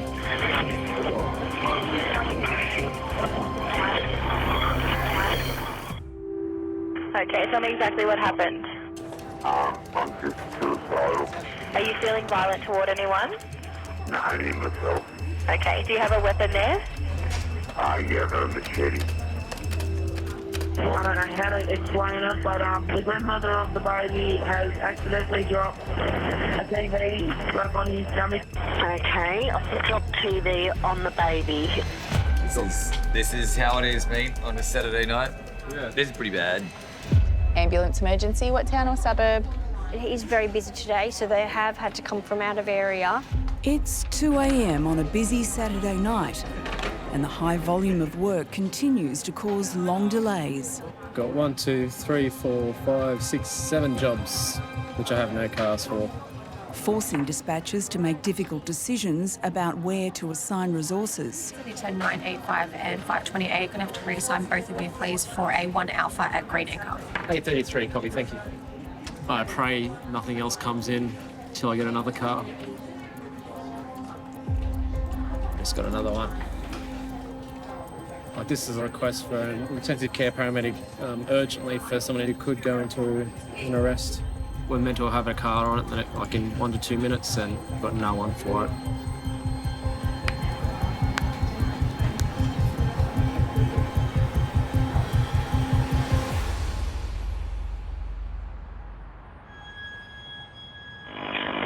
Okay, tell me exactly what's happened.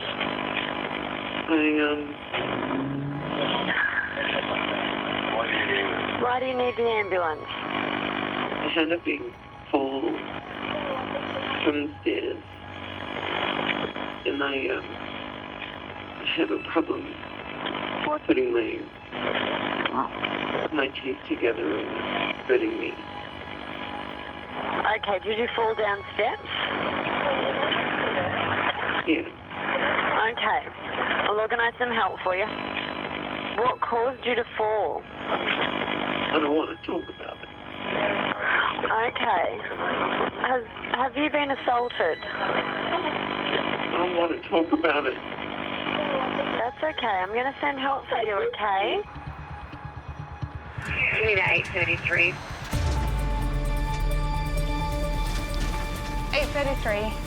833. I can get you on a 2R4, please. Also attaching police for you now per the notes. 833, copy. Says that she's having trouble talking. Her teeth weren't lining up. Very jaw injury. So send that through, please. Going to fall for a female who's hit her head. Query and assault. Right, okay. Last year, more than 28,000 cases of domestic violence were reported in New South Wales alone. Roughly 80 incidents a day.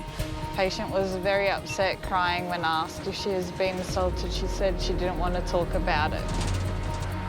On average, 1 woman is killed each week in Australia by a current or former partner. Patient is waiting out the front of the building. Okay. It's usually a sign that she doesn't want us to see the house. The house, yeah. We're going. When I joined the job, I was only 23 years old, and I was probably a little bit more naive as to what was going on in the world. Domestic violence, hey?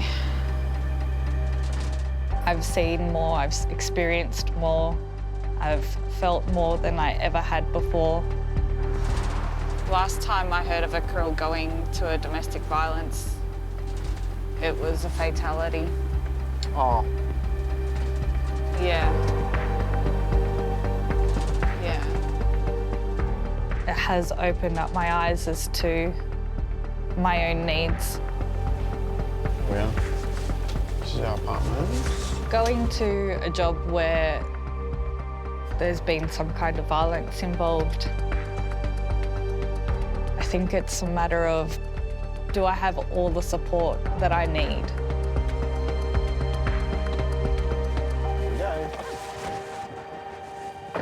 Am I ready to face what I'm about to face? Going to fall for a female who's hit her head. Query and assault. Right, okay. Paramedics Joe and Saha have been called to the home of a woman who reports that she's fallen down the stairs. A domestic assault is suspected. Last time I heard of a girl going to a domestic violence, it was a fatality. Oh. Yeah. Yeah.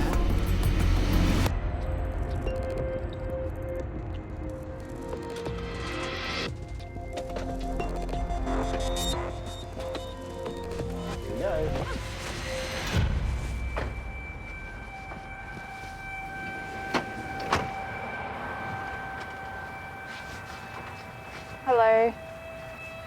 You called the ambulance? Okay. My name's Saha. I'm the New South Wales ambulance, and this is Joe. Hi, mate. Okay, what's going on today? Nothing. I just came down off the stairs in my mouth. Like, if I'm going to put it the way it should be, it's hurting me so much. Were you by yourself? Yes. Something upsetting you? I don't want to talk about it. I just want to see everything's okay with my body. That's it. All right, how about we get out of the cold? Come on, we'll go to the ambulance. Yeah, it's really cold. Yeah. Come on, Come we'll with go to me. the ambulance.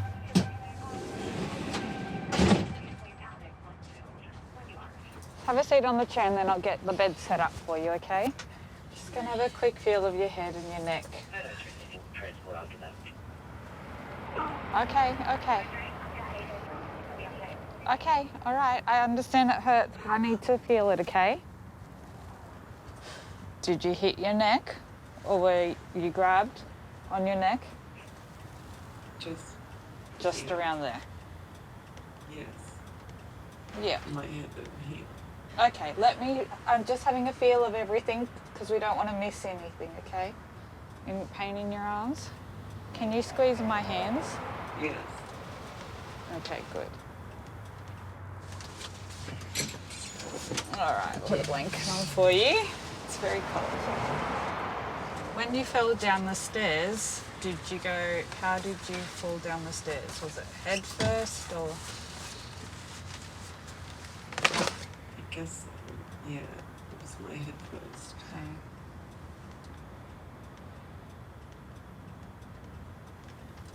Because your injury on your cheek and on your head don't really match up with falling downstairs, sweetie. So if something else is going on, we want to make sure that you get the right care, okay? It's just like I said. I had a few glasses of wine. And I must have been drunk or something, so...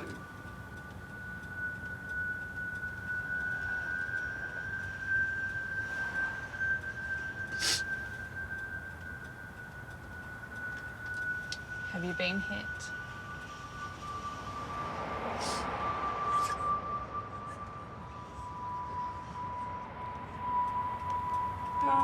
If you have been, we can get you some support services. Can you please just stop asking me? You know, I can handle the blood and guts, I can handle the medical side of it. something's broken, I can fix it. But I can't take the pain away from someone dealing with domestic violence. Well, when we get to the hospital, I'll get you put on the system and I'll have a chat with the triage nurse, okay? And if you don't want to talk to me, there might be someone else that you want to talk to, okay? Okay. Comfortable?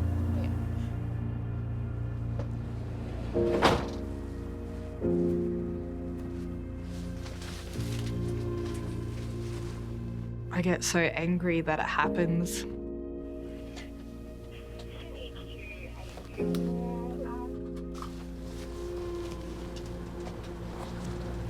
Get you an ice pack. Pop this on your cheek, okay? On your jaw. What I do, feel the trauma. I experience the emotions vividly, I suppose. 8:33, thank you. Just for information, the police will no longer need them at scene. However, they may want to follow up this patient at the hospital. Realistic.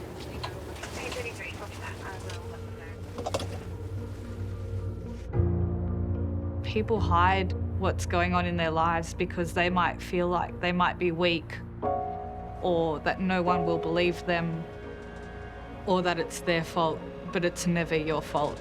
You're not weak. One of the hardest things you can do is reach out to someone.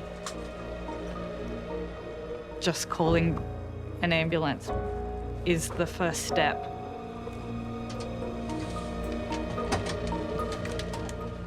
You just want them to give us a chance to help them.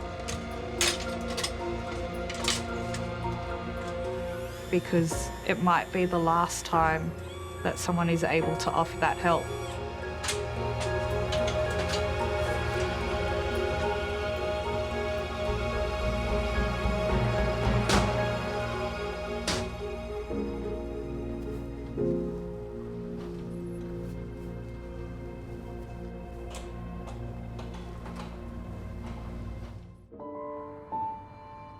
So can you tell me exactly what's happened? I'm just looking for a lift home so I can go to bed. Is that all right? We are not a taxi service. If you do need an ambulance to go to hospital, give us a call back. As the night shift enters its final hours and the call volume drops, pressure on the control centre finally begins to ease. It's cleaned up heaps, so we just have two at Liverpool for just under half an hour. Well, one for half an hour, one for 15. Come on, there's been enough lollygagging around here. How about some day shift rosters? It's been a busy one, actually. Very constant for a Saturday night. Usually get a bit of a drop-off earlier than what we have tonight. So. But yeah, Saturday. True or false, James Callaghan was Prime Minister of the UK from 76 to 79. True. True. Yes. Total guess.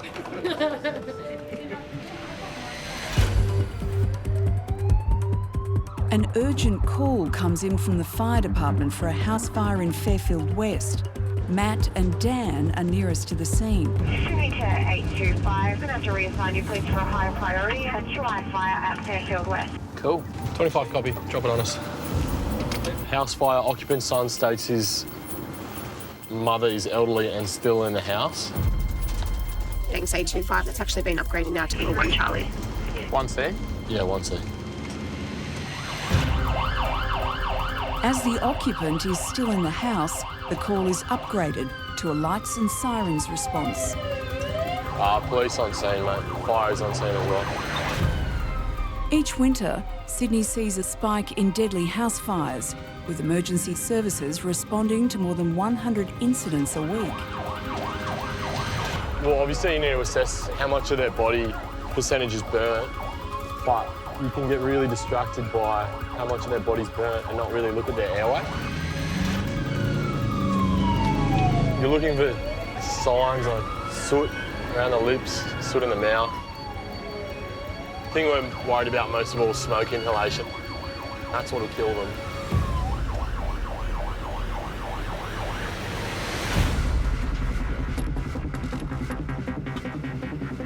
There's heaps. All the detectives are here as well. I didn't see any, man.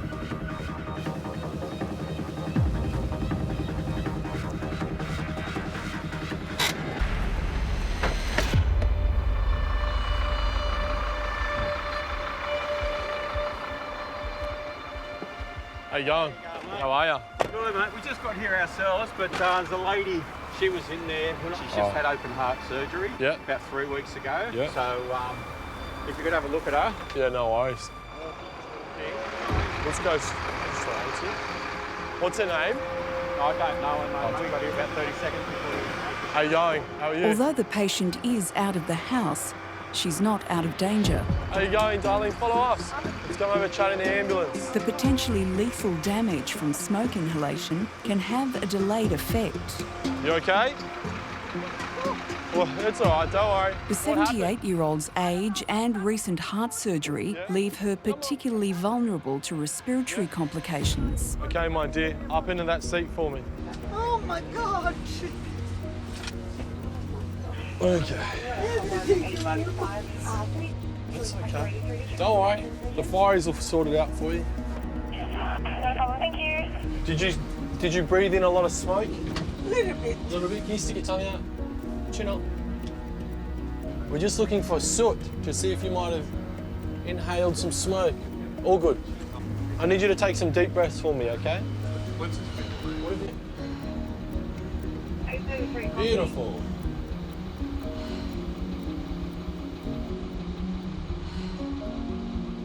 Just relax. Everything's all good. Your health is really good. Sit forward for me. Take a deep breath. And again. And again. Nice deep breath. Beautiful. I love nonnas. Elderly Italian nonnas and grandmas are the best. Where are you from? From Italy. Italy. Nonna. Nonna, yes. Nonna, okay. Okay. Lingua Glossa, this is my village. Okay. Yeah? Sicilia. Sicily. My girlfriend's brother's in Sicily right now. Oh. Who is he? His name's Danny. They're just super lovely, but they're super anxious as well. Do you do much cooking? Yeah. What's your favourite dish to cook? Lasagna. Lasagna, macaroni. My home.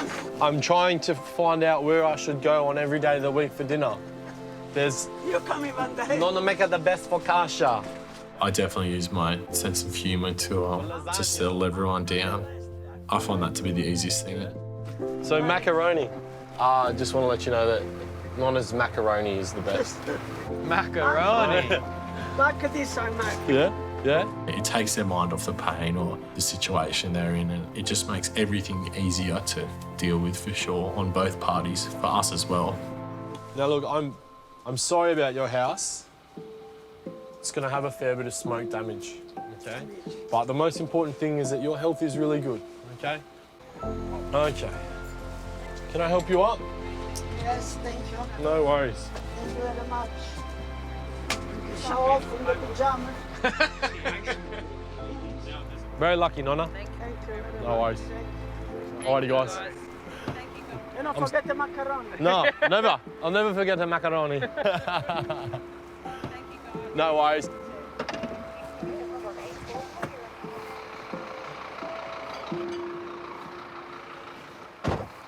Lovely old lady. You happy if I move the ambulance? Yeah, let's get out of here.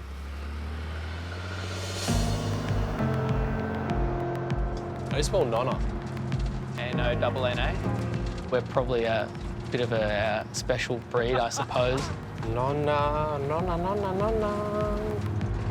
You've got to enjoy being out and about, you know, being put in stressful situations, and you've got to accept that and thrive in that environment. I don't know many people that can say they look forward to going back to work. No. I wake up in the morning, put this uniform on and I go, woohoo, I'm going to work. So it's probably not for everyone, but there's definitely a selection of us out there that do well at it and enjoy it. Thank you. No, thank you. Would be lost without you. bit of fruit and yogurt for breakfast. Got to go for a surf when I finish here, so I need some substance. Being put through stressful, complex situations that other people of society don't live or don't go through definitely forms bonds that are probably stronger than friendship and are more like family. Do you want to go to Sunday markets? Yeah.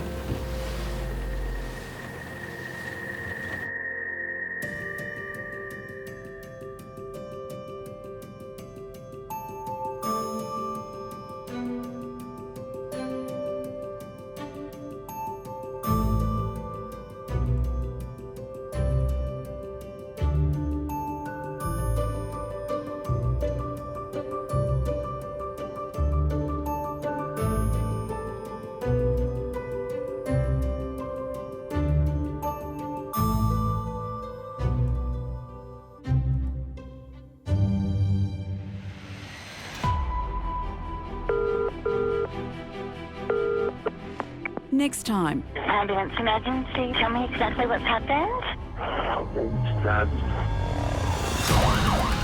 It's a race against time. So how many stab wounds he got? Rescue helicopter 206, are you on the air? When a violent attack Let's just get this guy out first. throws crews into overdrive. Then 8:33, it's patient's violent. a call fraught with danger puts paramedics in the firing line.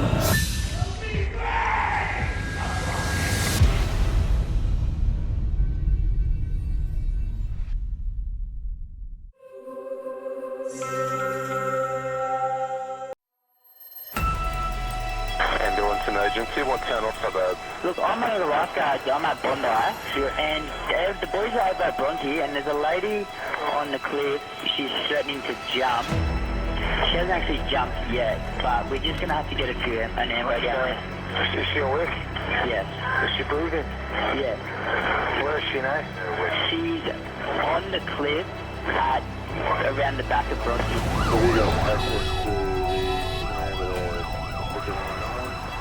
There are a number of different situations where we get called and we've managed to make a significant difference. We can intervene and get the patient back to a safe place. Okay, is she completely alert? There's a lifeguard on a paddleboard talking to her. Okay. Look, I'm organising help for you now. Stay on the line and I'll tell you exactly what to do next. Got a second officer coming to join you. She's on a ledge. Jesse, has she fallen off the cliff? I think she's jumped off it.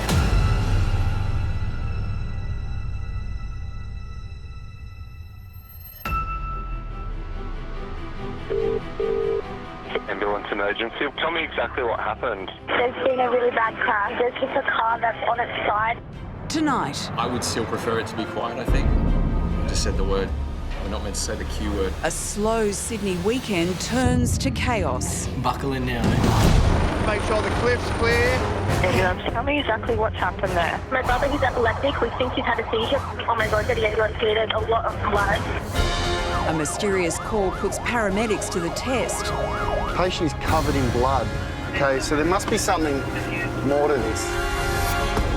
So what's happening? And a catastrophic crash Where's the patient? Still trapped. He's crook. You hear me, crook? forces crews to dig deep. We'll take good care of him. Thank you, Robert. No problem. Unprecedented access from the control centre I did not expect that at all. to the paramedics on the front line racing to save lives. Do you remember what happened? These are the stories behind the lights and sirens I just need to make sure he's okay. of New South Wales Ambulance.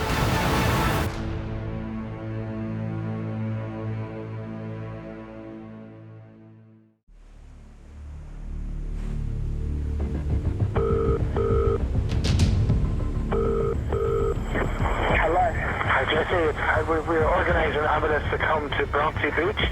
Yeah, mate, it's just on the southern side of the pool. The lady is alive. She's got lacerations all over her body. She's in discomfort. She won't let the lifeguards go near her. She's lacerations all over her body. She's got about 3 or 4 that are visual. Big ones. Although the patient has survived the jump, she has fallen 15 metres and landed on the rocks. The full extent of her injuries are still unknown. Fallen 10 to 15 metres, GCS 15 still, we haven't accessed it clinically. Yep. And police rescue just looking down the hill to see what they've got. Paramedics have been unsuccessful in reaching her as she's dangerously close to the waterline. Steve, Giles Buchanan down at Bronte, just requesting permission to winch. She's precarious and we don't have access via foot. Duty Operations Manager Giles is tasked with leading the recovery. With nearly 20 years' experience, the job is a time-critical rescue mission. The plans for the helicopter medical team to insert via winch and then assess the patient. If need be, we've got approval from our zone manager, Vaughan, to extricate via winch if need be. But given the rising tide and potential injuries, they've already winched people in there. They'll probably just winch them straight back out. To access the patient trapped on the rocks, a helicopter is deployed from Sydney's Bankstown Airport. It's up to 20 minutes away and the tide is rising fast. She could be growing pneumothorax or internal bleed or something, so they can pop the doctor in, give her bloods, decompress, chest drains, all of that if need be. In any job where there's a huge amount of force applied to someone, seconds make a difference. The patient may have any number of medical conditions. Potentially they could be bleeding out from a wound. They may have 1 or 2 collapsed lungs. That, left untreated, will kill them. So the necessity for us to get there as soon as possible is absolute.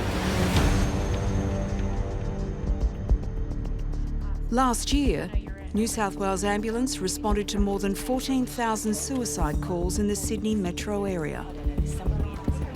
If someone's made a decision to jump, don't feel bad if they follow through. You can't blame yourself or blame anyone else if someone says, I'm going to kill myself, and they do it, or they make an attempt, whether it's successful or not. I suppose you just think of the lifeguard on the jet ski trying to speak to her, convince her to come down. No one comes to work wanting to deal with a situation like that. People just doing horrific things to end their life, unfortunately, and it's sad that at the end of the day it gets to that stage, but yeah.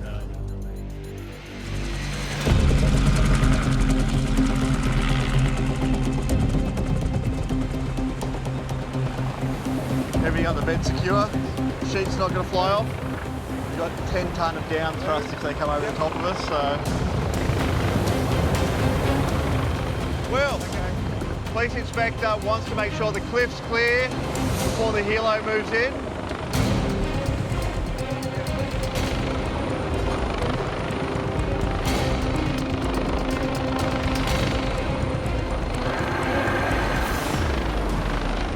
A critical care paramedic is carefully winched onto the rocks where the patient has landed.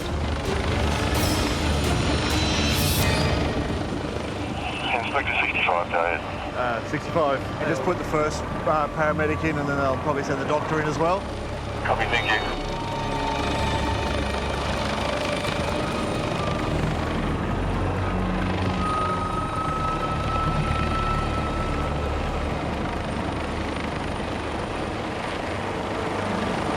Speak 65, patient's packaged, ready for winch.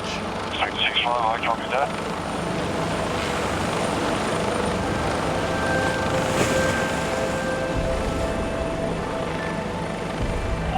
Inspector 65.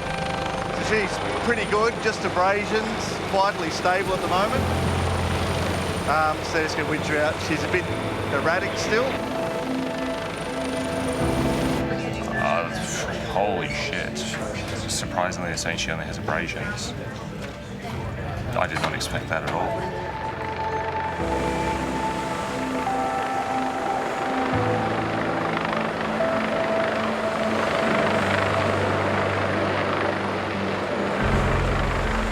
Space 65, insertion party and patient. We winch back onto rescue 207 and they're headed direct for Royal North Shore. We'll just try and extricate the soddies and then we'll clear resources. I think we have the capacity in some situations to make the difference between life and death. It's not every job, it's not every day. It might happen once a year, but without a doubt, the flip side of going to someone in their darkest day is that my intervention may have made a difference or actually saved a life.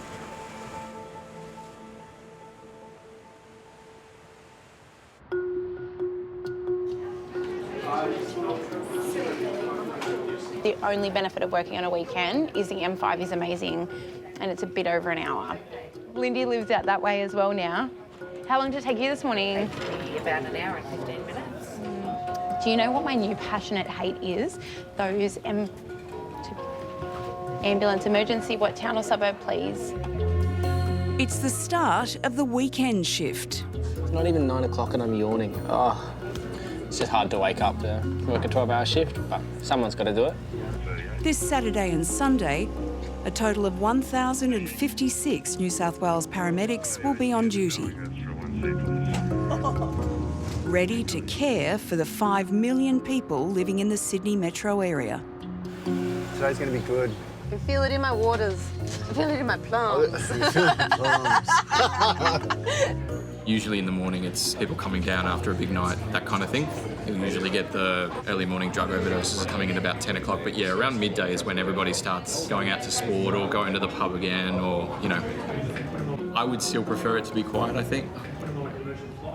I just said the word. We're not meant to say the Q word in this room, so gear up. It's going to be a big day now. I just ruined it for everyone. I did, I'm sorry. Oh boy. Sorry, Grace. Sorry, everyone. Yeah, no. Oh, well. Buckle in now, eh? Ambulance emergency, what town or suburb?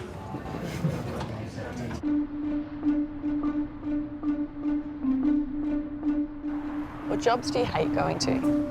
Really drunk people. Really? And I know you love that. That's the best. In Ambulance 423 are Biffy and Gina. Elizabeth, better known as Biffy, is a recent transfer to the Sydney Ambulance Centre in Everleigh. This weekend is her very first shift with 22-year-old Gina, who's only been on the job 6 months. Oh, Wayne. Oh, pretty. Congratulations. Oh, she looks beautiful. Holy shit, he has done well. That's all right. So what I've been told is she's threatening to cut her throat. Are you able to tell me exactly what's happening? No, not her throat, my throat. Tell me exactly what's happened. We run a shark dive program, scuba divers, and one of our divers has experienced breathing difficulty. Ambulance at the town or suburb of your emergency. I've been up to spare my flat, my bed in my apartment. Are you with him now? Now I do need to ask you, is he awake? And he's not responding at all. This is not good. 2 ambulances are immediately dispatched to the unresponsive patient. In car 423, Biffy and Gina are more than 4 kilometres away. Ambulance 965 is closer and already en route, with an intensive care paramedic on board to begin immediate resuscitation. Please listen to me, okay? I have 2 ambulances on the way, coming right with sirens to come and help you. Oh, we're close. Being 22 and being one of the youngest paramedics in this job, when I get out of that ambulance, I just need to take a breath and just know that I can do this and know that I have the skills to confront what I'm seeing. Oh, we're close. Yeah, chuck some gloves on. The Sydney call centre has taken an urgent call from a man who suspects his flatmate has died. Looks like we're turning into our street. Ambulance 965 has just arrived on scene. In the second car, Biffy and Gina are just minutes away. 10584. All right, 61, what's our number? 81. First 6 months on the job is tough. University and training can never prepare you for what you're going to see on the road. You have the clinical skills. You don't have what it's like to deal with a real patient. And that's only something you can learn on the job. And those 6 months is a whirlwind of information. We have to go this way. It says entrance is this way.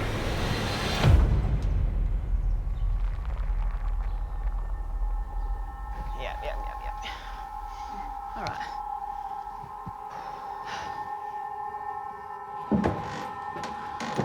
Do you want to have a seat? Have a seat. Unfortunately, your friend has passed away today. So I don't think you could have done anything, okay? There's nothing that would have changed the outcome today. Do you want a glass of water, sir? No, you sit, relax. sit, You stay there. You stay there. Okay. How well do you know him? I've known him for 6 years, so we're pretty good mates.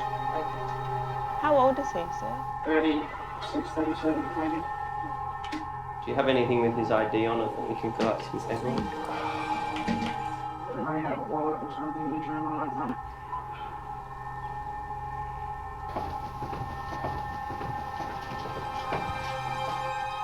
So the GP doesn't have to come to the morning to do a death certificate? With the paramedics confirming that the patient is deceased, the case is now handed to the New South Wales coroner, who will investigate the cause of death. Do you want us to stay with you for a little bit? Do you have a friend coming? Do you have anyone else that maybe you can call? It's a big shock for you, you know, to walk in and to see that as well. It's just, yeah, pretty full on. When you get called to someone who's in their 30s and you find out that they've passed away, you just realise that life can be so fragile and people can die at the drop of a hat. You might fall off a chair and end up dying, or you could fall off a bridge and end up living. You don't know when it's going to happen, and this job really opens your eyes to that. You all right? Yeah. Are you? Yeah.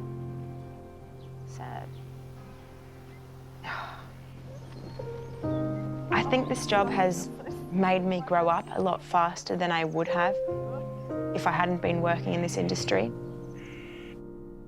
I don't know if it's changed me, but it's opened my eyes up a lot, and it's taken me out of the bubble that I've grown up in. All right, off we go to the next one.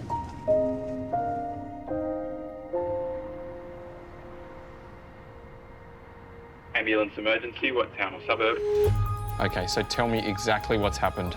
Was in a game of football and the young boy's hurt his leg snapped. Okay.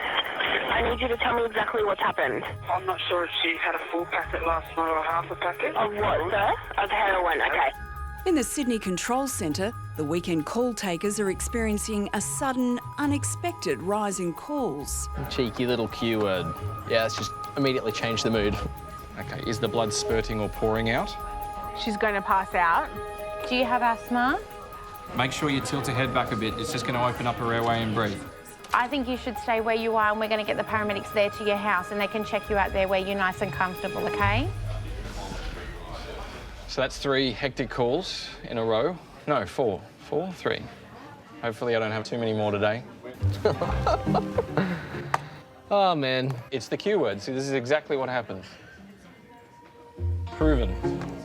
It is the bad word. It's probably the worst word to say in here. I'm sure I'll get another one. Just you watch. Just you watch. It's my day. Oh, boy. It's my day.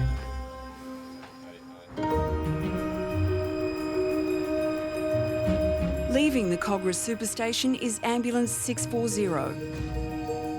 Intensive care paramedic Shanae is paired with single father of 2 Marco on the weekend shift. I rang my sister last night and they were out at the pub with the kids and stuff that does like free face painting for the kids and things. Oh, yeah. And my niece is so weird. She asked to be painted as a burger. A burger? A burger. I'm like, what do you mean a burger? She's like, she wanted to be a cheeseburger. So the face It's an unhealthy obsession with fast food. The face painter was like, so she painted like a rainbow with a hamburger on her cheek. I was like, oh, she's definitely my niece. Ambulance emergency, tell me exactly what happened. Okay, so my brother is epileptic. We think he's had a seizure, but he's in the bathroom and the bathroom door's locked. But you can't get to him? We can't get to him, no. Okay. And how old is he? 21. 21, okay. So I'm going to stay with you, okay? Okay, so just let me know if he talks to you at all, if you hear anything from him, let me know. City to car 640. 640. Take 640, I can get you to back up ECP on the way to 1C, epileptic, copy. Yeah, 640, copy that. Due to the urgency of the case, 2 ambulances are dispatched immediately. An extended care paramedic is en route, and in car 640, Marco and Shanae are still 10 minutes away. Should we start rescue? Thank you. And Sydney to 640. 640, copy that. Are you in? Okay, the door's open. Oh, they've got access? Yeah. Oh my God, getting everyone here. There's a lot of blood. Shit. Patient is covered in blood, so there must be something more to this. Okay, so listen to me. Is he breathing? Is he breathing? Oh my God, getting everyone here. There's a lot of blood. Shit. Okay, so listen to me. Is he breathing? Is he breathing? Yeah, is he awake? Yeah, he is awake? Yeah, okay. A 21-year-old epileptic patient has been found passed out on his bathroom floor, covered in blood. Has this got anything that is a known epileptic or? No. 2 ambulances are coming, lights and sirens. An extended care paramedic has been deployed, along with Unit 640, Marco and Shanae, who are still 6 minutes away. I think being a dad, in regards to dealing with young people, it's the hardest part of our job, just because of the vulnerability of it. How old is he? 20? 21. There's always an aspect of anxiety around that for me. I always think of my kids when that happens. What's your name? Lisa. My name's Marco. I couldn't think of anything worse in the world than anything happening to my kids or to someone else's. Lee. Just relax, mate. So, Lee, my name's Marco. I'm from the ambulance. Yes. Mate, you look like you've hurt yourself pretty badly. So what's happened? He's come to the toilet, and next minute we heard thump. And then Luce came to the door and Lee, nothing, and she thump, so he's having a seizure. He's Is he known epileptic? Yeah. So, mate, do you know what day it is today? Yeah. What's today? Today is. Just take your time. It's okay, all right? All right. It appears you've had a seizure. Okay. So you're probably in the bathroom and you just hit the ground. Okay. That's why you got a bit of blood on yourself. You got a decent bump to the head. Okay. Does he usually have multiple seizures when he has seizures, or is it usually just the one and then he's? It's usually just the one. Yep. He hadn't had it for like 6 years. He had a brain tumour, which got taken out about 4 years ago. I think it's probably a good idea that we go up to hospital. So you're right to hop up for me? Yep. Okay, mate. Good boy. Watch your shin on that first step, and then you can come and have a seat on the bed there. Lee is one of 250,000 Australians living with epilepsy. During a seizure, the brain becomes starved of oxygen, and due to the patient's recent brain surgery, he'll need to undergo a full hospital assessment. Remember what day it is yet? Not really. Not yet? No. Okay, so I want you to remember a couple of things for me. I remember that it's Sunday. Okay, so today's Sunday. Okay. The month's July. Yep. And the year's 2018. Okay, and I'll ask you that in another 5 minutes. Yep. See if you can retain that information for me. Whether or not Lee can pass the cognitive test will provide Marco with a better understanding of just how seriously the seizure has affected his brain. All right, so Lee, I asked you to remember a couple of things for me. The day, the month, the year. So I consider day. 18 months. That's all right. I'm going to ask you again in about, just before we get to hospital, okay?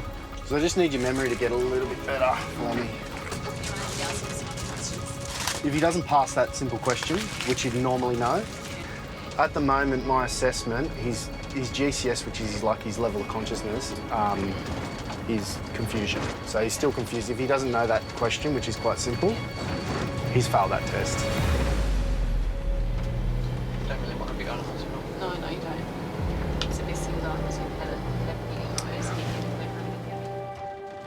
It is distressing to see a panicked parent. A lot of time when you calm down mum or dad and try and reassure them, it never usually works because they're always going to be worried because it's their baby, you know, it's their life. It's a big part of the job. You've got the patient, but you're also, in a way, treating that relative as well. You know what? If I didn't feel you had to go, I wouldn't take you. But because you've had the knock to the head, you've had a seizure, and this is not hugely normal for you, we need to find out why. And we need to just make sure that you're okay. I've always been a person that's wanted to care for people. How are you going now? It's a job where you come across people at their most vulnerable. You have the power to do something to help that person through what they're going through. And I love that. Okay, so do you remember what day it is? Today is Sunday. What month is it? God. Month. I couldn't tell you. What year is it? 2018. All right, we're getting there. We're getting better, Lee. Slowly. Slowly. That's my favourite part of the job, changing a negative situation into a positive. How you going? Good, thank you. Feeling better? I am, yes. A couple of bumps as we go out. You can see it throughout the job. When we first initially arrive, you see that person, they're completely distressed, whether the patient or the bystander. And then you do what you do, and then by the end of the job, they're smiling, laughing, having a joke with you. And that's what makes me tick. It's working for the smiles. You hadn't had a seizure in like months, and before that years. It could have been a lot worse. You could have had an occluded airway, and it could have been fatal. So, yeah. What do you think? He's got a hot date tonight too. Does he? Oh. I told him he had to wear a hat to cover up these eyes. Yeah. No, chicks dig scars. You say he was in a fight.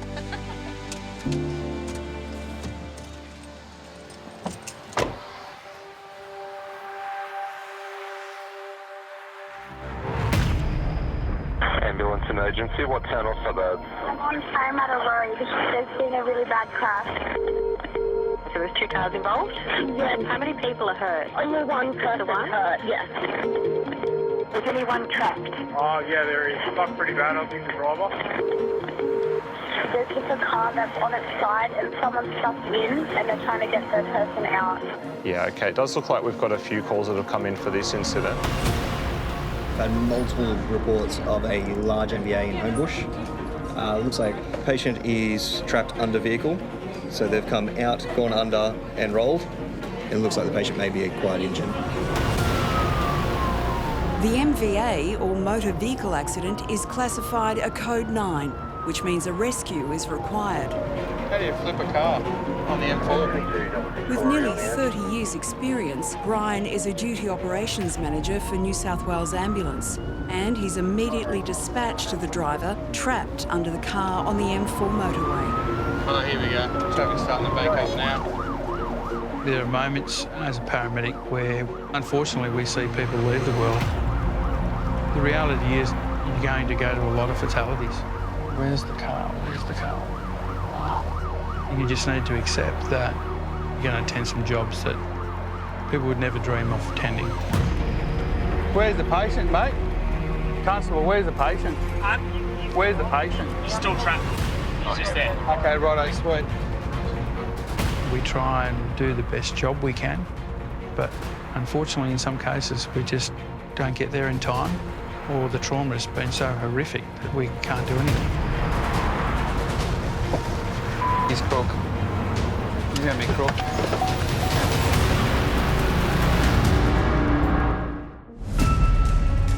Is it a single vehicle? They've run off. Okay, righto. So for your information, we have a single vehicle rollover MVA, one patient, Code 9, by confinement. Duty operations manager Brian has been called to the scene of a patient trapped under a car as a result of a high-speed accident on one of Sydney's busiest motorways. G'day, buddy. How you going? I'm Brian. What's your name? Do you remember what happened, Jack?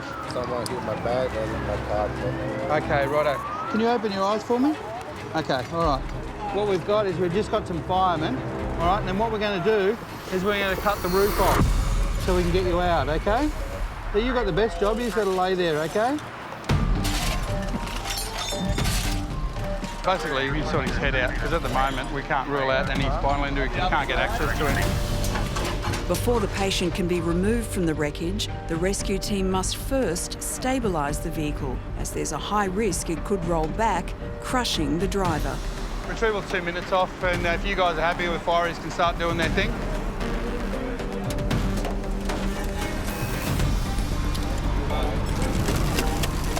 As a duty operations manager, it's Brian's job to oversee the recovery and to coordinate the police and fire rescue units on scene.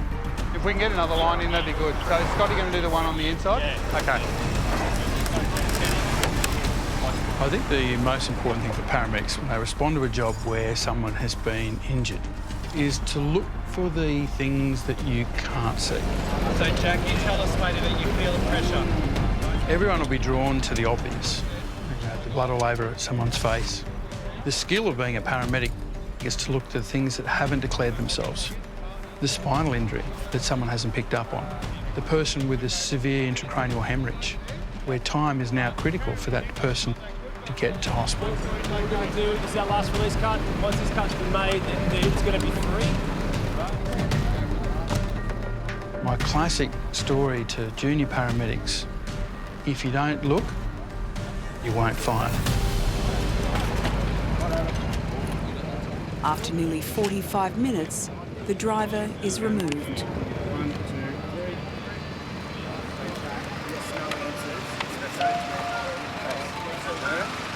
No. Loud voice in pain, no. Right, we're going to go flat. 1, 2,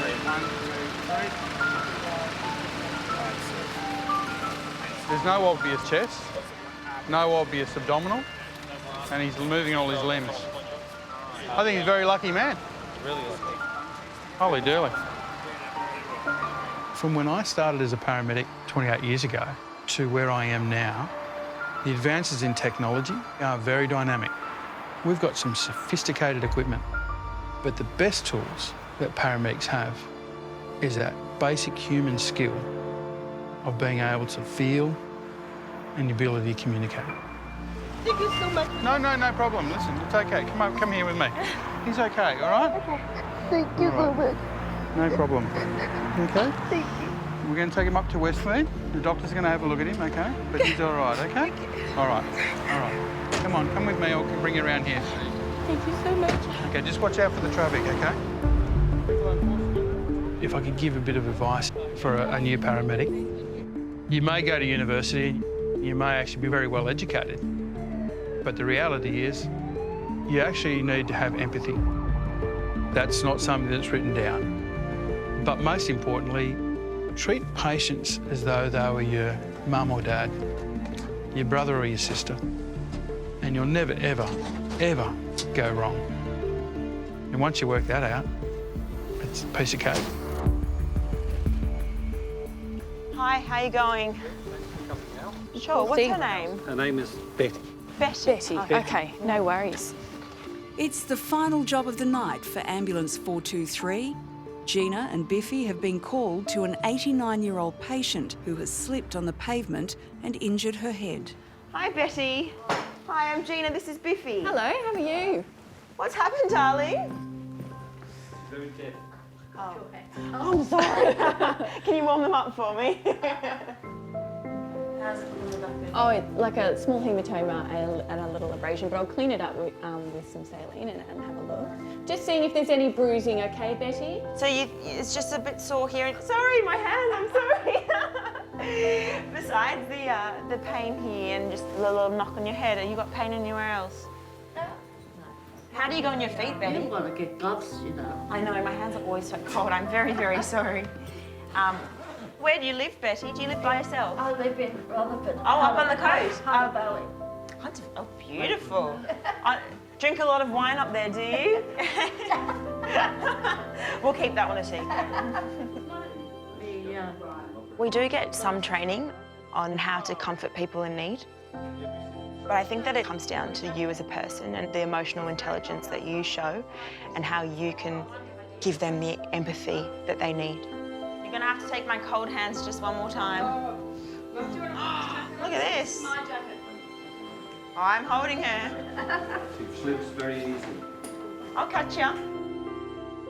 Now what you're going to do, my darling, is you're going to put one hand up here and one hand over there, and I'm going to help you from your bum. Okay, you ready? Are you ready? One. Good. Yes. Look at that. I've been lucky in that I haven't had too many patients react to my age. But I would hope that they know that I've had the same training as everyone else, and I might be young, but I don't think it comes down to the age. I think it comes down to the person I am and whether you're able to help people in a time of need. All right, Betty, it's me again. I know you missed me. Me and my cold hands. Yes. I'm so sorry. I get it from my mum. Are your bones good, Betty? I haven't had any broken bones till I'm 89. Fabulous. Let's not jinx it. I only just stopped driving too end of February. Wow. How about that? Are you a cook, Betty? Yeah, I used to be. Yeah? Don't Decent do cook? too much now. That's all right. I think you've earned it. Yeah. I used to love it. What's your favourite? What's your best dish? Crumb cutlets. Crumb cutlets. Betty, we're almost at the hospital, okay? I think you've got to get the siren on, Mum. Are you ready for your siren, Betty? No, the siren. You ready? I'm going to listen to the siren. That's us. Oh, here comes Betty. Ready? I think my life is completely different to most of my friends my age. I'm not leaving you, Betty. I'm coming with you. Most weekends I spend working, but I think what I'm doing, I'm very passionate about, and I'm willing to sacrifice those years of maybe going out and partying a bit too hard to be able to help people. I wouldn't know how much, but it's a lot. What, these stretchers? Yeah. It's not worth the price of our backs. Yeah. Oh, she warms my heart. They are my favourite jobs. Yeah. She even had foundation on, the poor puppet. Isn't that? Good on her. Bless. Wonder if she contours.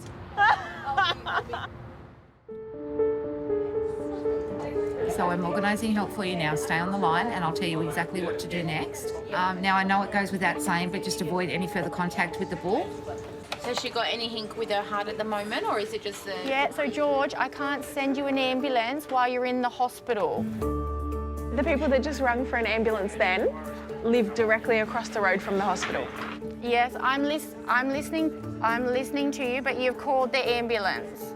I very rarely get shocked anymore. I was so naive when I first started. Yeah, and then now I'm like, oh, okay. George, stop talking and listen to me. George.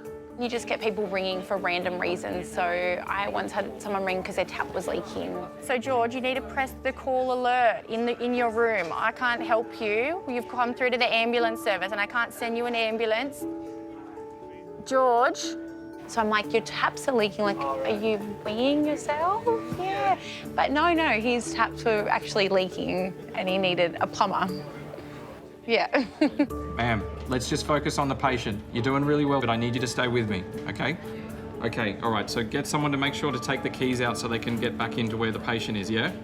It's all good, okay.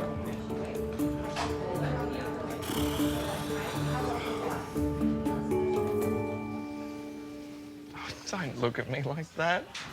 Ambulance emergency. Tell me exactly what happened.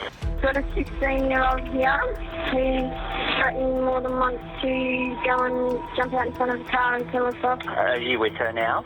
She's sitting up against the door. At the moment, she won't let anyone else in. She's crying. She's gone really erratic. Paramedics Marco and Shanae are on scene to treat the distressed 16-year-old patient. She's very erratic. She's gone loopy with the internet. She's having tantrums. So is it like a social media thing that we're talking? We'll have a chat quickly and, yeah. She needs help. Yeah. We just let it go too long, I think. But she does need help. You got any diagnosis of anything at the moment? I had her in adolescent mental health, but we didn't want to do it. My name's Marco. You can probably tell I'm with the ambulance. I just had a talk with your mum and your dad. They said that you're just a bit withdrawn and you've been saying some stuff. that's concerning for them. Can you elaborate on what's going on? No. No? I actually can't leave you unless you tell me what's happening. Because once we're called, then we have to be involved, we have to know, we've got a duty of care to you, okay? So you need to tell me what's going on with you. I don't know. What don't you know? Your mum's telling me that you've said some things like you want to throw yourself in front of a bus. You feel a bit sort of everything's hopeless, is that right? At the moment? Yeah. Yeah. I think it's probably a good idea we go up and chat to someone at the hospital. Because when you sort of start going down that road, start feeling that way, then it's kind of a pretty dangerous path. And it's okay to feel a bit rubbish sometimes, and a bit down, a bit hopeless, but kind of need to talk to someone to sort of resolve what's going on with you. Yeah. Yeah? It's important that we go and chat to someone, okay?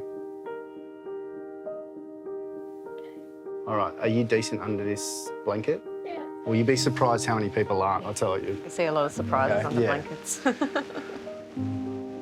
All right.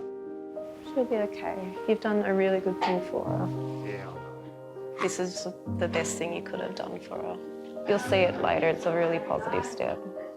She's very lucky that she's got such a good family looking after her. So why are we here? Why are you telling your mum that you want to throw yourself in front of the car and...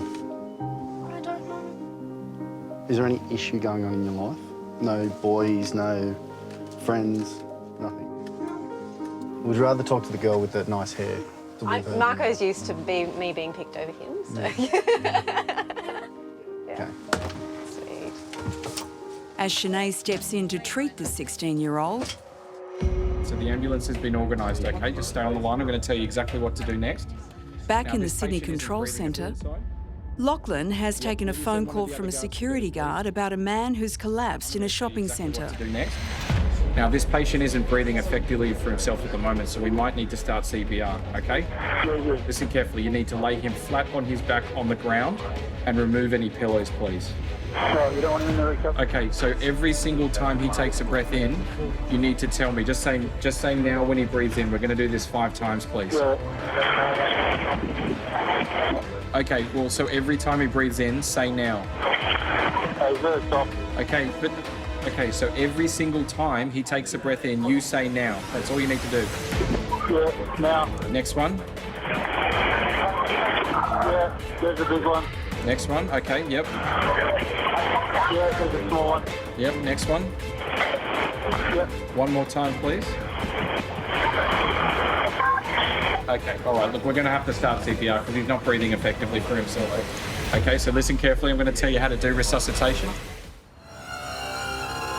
Every single time he takes a breath in, you say now. That's all you need to do. Call taker Lachlan is helping a mall security guard revive a man who's passed out in the shopping centre. Okay, all right, look, we're going to have to start CPR because he's not breathing effectively for himself, okay? Okay, so listen carefully. I'm going to tell you how to do resuscitation. Place the heel of your hand on the breastbone in the centre of his chest, right between the nipples, please. And put your other hand on top of that hand. Okay, you need to pump the chest hard and fast, at least twice per second, and 5 centimetres deep. We're going to do this 600 times or until help can take over, okay? And I want you to count out loud so I can count with you. You ready? 1, 2, 3, 4. 1, 2, 3, 4. That's it. Good. Good rhythm. Just keep doing that. That's good. Now, when the ambulance arrives, you're going to keep going until they take over, okay? 1, 2, 3, 4. 1, 2, 3, 4. 1, 2, 3, 4. We're coming up to 500 compressions. At 600 compressions, we're going to start mouth to mouth, but I'll tell you when that happens, okay? 1, 2, 3, 4. Is that the ambulance there now, sir? Yes. They're there with you now, are they? Yes. Okay, I'll leave you with them. Well done. Oh, yeah, Bye-bye.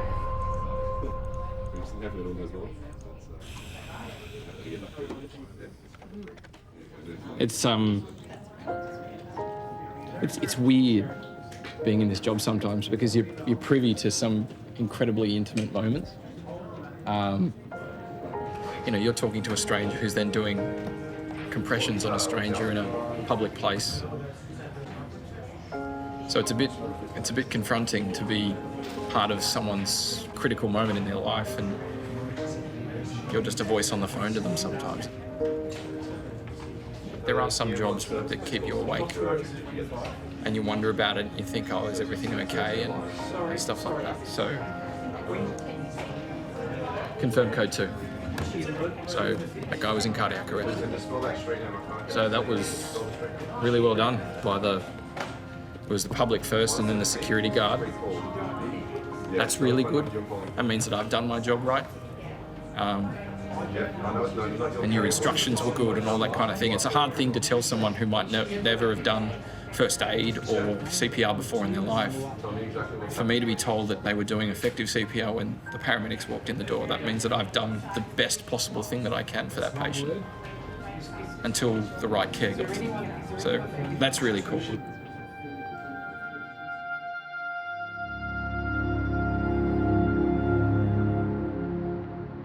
Back in Ambulance 640, Marco and Shanae are tending to a 16-year-old girl who's been struggling with suicidal thoughts. So why are we here? Why are you telling your mum that you want to throw yourself in front of a car and... I don't know. Is there any issue going on in your life? No boys, no friends, nothing? They don't teach you how to speak to people, how to make people feel at ease. They do say like eye contact or smile or try and talk in a quiet, calm voice, but they don't tell you how to make someone feel completely at ease. Would you rather talk to a girl? Would you rather talk to the girl with the nice hair? Marco's used to me being picked over him, so yeah. It's really hard when you go into a job like that, relating to a person, especially if they're young female. I'd probably look big and scary maybe to a 16-year-old girl. So a lot of time it helps if I've got a female partner who's with me. I know you don't know Shanae, but she's a very caring and loving person. She'll talk to you and she'll sort of... She has nice hair too. No, she does have nice hair, but if you want to talk to her for a few minutes, are you happy to do that? I'll talk to your mum. Shanae's very easygoing and very approachable, so that helps to have her in the car. She's been a 16-year-old girl, I haven't, so she can obviously relate to someone that's going through problems and know how to talk to that person. Dad's a sweetie. He's up there crying. I know. Have you ever seen your dad cry? He's up there bawling his eyes out.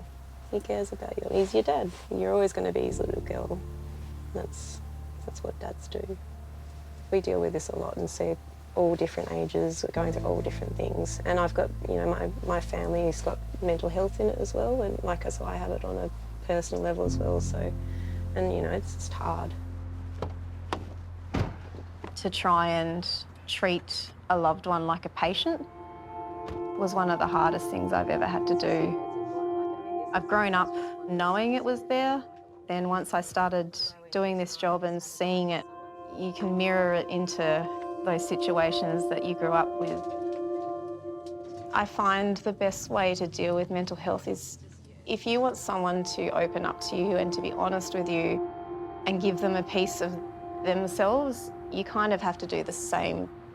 It'll be a positive step. You'll feel better. Trust me, like, no, and you will. Like, I felt like a really bad person when I had to do it, and it was hard for a little while. Best thing that ever happened. Hey Ava, how you going? What are you up to? You going to bed? A lot of the paediatric jobs we go to, my children are always in the forefront of my mind. I speak to them on FaceTime before they go to bed if I'm not going to make it to see them. Are you reading the story tonight, are you? It gives me energy to go on with what I'm doing, knowing that there's a light at the end of this shift that I can maybe go and have a cuddle and be able to see them. Listen, I've got to go, but I just want to wish you a good night. And I'll ring you tomorrow morning. I know I was supposed to ring you this morning, but I'll ring you tomorrow. We can FaceTime and have a bit of time. Does that sound like fun? All right, beautiful girl. You have a good sleep. I love you, Mila.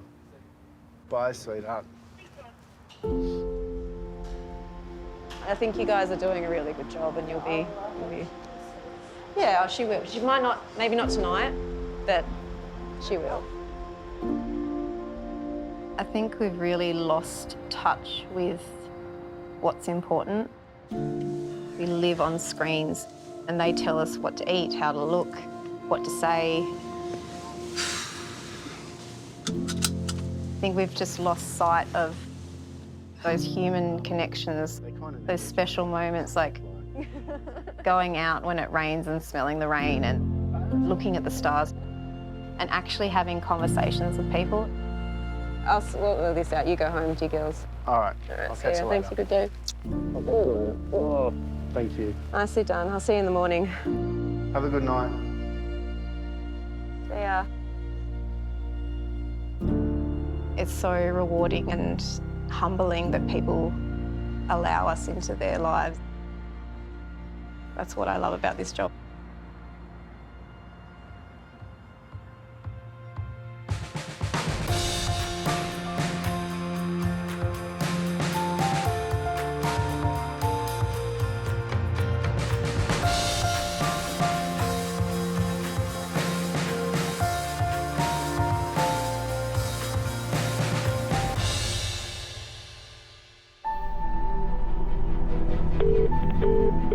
Next time. Ambulance emergency, tell me exactly what's happening. He's bleeding from his face. He's fallen over. He's not breathing. He's in a lot of pain. He's vomiting. He's helping get the valve. A hectic weekend night shift He just stabbed himself. We need an ambulance, please. stretches resources to their limit. I've got one ambulance available. One. Look, I can't get access. Are we winching? The front guy, what injuries has he got? Oh yeah, big time compound. Any pain? Critical accidents These are the things that kill people. and intoxicated calls Someone dies on the side of the road. He's bleeding from his face. push paramedics to the streets. Did you hit your head? Have you been hit? Plus, an ambulance bottleneck This is pretty bad. sends dispatch into overload. We have 6 cars indefinitely delayed. The workload just backs up. People keep calling. We're hanging on by a tether.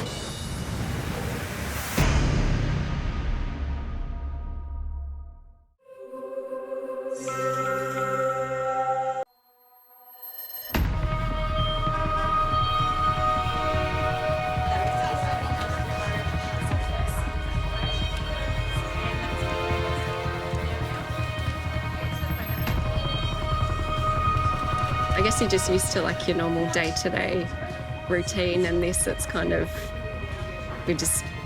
we're waiting for something to happen kind of thing. The centre of Sydney's heaving with nervous anticipation as tens of thousands of people from across the country hit the pavement in the 48th year of the world's biggest fun run. Oh, the city to surf has started. Oh shit. The 14-kilometre race to Bondi Beach is known for its spectacular views and, of course, the toughest test, Heartbreak Hill at the halfway mark. There's a lot of cardiac arrests on Heartbreak Hill, typically, so it's going to be a big day. A lot of the top portion of the city is cut off from the rest of the area, so it's quite logistically difficult. Tell me exactly what happened. A heat stroke with cardiac change. 66-year-old with chest pain. Female is pale and she's basically very unwell. It's getting a lot busier now. I've had a really, really lovely morning, and now it's this. Ambulance emergency, what town or suburb? North Bondi. Can you tell me exactly what happened? So it's part of the city to serve. I have a patient who's hyperthermic. Is she awake? Altered consciousness. 423 Sydney. Part of the city to serve for 1C. 30-year-old female, altered level of consciousness, vomiting and hypothermia. Thank you. We're just navigating through roadblocks, so we're going to have to turn around. We might have extended time getting to scene. There is a dangerous level of hypothermia. Their core body temperature is elevated, and our priority then is to cool them down quickly. We're going to have to go on the course here. There's no way to get around? No, it's 200 metres down that way. Time is so critical. If you can't get to that patient, it could have an adverse outcome. Yep. They just don't care, do they? The very worst case scenario for someone who is hypothermic is they could die. Tonight, Crews in the city brace for one of the country's biggest events. Bum right up there for me, doll. She's hypothermic, dehydrated, she's vomiting. Did you have any chest pain or breathing problems? While out in the suburbs, Ambulance, what's the town or suburb of you? paramedics face the war on drugs. Have you done that to yourself? Head on. We're trying to help you. Just calm down. Unprecedented access from the control centre. I have a 19-month-old boy. His hands and lips are bluish. Is he conscious? No. To the paramedics on the front line. You good to rock and roll? Racing to save lives. Feel for a pulse for me, please. Charging. These are the stories behind the lights and sirens. Look at that! Of New South Wales Ambulance. We've got ambulances coming to you very quickly. Are you laughing? It was a hoax.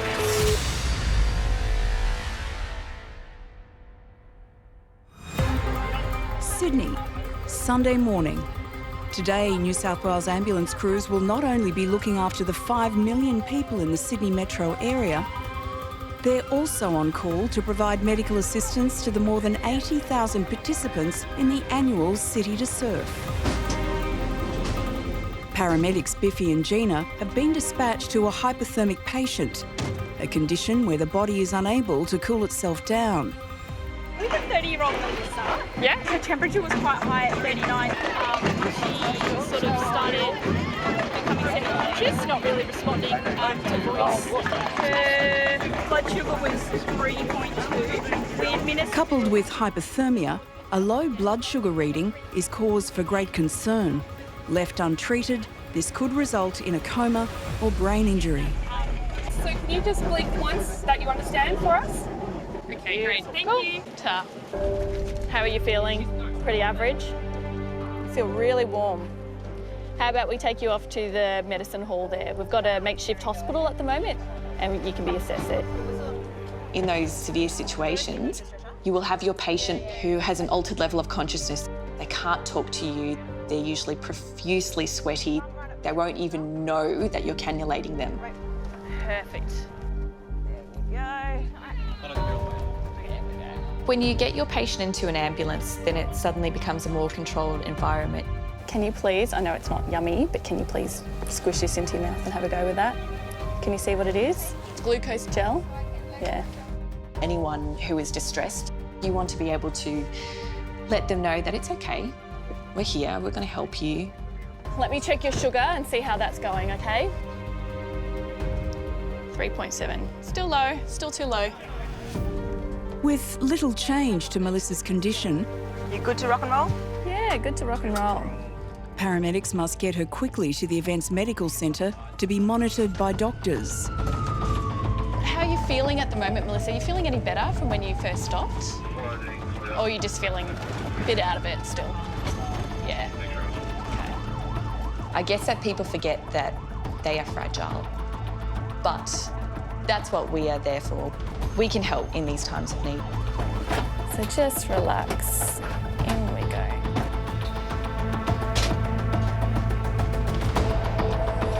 Biffy and Gina need to quickly hand Melissa over to doctors who will continue managing her glucose levels and temperature. Come on. Ready? 1, 2, 3. There we go. Good job, Melissa. Patient transport is organised through the control centre, which must manage these requests on top of the 1,600 000 calls expected on a Sunday day shift. Is it too late to call in sick? You got a bit of a cough there, Chris. Have to go home? I think it's a bowl up. It's coming back. Heat exposure, it's freezing outside. Not if you've run the City to Surf and you're on the bit. That would be me, passing out from exhaustion at the finish line. You just got to drop back enough so you can just slip into one of the prams or the scooters. Yes! We should do it next year. I'll get a shopping trolley. You can push me along. Thoughtful of you. We'll take it in turns.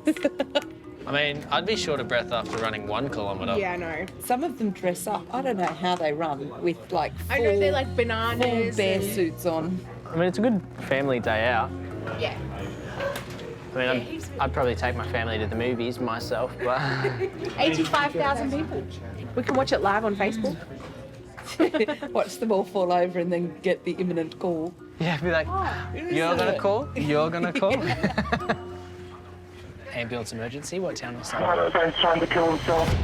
Okay, so tell me exactly what's happened. He's tried to strangle himself. I think he's already, he might have 6 meters. Is he hanging right now? I'm taking him down. Okay. So his eyes are open. He's I've organised help for you, okay? Stay on the line. Is he awake right now? No. Is he conscious? No. Okay. Now, I'm going to tell you how to give mouth to mouth. Okay. Place your hand on his forehead, your other hand under his neck. Now pinch his nose closed and completely cover his mouth with your mouth. Then blow 2 regular breaths into the lungs about 1 second each. The chest should rise with each breath. Do you feel the air going in and out? Okay, listen carefully. I'll tell you how to do resuscitation, all right? Place the heel of your hand on the breastbone in the center of the chest, right between the nipples. Put your other hand on top of that. Pump the chest hard and fast 30 times, at least twice per second, and 5 centimeters deep, at a rate of 1, 2, 3, 4. Are you pumping the chest? 1, 2, 3, 4.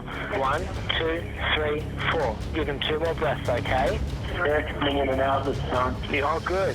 Okay, so from now on, you give him 2 breaths and then 30 pumps, 2 breaths and 30 pumps, okay? This will give him the best chance until the paramedics get there, okay? 2 more breaths. Okay, 1, 2, 3, 4. 1, 2, 3, 4. 1. Keep pumping the chest, mate. Keep pumping the chest until they take over from you, okay? Is that the paramedic there? Yeah, well, I'm saying. Confirm code 2. Okay, thanks, mate.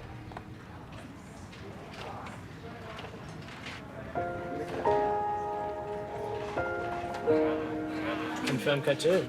First hanging. You good? Yeah. That's the 3rd one today. So bad. And there were 4 yesterday. That's 7 in a day and a half that we know of. It's really bad. With a code 2 cardiac arrest confirmed, Can I just take 5? Yeah. Yeah. Chris will have an anxious wait to know whether his CPR guidance has been effective.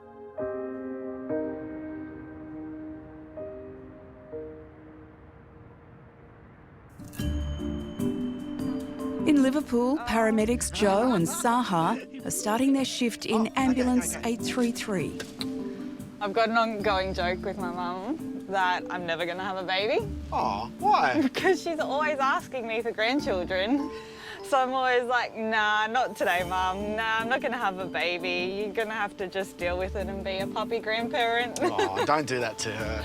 Yeah, she hates My fellow paramedics are just as important to me as my family.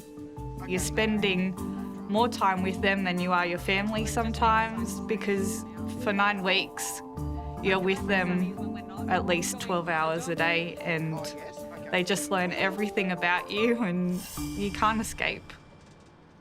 Ambulance, what's the town last number of the ambulance? Are you with the patient at the moment? Yes. Is he awake? No. Is he breathing? No. He's license. This is going in now still. 3 paramedic teams are immediately dispatched to the drug overdose. Car 834 is almost on the scene. In 833, Joe is the closest intensive care paramedic. He and Saha are still 8 minutes away. Male who's unconscious, clear left and not breathing. Unconscious and not breathing. He's overdosed. Yeah. So if he's actually not breathing, though, we can assume that it's a hypoxic arrest, yeah? Yeah. This is very serious.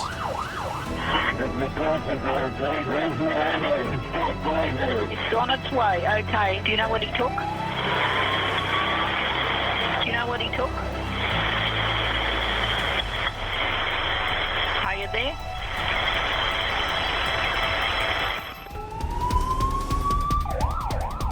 Joe and Saha are one of 3 paramedic teams responding lights and sirens to a drug overdose. Thank you, and have you found the patient? Yeah, affirmative, and confirming code 2. Oh, righto. Can we have another crew, R1 and the 2? Righto, this is a really young cardiac arrest. T34, thanks. 8:33, ETA in less than 2 minutes.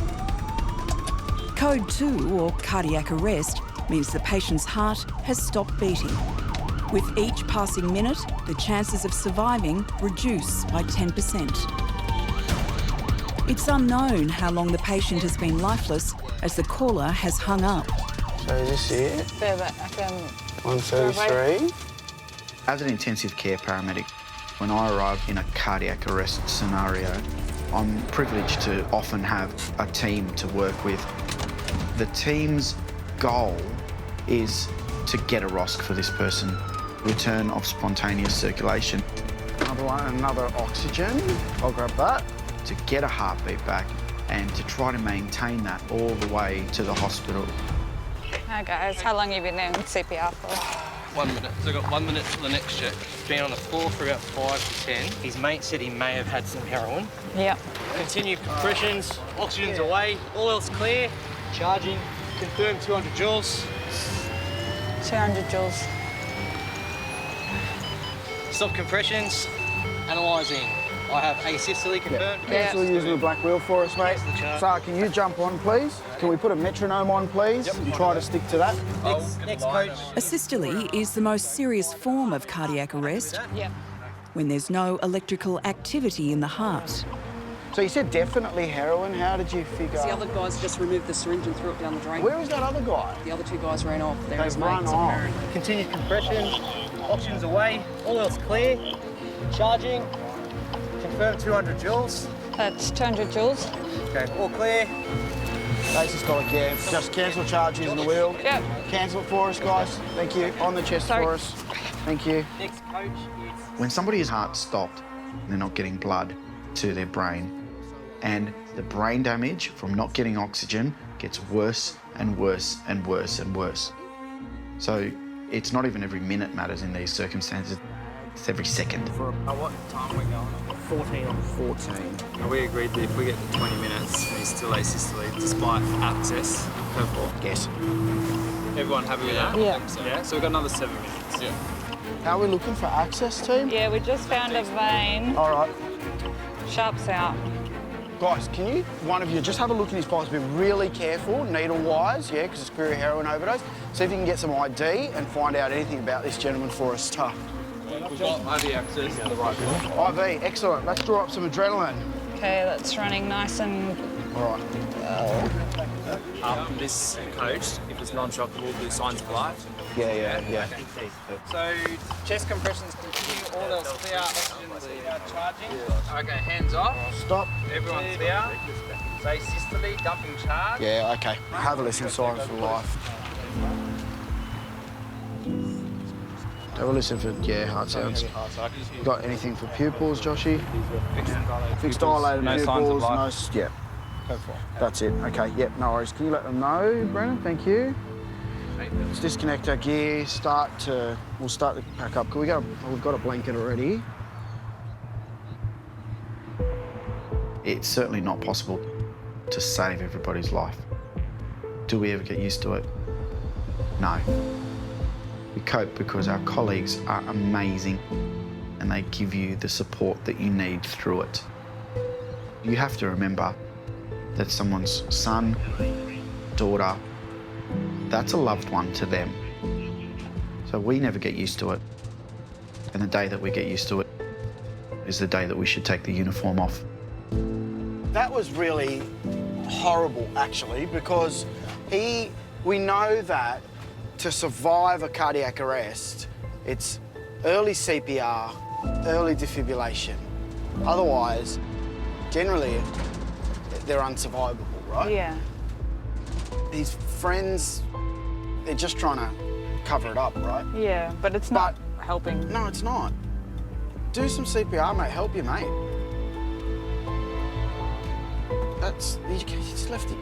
They left him dead. Yeah. On the side of the road. Yeah. This makes me a little bit angry, actually, because he's really young. Yeah. Our call takers are amazing. They give the most detailed instructions and they are simple to follow. Listen to our call takers. and you won't go wrong. Oh. 40 minutes ago, Chris helped a caller perform CPR on a patient who'd attempted to hang himself. So he's critically ill. Nothing about being deceased yet, but they're at the hospital. Yeah, I'm gonna go have a chat with Nicola, see what she said. Interesting. I just heard a little bit of the code 3, so he'd been gone for 30 minutes, and when they got there was CPR happening on scene, and they managed to get a ROSC, and he had a heart rate. Yeah, so they transported him. So fingers crossed he's all right. So thanks for that. That's good. Yeah. The update. Yeah, no worries. 5:45. Thanks, guys. He was dead, came back, now he's at hospital. Yeah. Go him. It's insane. I don't know how to feel about that. that doesn't happen often at all. I'm shocked. I'm honestly shocked. Every minute lost of non-effective CPR pretty much reduces their chance of life by 10%. But yeah, we're doing CPR on the guy and said, I just had back from the dispatcher that the patient was dead. Then they got a ROSC, so they managed to get him back. To get information like that, it's just like, oh, adds a bit of happiness to my day knowing I assisted in somewhat way, so which is good. It's all part of the job, and that's one of the perks of the job, hearing things like that. So, good job to the crew, really. Oh, yeah. Good job. That's a win. You deserve a medal today. You saved your life. Just another call. Just another day on the job. No, that's awesome, though. Good eye. Have you tried to have some water? Excuse me, we're just going to come in here. Just going to come in here. Thank you. It's 1:30 p.m. and the City to Surf is drawing to a close. Today, crews have attended to more than 300 participants requiring medical attention, many occurring after they've crossed the finish line. Ambulance emergency, the town or suburb, please. I'm on platform 3 with Townhall incident. There's a woman, she's just been in the City to Surf, and I'd say she's in her 70s or 60s. Okay. She doesn't look well. Okay, I'll just get some questions answered and we'll get you some help. Spec 65 Sydney. The 1C at Townhall Railway Station. 70-year-old female who's fainted. Duty Operations Manager Giles is immediately dispatched to the woman who's fainted underground at one of Sydney's busiest train stations. He's only a few minutes away. With a large-scale event, there's always extra compounding factors, from being able to access the patient, being able to get to them through a crowd. But as it starts to wind down, participants start to spread out from where they were as they jump on a train or bus or taxi and end up home. Excuse me. And they're still going to be suffering from having done an exertion which is unnatural for them. Sorry, what's your name, ma'am? Janet. Janet. I'm Giles. How'd you go in the run? I got to the end. I think I might have pulled the bus a little. Okay. So when you were feeling faint, did you have any chest pain or breathing problems? Just lightheaded and dizzy? I was okay in the train. Okay. Now, so when I began to walk, it was very sore. Well, it might be your blood pressure as well. That's often the case.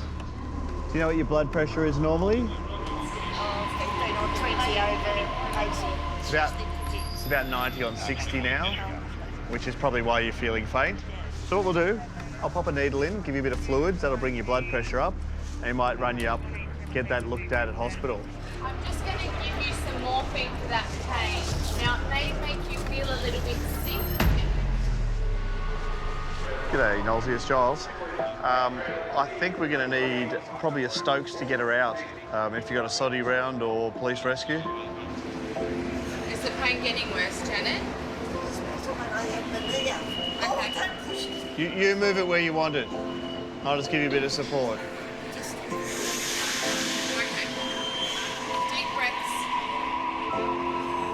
The exact source of Janet's pain is still unknown. However, it's so severe, she's unable to move. Now, Janet, I'm going to give you another bit of medication that's going to make you feel lightheaded and floaty. Sometimes people feel it's a bit weird because it spaces them out a bit too much and they feel a little too out there. Ketamine. Yeah. It's a anaesthetic drug.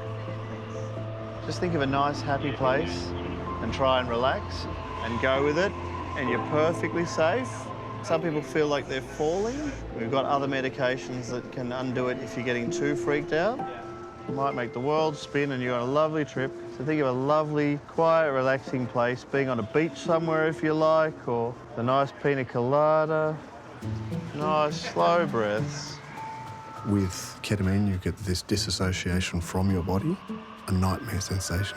To prevent these nightmare scenarios, it's a combination of understanding the patient, building up that rapport, and reassuring them that it's all okay.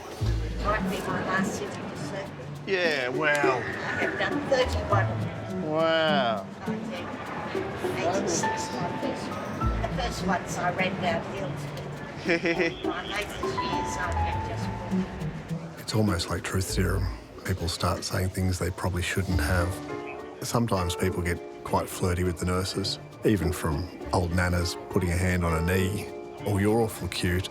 Janet, we're just going to roll you away from the sore side. 1, 2, 3. Up on the board. Wonderful. Rolling. How you going? We got you off that uncomfortable seat.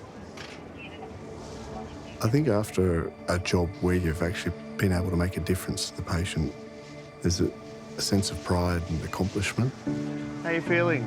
It's very strange. Oh, good, but not painful. I don't know what happened. That's all right, just relax. Couple of big breaths, Janet. There's also that personal feeling that you've actually helped someone. You've helped Nana up, you've allowed her to keep going with the rest of her life or the rest of her day, and you got her back onto her feet. You're very good. Oh, excellent.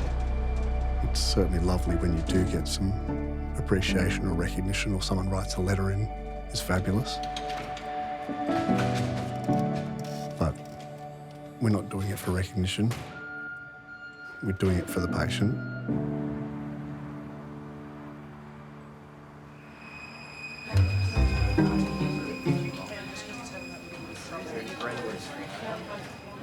How did you do that? Is it just a balloon or is it? Balloons, yes. And then you filled it with Play-Doh? I did. Did it make your day less stressful? No. Ambulance emergency, tell me exactly what's happened. I broke up a dog fight, and my hand's a little worse for wear. Has it been bitten? Yes. I've been having hiccups for almost 1, 2, 3 days now. Ambulance emergency, tell me exactly what's happened. My friend, she tripped over on her skateboard and her foot looks like it's broken. Her ankle's like really badly bleeding. When did this happen? Like 5 minutes ago. Okay. She just fell off her scooter and hit the gutter. Oh, she fell off the scooter or fell off the skateboard? Skateboard, yeah. And you're out on the street now, are you? Yeah. And what's your nearest cross street there? I don't know. Are you on the street? No. Where are you? I thought you said you're on the street and your friend hurt herself. Yeah, I saw my friend Ian, she's on the grass now. My friend's screaming. Okay, now with that bleeding, we're going to try and stop that bleeding, alright? Just get a clean, dry cloth or towel and place it right on the wound itself, okay? Can you go inside to your house and get me out? She's not awake. She's not awake? No. So she's unconscious? No, she's not. She's breathing, but like she's not awake. Say the word now every time she takes a breath in. Now. Next breath. Now. Next breath.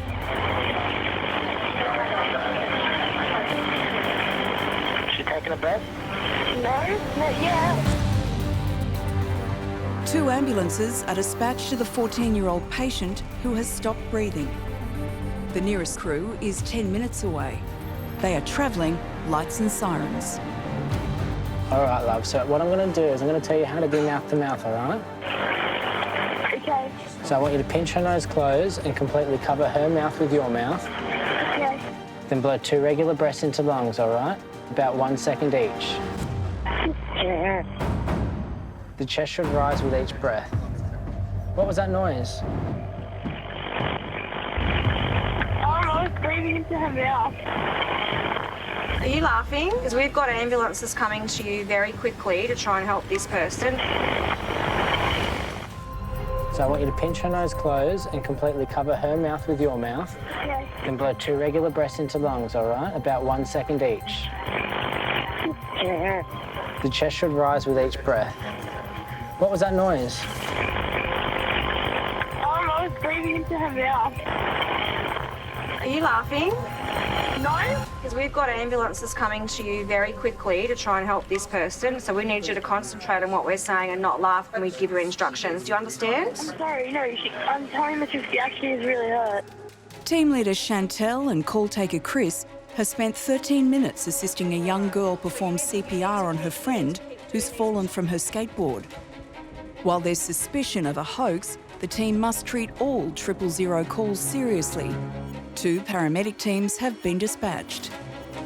How old are you? I'm 15, I told you that. If you don't believe me, I might as well just hang up and then... No, we've got ambulances on their way. My friend's not even breathing in here. So what you need to do is follow our instructions, okay? Step. You need to follow the instructions step by step, okay? And I'm still with you, okay? This is really important, all right? If you say your friend's not breathing, we need to try and help her, okay? Okay. All right, so now I'm going to tell you how to do resuscitation, okay? Just listen carefully. Now place the heel of your hand on the breastbone in the centre of her chest, right between the nipples, and put your other hand on top of that, all right? So what we're going to do is we're going to do it at a rate of 1, 2, 3, 4. 1, 2, 3, 4. 1, 2, 3, 4. 1, 2, 3, 4. What was that noise? She's breathing again. She's breathing again, is she? Yeah. Okay, can you see any paramedics there at all? No. Okay. Okay, well, you're at the address you gave us. Can you see them? Yeah. Now, can you see 2 guys, 2 men? Yeah. Okay. Because I can see that the paramedics there, looks like it could be 2 females.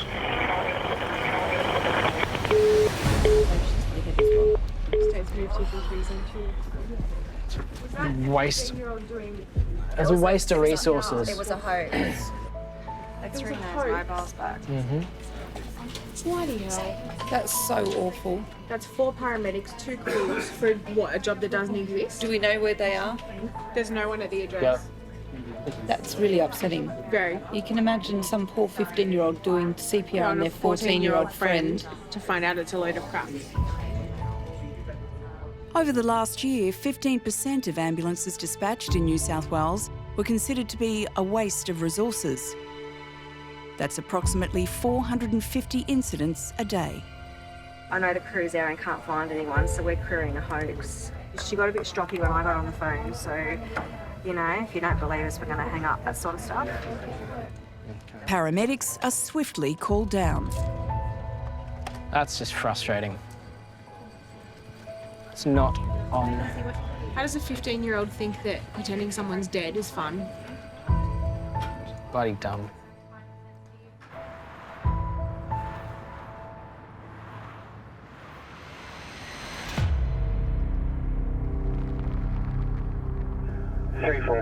Copy that, no worries.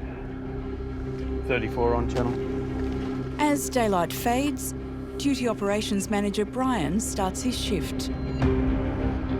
On weekend evenings, the average number of motor vehicle accidents increases by more than 40%. 35 understood. I'll make a note of that. Inspector 34, Sydney. 1 CMBA for you. Thanks, I expect 34. Dropping it down now. Copy, thank you. Reports have come in of a car crash in Sydney's southwest. Police have been notified, and Brian is the closest available paramedic, only moments away.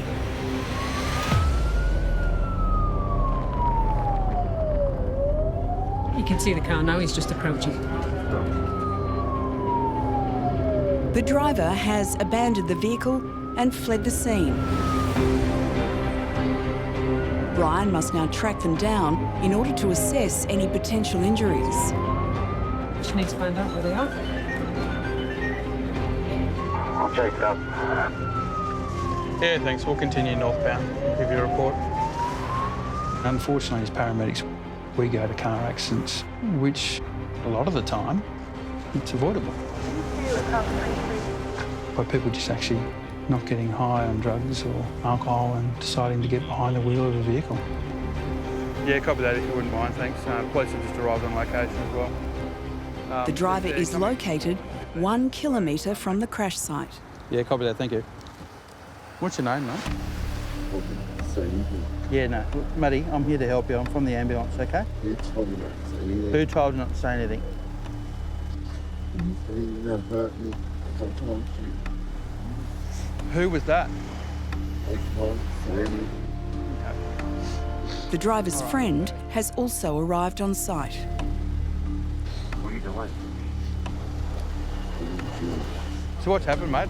My name's on my way home from work. I got a call from his mum saying that he's had 2 bottles of wine. Right. Mate, sit up, buddy. Come on. Hop off the road. Sit against there, bud. Sit down here. We just sit down. No, sit down. Sit down. No, sit down, please. Just sit down, okay? Just do what the police asked you to do, mate, okay? Sit down, mate. Just sit down. Sit down. Do the right thing and sit down before you get hurt any further. So he drove the car from the house, did he? Okay. You'll go down for blood and alcohol. Buddy, don't do... Just calm down, mate. What are you doing? What are you doing? If you don't calm down, you'll be cuffed and you're thrown in the back of the van, okay? Has he ever had a mental health assessment? He is the ice user. All right. We'll take him down to hospital. That's my town. Yeah. So he's obviously been driving a vehicle, which obviously is another level of complexity for the police. So, all right. I've got an ambulance on the way, so. The devastation that drug causes. It changes people from being normal members of the community to just uncontrollable beasts. I've had situations that have turned from being calm to violent within seconds. Very good, Chris. As a duty operations manager, the first and foremost priority of managing every scene is the safety of both myself and my colleagues. Unfortunately, paramedics have been punching bags for a number of people over the years, and it's escalating. Are we taking him, or are you going to take him? I'm just leaving there for the time being. Yeah, that's fine. And he runs off. Yeah, no, I agree. We're chasing him.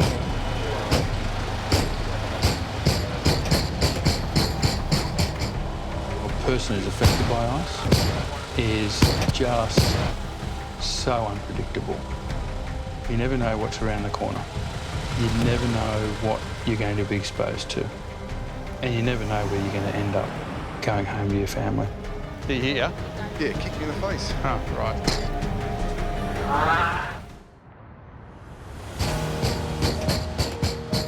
Mate, stop kicking the door. We're going to move you down to the paramedics now.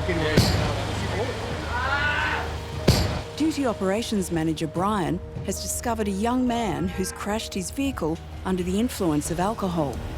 Of greatest concern, the driver also has a history of using the drug ice. You just see the LA down there? Yeah. Okay, so this is him.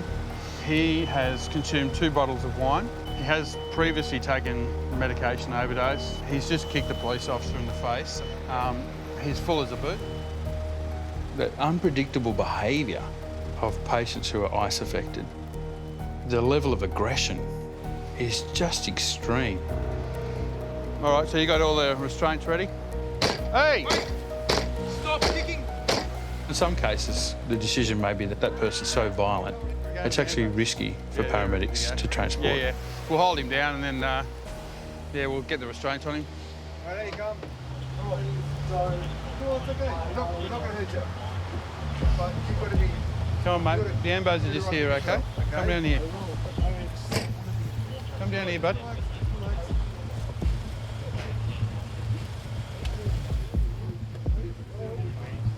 Just sit down here for us. Hang on, mate. Just give me a sec. It's all right. We're just here to help you, buddy. Have you taken any medication tonight, mate? We just need to know. Tell me that everything will be okay. It's all everything's okay.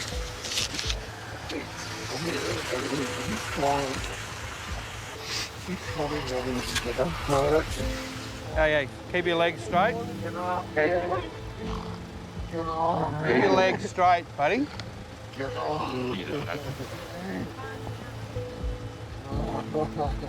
We're here to help you, mate. You just got to calm down. All right, let's get this one in. We hit it. Listen. Hey, we're here to help you. Sit back. Sit back.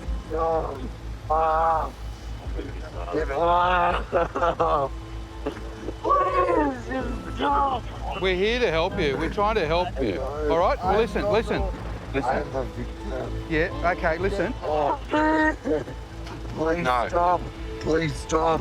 This is an obstruction. Stop. Please. I'm finding it more and more that commonly that we actually are needing to sedate people to get them to hospital to provide care. Okay, you guys right? 3, 1, 2, 3. We're torn between a duty of care to the patient and then making sure you can go home at the end of your shift.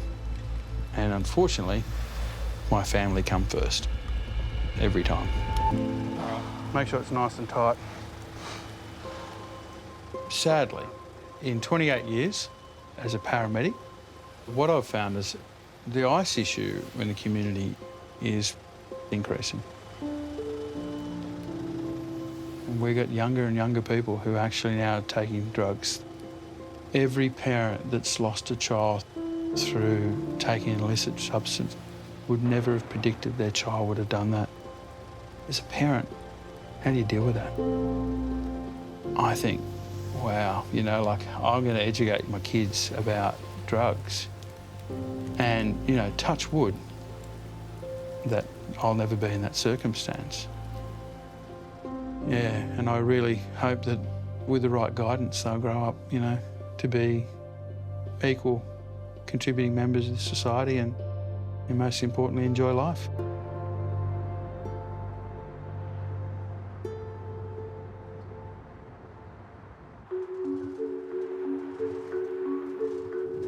Oh, we're turning on to McDonald Road. You know that's a sign. In Liverpool, paramedics Joe and Saha are waiting to be dispatched to their next call-out.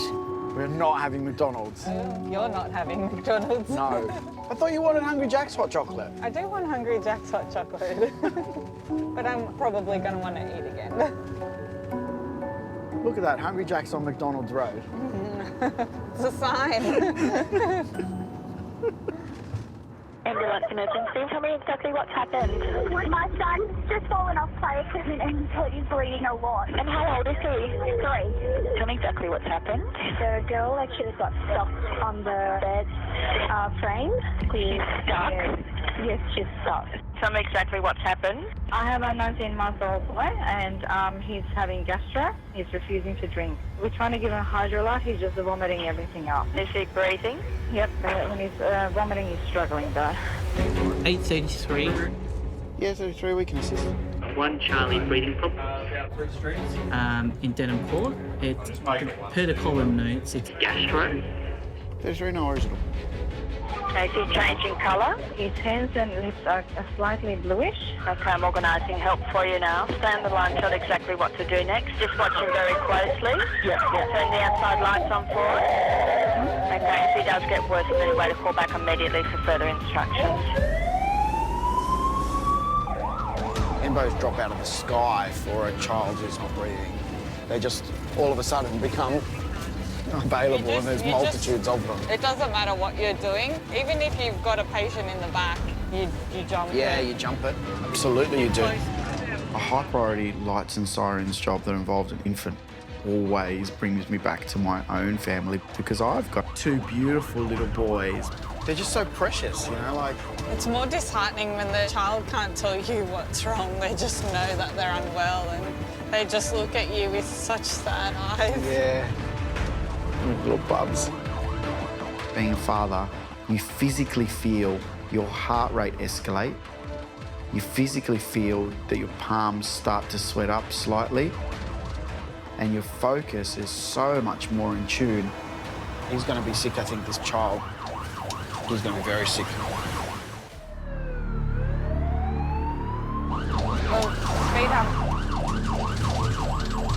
Father of two, Joe, and colleague Saha have been dispatched to a vomiting toddler who's also experiencing difficulty breathing. I've had to respond to Jordan once.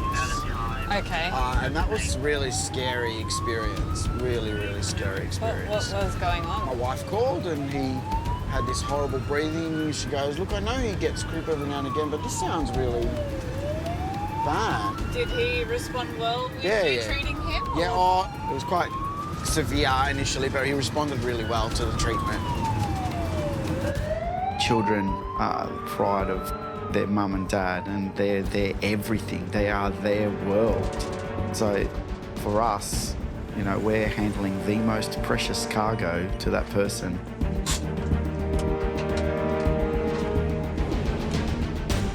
You push that available button, you just do not know what you're going to go to. It could be the most terrifying thing you've ever been to, or it could be the sweetest thing you've ever been to. Hello. You're all right, you're all right. Hello, how you going? Hi. Where are we going? Straight into the living room. Yep. Yeah, come in. No worries. Hi. Hello. Come on. This little bub? No, this one of my hands. Oh, hello. How you going? What's his name? Ananias. Ananias. He was What's pretty happening bad. with him? On Wednesday, he started to have diarrhea and vomiting, so Yeah. my husband took him to Westmead Hospital. Yeah, Westmead And- Kids? Yes, Yeah. and they said it was gastro. Yeah. Is the diarrhea still going? He only had it once this morning, but the vomiting hasn't stopped. So Okay. he vomited twice. Yeah. And he vomited again now. Okay. And when I gave him a shower, I noticed that his hands kind of went bluish. And I called my husband. I said, "Is it me or is his hands going a bit blue?" Yeah. And then when she got him out of the shower, he just started throwing up. Yeah. And it just started coming. Kept going, and coming kept and going. coming. His lips went blue, his Yeah. hands went blue, and he started shaking a little bit. Yeah. Wow.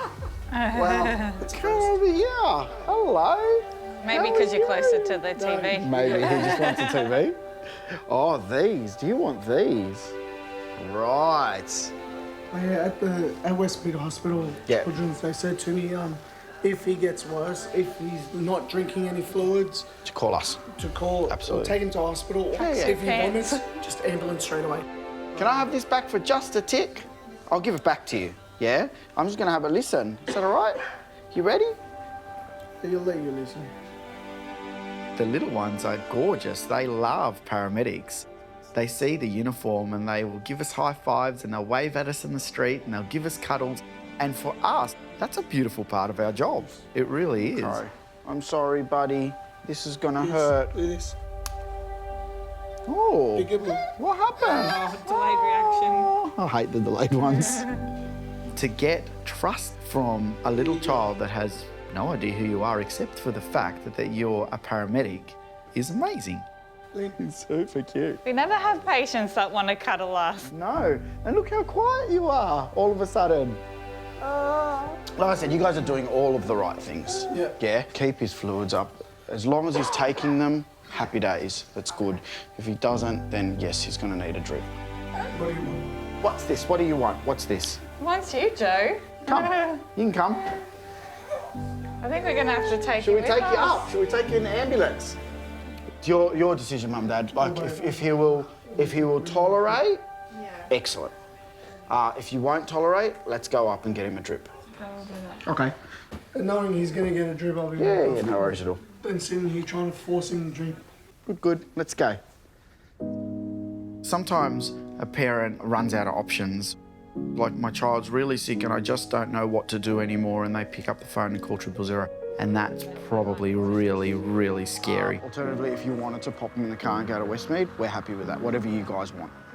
Sometimes all they need is a, you know what, Mum and Dad, you have done all the right stuff and that's amazing.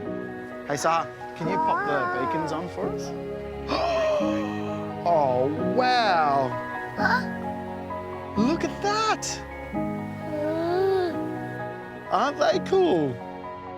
It's absolutely gorgeous when a child makes that connection with me or any of the paramedics that are there. It's heartwarming. It really is heartwarming. And you get that real human intimacy that you wouldn't get from any other job. You got to say bye to your #1 fan, Joe. All right. Bye, buddy. Oh, no, done. Wiggles are on. It's over. Did you hear the couple in the Wiggles, they split up? Oh, it's so devastating. How do you keep up with this stuff? Oh. All the best. Good luck with it all. Bye-bye. See ya. Have a great night. You too. Much appreciated. Not a problem. It's our pleasure. Anytime. Take care. Bye. To engage with people's families and see how much love and see how much care when you walk into a house, it's a nice thing. When we see so much bad in our job, to see that nice side of humanity is beautiful. He was cute. He was adorable. He loved you. He was absolutely adorable. He was like, okay, we're going to be friends. And he's going to be just fine. He just needs to be rehydrated, right? And he'll be just fine. I think you made a new friend tonight, Joe. It's made my night. And his little brother, oh, I got so clucky. Oh, you got clucky? That's good. No, it's not.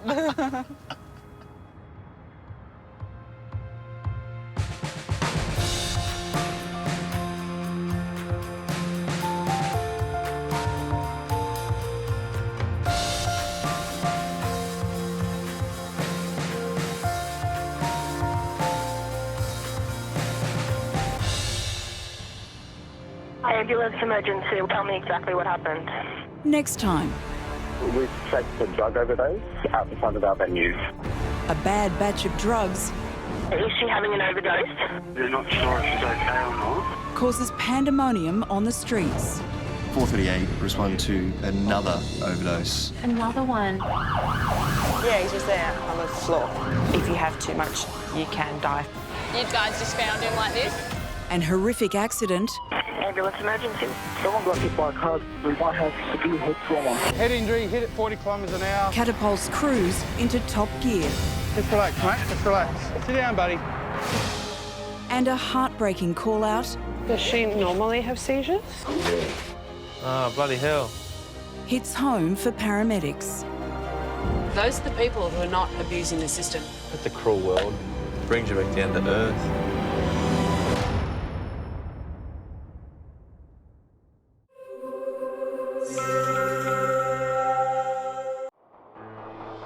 Ambulance emergency. Tell me exactly what's happened. He's vomiting everywhere.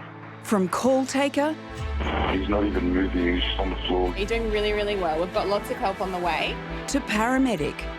I'm just thinking, is this happening? Like, is this actually happening? Can't wait. Tonight, It's a 63-year-old male experiencing chest pain. Sydney Airport at the domestic terminal. it's Laura's first shift. What else do you do for a chest pain? It absolutely could be a life and death situation. What language are we speaking? Mandarin? Walking into a real job with a real patient is a whole different ballgame. How bad is the pain now? We're not getting anywhere. Then, So she's had a fall. She's bled into the mouth. Now it's not breathing. Cardiac arrest, not breathing, found on the floor, blood coming from the mouth. a paramedic veteran faces the ultimate challenge. What heart rate are we getting? Continue CPR, everyone clear. Quickly check for a pulse. You getting anything? Unprecedented access from the control centre I'm just having a baby. Critical on. I wasn't expecting that. to the paramedics on the front line, So he's fallen from that height there. racing to save lives. These are the stories behind the lights and sirens That's what we live for, eh? of New South Wales Ambulance. This is going to be fun.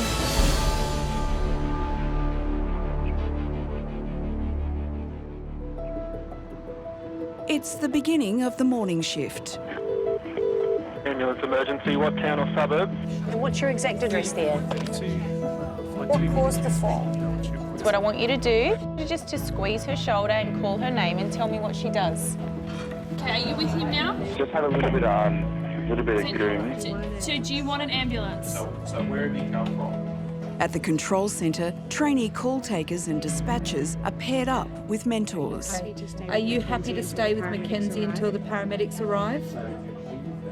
The mentor listens to the same call and guides the trainee in real time. We're going to stay on the line with her. Okay, I'm going to stay on the line with you, okay? I'm not going to leave you. We're going to get through this together, okay? Go unstable. Close that map down. Close that map. This one, just here? Yep.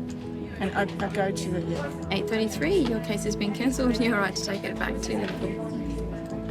You're doing really well. Really? Yeah. Trainee Ashley is being mentored by experienced call taker Jess. Ambulance emergency, what town or suburb? We're on the way. My partner's having a baby. Okay, I'm going to organise an ambulance for you. I need you to stay in the one spot, so pull over into a safe place and then give me the address. She's out, the baby's out. Is the baby breathing and crying? She's fine. Yes, we're going to get it to you as quickly as possible, okay? Without pulling the cord tight, put the baby in the mother's arms or on her belly and be sure the cord is not wrapped around the baby's neck. Okay, I'm staying on the phone with you until they get there, okay?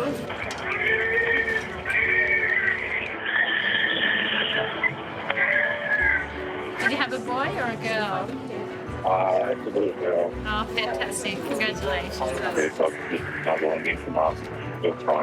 That's a good sign. Congratulations again. That's all a bit exciting to be involved in the birth of your baby. How far away is the ambulance? We're working on that. It's 5 minutes away. 5 minutes away. Every minute feels like forever when you're in these sorts of situations, but the best thing we can do at the moment is to keep a close watch of mum and baby. Yeah, they're pulling up behind us now. Are they right with you now? Yeah, they're with us now. Okay, I'll leave you with the paramedics. You did such a great job. Bye-bye. Thank you. I wasn't expecting that.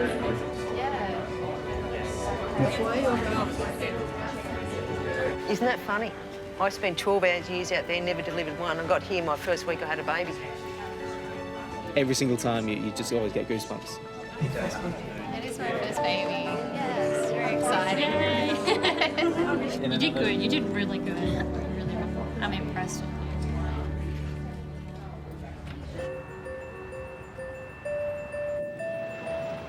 In the eastern suburbs, new graduate Laura is getting ready for her first day on the road as a trainee paramedic.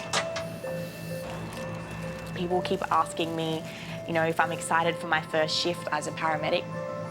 I don't even know what the emotion is, what the right thing to say is. I'm just thinking, is this happening? Is this actually happening? Her mentor today is experienced paramedic Blake. First day on road. First day on road. You'll be right, don't worry about it. It'll all be good. You familiar with the car? Ish, yeah. This is the phone that we use to phone the cardiac unit. Should we? Laura spent the last 2.5 years working as a call taker. You really can only go so far as a call taker. Not getting to find out what's happened with the patient, that's one of the really difficult aspects of the role. You don't get that closure. I love it, but it's time to take the next step. We come to the back of the car. These are all our kits, okay? They're labelled. The thing that I'm most worried about is the unknown. It's not knowing what's going to come and being able to deal with things as they happen. I am feeling petrified. Ambulance emergency, what town or suburb, please? In the bush, on the other side of the creek in the swamplands between the I'm not sure if she had a full packet last night or half a packet. Of what, sir? Of heroin, okay. Ambulance emergency, tell me exactly what's happened. A bloke was just going for a run. He's smacking his knee against a bench, and his whole knee's split open. We can see the bones and everything. Emergency, what suburb are we coming to? Hello, it's at Sydney Airport at the domestic terminal. Okay, so tell me exactly what's happened. It's a 63-year-old male. They're experiencing chest pain. Okay. We're going to go to chest pain at the airport. Pick that up. Go 423 on the 1C. 423 on the 1C at the airport. Laura and Blake are the closest crew, only 10 minutes away.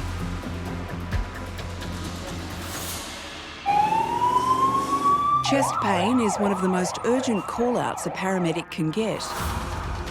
A significant number of life-threatening conditions can cause chest pain. A fast response and diagnosis could save the patient's life. When you're driving, especially licensed drivers, that door is your responsibility. Okay. You're going to say clear left or no. Okay. Strong and loud, do you know what I mean? I use this analogy with driving.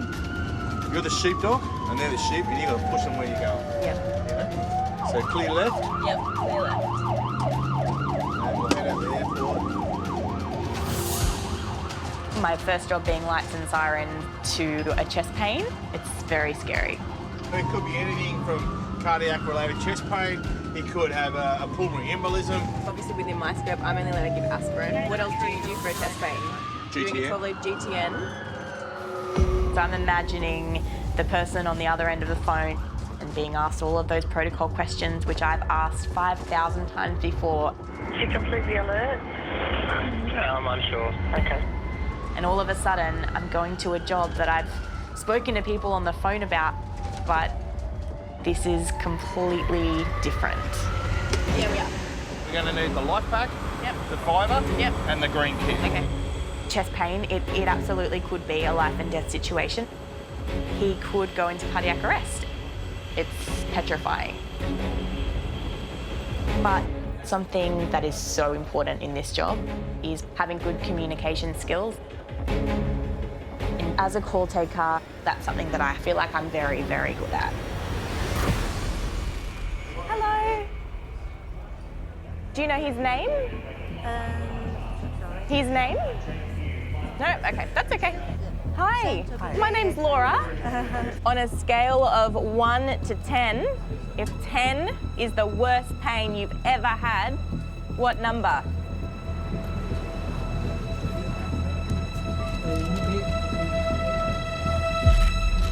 The patient can't speak or understand English. Okay. It's a very scary thing, no English, and you're trying to work out what's going on with people.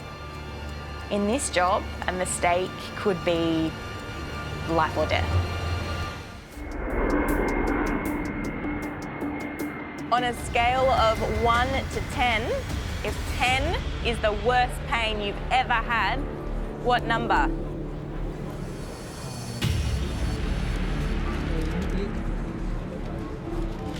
It's Laura's very first call-out as a trainee paramedic. Okay. The patient has chest pain and can't speak or understand English. What language are we speaking? Mandarin? To go from call taking to a very new level 1 paramedic, it's super, super overwhelming. You've got that big responsibility of treating their pain, and the stakes are so much higher in this job. Okay. With no interpreter available, Laura decides to try a translation app. Yes, I do. Yeah. Okay. You're speaking.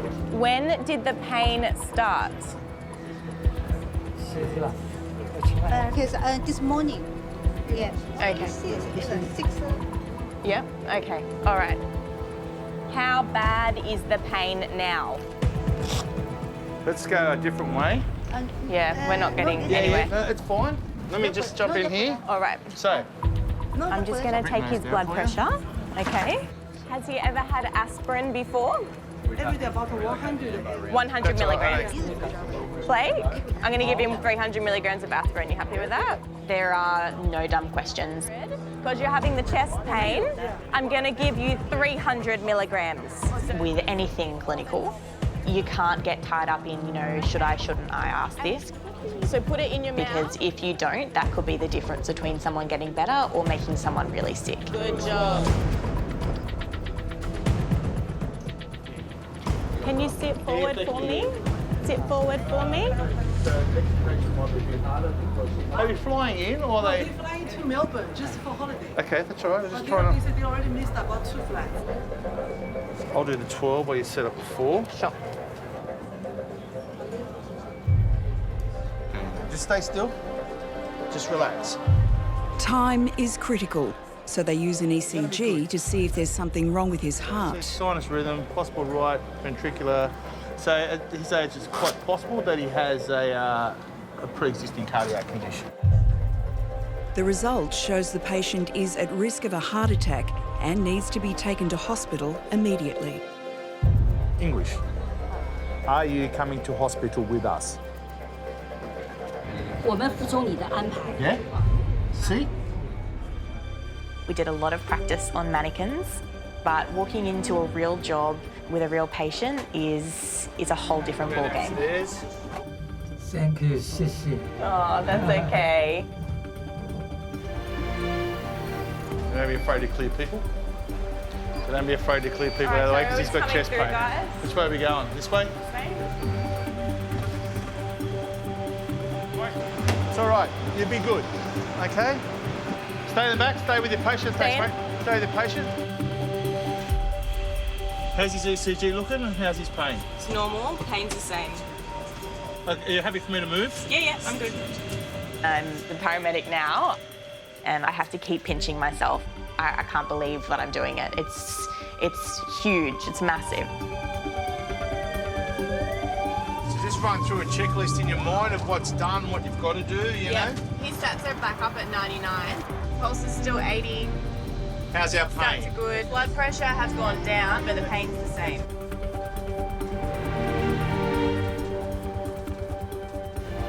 Go out the sideway. That's all good. There he is. He's good, isn't he? It's nice to know that I'm on that other side now, and I can't imagine going and doing a normal job after this. I don't think I could do it. Laura, how do you feel? How did you think that went? Yeah, it was full on, and obviously we did kind of like a brief in the car on the way up, and you were like, these are the questions you need to ask. So I was going through that in my head, and then we got there and I asked the first question, and then I realised you couldn't speak English, and I was like, okay, well, I'm done. I think you did well. That's a pretty nerve-wracking first job in public at the airport. Yeah, thank you. No worries.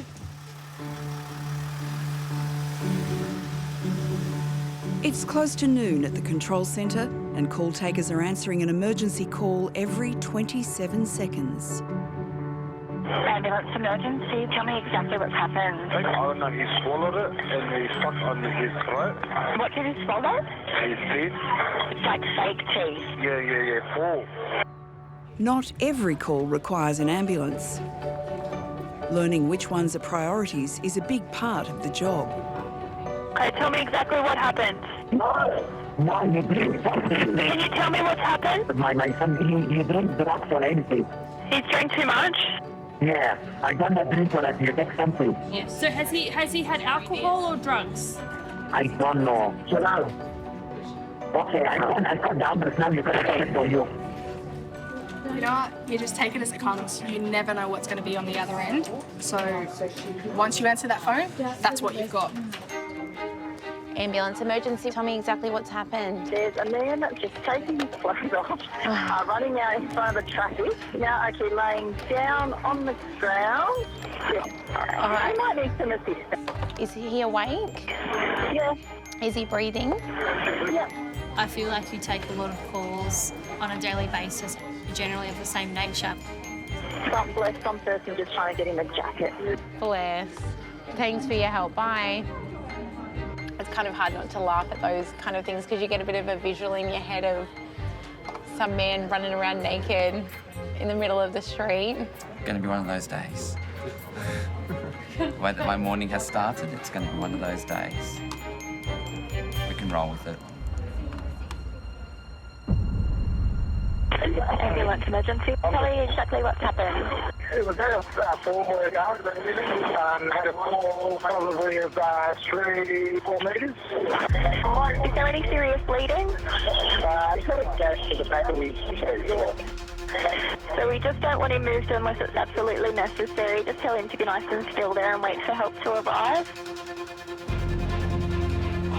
Sydney calling Inspector 34. Inspector 34, Sydney.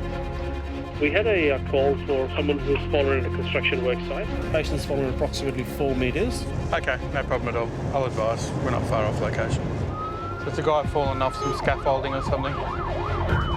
Each year in Australia, approximately 25,000 falls occur in the workplace, resulting in serious injury. 3 emergency vehicles are converging to the building site in Sydney's west. 2 ambulances, including an intensive care paramedic, are coming from the east, while Duty Operations Manager Brian is driving from the west, 9 minutes away. Oh, mate. That's where I wanted to go, dude. Well, he's the hardest working person in the ambulance service of New South Wales. And the smartest one too. I've been in the job 28 years. For me, after being exposed to so many different types of incidents over the 28 years, having that sixth sense about what's going to happen or how something's going to play out potentially may save your life. Seriously, come on, people. What I do know, experience has told me that time and time again, patients who have fallen from height, generally, there's got to be consequence for them. Inspector 34 is on scene now. A bit of a hard hat, I reckon. Where are we going, guys? Hello. Yeah. How many stories? Because you go up, it's still on construction office. Yeah. Intensive care paramedics are already treating the patient on one of the upper floors, but the full extent of his injuries is unknown. Yeah, you there, Brian? Yeah, mate, we're just making our way up to you now. We've got a Stokes, spine board and some straps. You need anything else? We're priorities. Collar and spine board first, Stokes second. Yeah, roger, mate. Just give us 5, we'll be up with you. Who's the supervisor? No, I need to show us the way up. We know statistically for people that fall from heights of greater than 3 metres generally end up with a significant injury. And in most cases, the obvious injury may not be the most life-threatening. So we just have to minimise the on-scene time.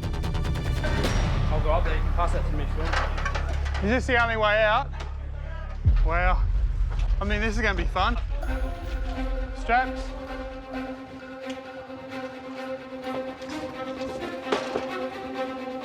All right. What we're going to do, we've got this big plastic board that we're going to set the body so if the pain gets too much, we can let the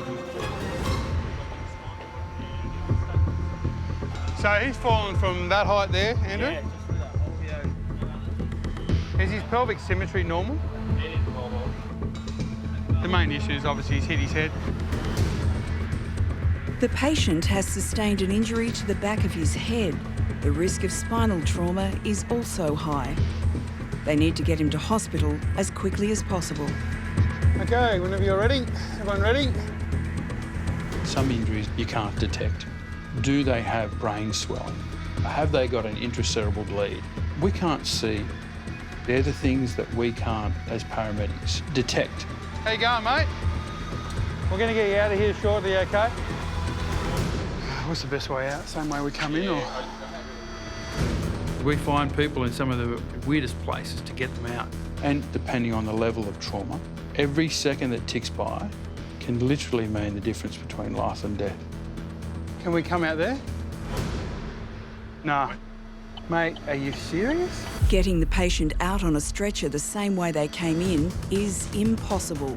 Brian needs to work out how to get him down to the ambulance. It's looking pretty nasty, isn't it? Look how narrow it is. What's the best way out? Same way we come in, or...? At a construction site, Duty Operations Manager Brian is treating a patient who's fallen from a height and injured the back of his head. There's risk of brain damage, so they have to get him to hospital. But carrying the patient down to the ambulance is proving to be impossible. Can we come out there? Nah. Look how narrow it is. I guess one of the things about being a paramedic, sometimes you've got to just be inventive, work for that solution. And when you find the solution, it does work. So what I was thinking, we'll put the stakes here, and then we'll lift him up and then load him in there, put him in the pillbox on the crane. Yeah, I think it's probably going to be the best way to extricate him. Brian decides the safest way to get the patient down is with a crane cage. But there aren't enough paramedics to carry him out of the tight space he's fallen into. They'll need help to put him in the cage. What we do need, though, we just need some guys just to get us across from here to the cage. Yep. Guys, what we'll do is we'll pull him out and then we'll hand him to you. So rather than a lot of people moving, OK? So just, guys, everyone be aware. See where this guy's standing here? Don't knock him, because he'll fall down that hole. All right, you guys right? How about we just slide first? Elbows in. Yeah, that's all right. We're going to go to another beam. OK? So pass them up to these guys and just hand over hand, use our carry. Handles on the side, guys. Support the weight, guys, and we lower him down together.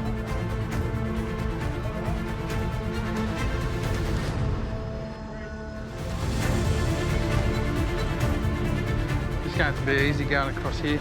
Billy there, mate. Billy there. Let's drop him down this end. All right, that was tighter than it needed to be. Being a paramedic is about having experience. One of the things you'll learn after being a paramedic, as long as I have, is that you need to have a little bit of MacGyver about you to be able to overcome a problem. Get a little bump here, so you're coming down nice and flat. You don't find that in a textbook. That is just paramedics thinking outside the box. Prepare to lift, lift. Hold it up. Prepare to lower, lower. That was a nice way down. Better than walking down, eh? It's a good means of extrication. That's the best way. It's like a magic carpet ride. To be working in such a highly focused team, irrespective of where you work, is very rewarding.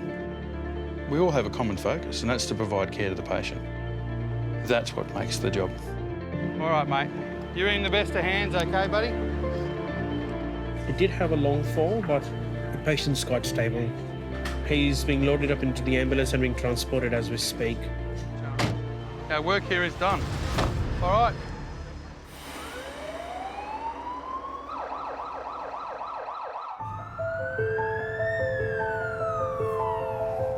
Okay, listen. Stop yelling, okay? If she's having trouble breathing, yelling's not going to help, okay? So tell her to calm down. It's mid-afternoon and the control centre is dealing with a sudden influx of calls. Is there any serious bleeding? They're bleeding, for too much bleeding, please help me. What can I do? Ma'am, you need to just keep the pressure on his head. That is what you need to do. You need to be calm. Ma'am, Yelling. Ma'am, you need to remain calm. You yelling is going to make him more upset. Over a 12-hour shift, a single call taker can answer more than 70 calls. Victoria, don't worry about that. We're going to move past that. They are screamed at, verbally abused, or threatened by almost 10% of callers. Okay, don't swear at me. Listen to me. I'm organising help for you now. How many times you ask? How many times you ask? Don't get angry at me. I'm just making sure we're sending the ambulance to the right place. The last 3 people I've taken calls from have yelled at me, you know, we need an ambulance now. As the day just gets on, everyone's just getting a little more anxious and a little bit more worked up. Oh, gosh. I can't deal with it this afternoon. He just started yelling at me straight away. I was at Centrelink before I was here, so still a call centre. It's different. Like the ones at Centrelink, they're abusive because they're angry. But usually here they're more abusive because they're scared or they're frightened. You just deal with it. That's what, you know, that's what you're going to be getting. There's the good things as well, and if you can make a difference, I guess that's why I do the job. I want to make a difference, so I guess that's what keeps me coming back. Ambulance emergency. Tell me exactly what's happened. I've had an alarm activation. Is that the alarm company? Yep. I've tried to call the client on the phone with no voice contact, but I've managed to hear the client. She's calling, please help me. You can hear her? Yes, she just keeps saying, please help me. It sounds like she's a bit short of breath there. I'm not too sure what's going on there. Alrighty. She just keeps saying, please help me, please help me. Okay, so I've got a car on the way to come out and help you. 423 Sydney. So we're going to an alarm. Patient is calling for help, sounds short of breath. City 4, 657, 657. Laura and Blake are the closest ambulance, 8 minutes away. This is a 90-year-old female. She's activated her medical alarm, but we haven't had any voice contact with the patient. I know from cohort that there's a lot of accidental activations. Having said that, though, it says in the note that she's calling out for help, so I would say it's potential for her having had a fall and not being able to get to the phone. In Australia, 1 out of 7 people is aged 65 or older. Clear left. They might also be an invalid, bedridden or wheelchair bound, you don't know. Yeah. You know? So, for sure. We've got to take these things on board and think of all the possibilities. More than 720,000 elderly Australians have received home support services of some kind in the past year. We will take all the equipment with us. We'll take the 3 main kits. Life pack and the drugs. That's correct. Yep. The thing that I'm most worried about is the unknown. It's not knowing what's going to come. It's the ambulance! And being able to deal with things as they happen. Hello. Why are you here? Why have you come? We had a call from your alarm company. Do you have pain? You sore anywhere? No. And what about your breathing? Can you breathe okay? I'm breathing okay. Yeah, good. But not perfect. What about your heart? We'll do a quick assessment, Yep. do some basic Yep. blood pressure. And your ECG, we'll do a 12 lead. So let's see what this one pops out. She's got some ECG changes. Right bundle branch block, and this one here, it's MI at the bottom there. Yep. Is she on cardiac meds? I didn't see anything. Have you ever had a heart attack before? No. Our machine is telling us there might be something wrong with your heart. The ECG shows a blockage in her heart. The patient needs urgent care to prevent a heart attack. We're going to have to take you to hospital. No. I know. No. My cat. Your cat, I know. I have my cat You to need- look after. You need to come to hospital. No. No. I'm not sick. Okay, it's all right. No. Please. I love my cat more than myself. Cat's going to be all right. We're worried if we leave you here. She's not really capable of making a responsible decision about her own health. Blake calls Duty Operations Manager Paul to come and assist. Inspector 66. Yeah, g'day mate, how are you? Look, we've got a lady, she's in her 90s, she's got some ECG changes. I really want to take her to hospital because of the changes, but they're refusing. You can probably hear the anxiety going on in the background. She's very hard to control. So I'll see you when you get here. Copy that, no problem, thanks. The inspector is now on his way. Okay, cool. Blake's gonna get the bed and we're going to take you to the ambulance. Do you understand? No. Yes. No. It's okay. It's all right.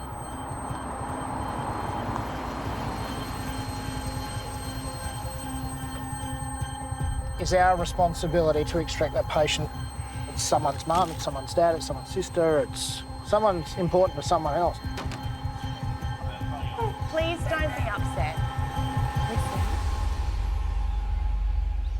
Hello there, how are you? My name's Paul, and we're here to help. I have to take you to hospital. I know that you understand what I'm saying. Your oxygen levels are too low. I don't care if I die. I get it. The law actually says that we have to look after you. Let's keep your bed in terror. And we're doing what here.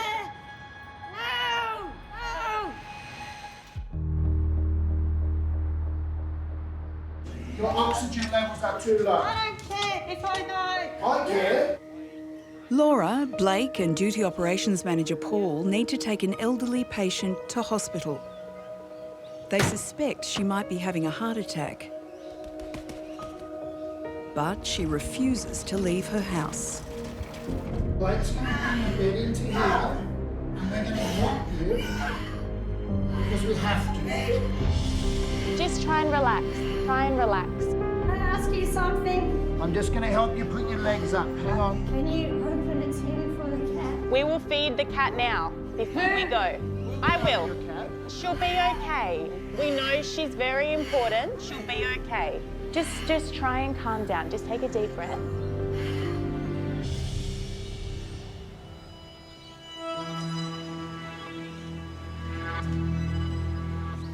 Now, Laura's in the back with you, okay? You're going to be fine.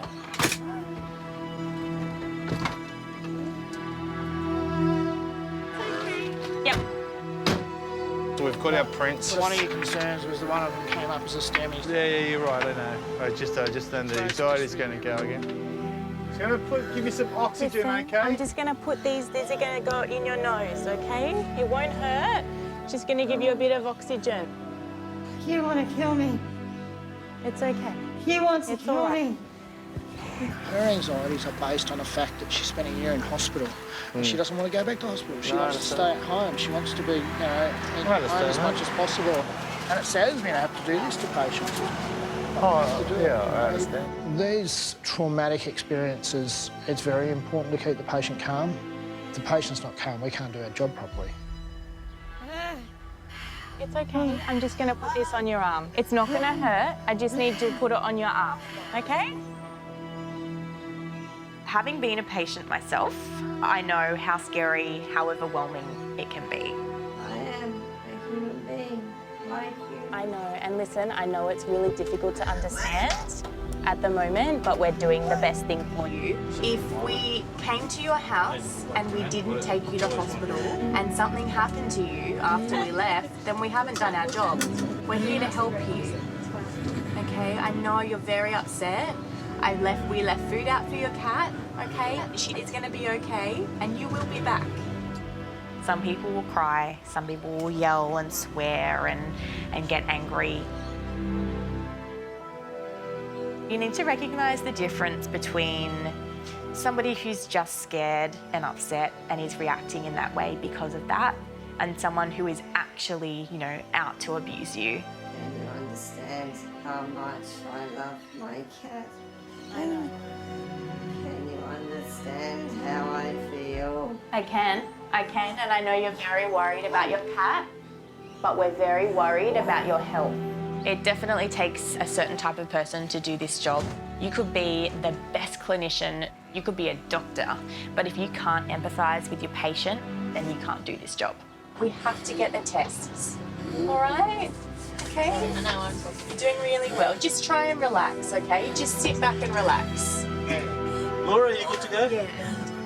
If you go to the job and you're nice to them, you make that little bit of effort to, feed the cat or put the baby to sleep, then you're doing your job. Day one.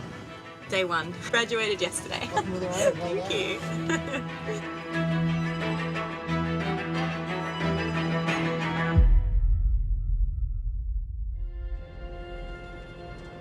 It was intense. It was really intense.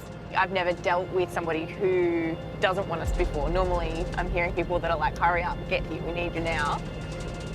That's really new territory for me. How are you feeling mentally? Because that can be very mentally draining. Yeah, it was definitely tiring. But I thought you handled it very well. Thanks. Yeah, well, you did. At the end of the day, she got to where she needed to be, so... She definitely needed to go to hospital. Yeah, it's hard to know where the line is, like when you kind of just have to put your foot down. You'll get there. Yeah. We all do. If it wasn't for you, I'd still be there feeding a cat. Yeah, well, there you go. So, It really is overwhelming. You need to be able to take a step back and remember that, you've done your job and everyone was a trainee once. That's something that you really need to remember. Look at that water out there. It is beautiful out there. Look at that. I like this time of the year. You feel refreshed, you know what I mean? Yeah. I've been a paramedic for 32 years now. When I started in 1986, women weren't particularly welcomed. You're looking really professional right now. You certainly didn't go and do a man's job. People said I couldn't do it. So I have had to prove a lot of people wrong over the years. This shirt, I've grabbed the wrong shirt out. See, it's got a little buttonhole that's just a little bit too big for the button. Well, you have to be my mate and tell me if it comes undone. No, sure, I'll tell you as soon as I know this. I did an entire code 9 with that button undone. You're trying to get a promotion or something? Shut up. You smart ass.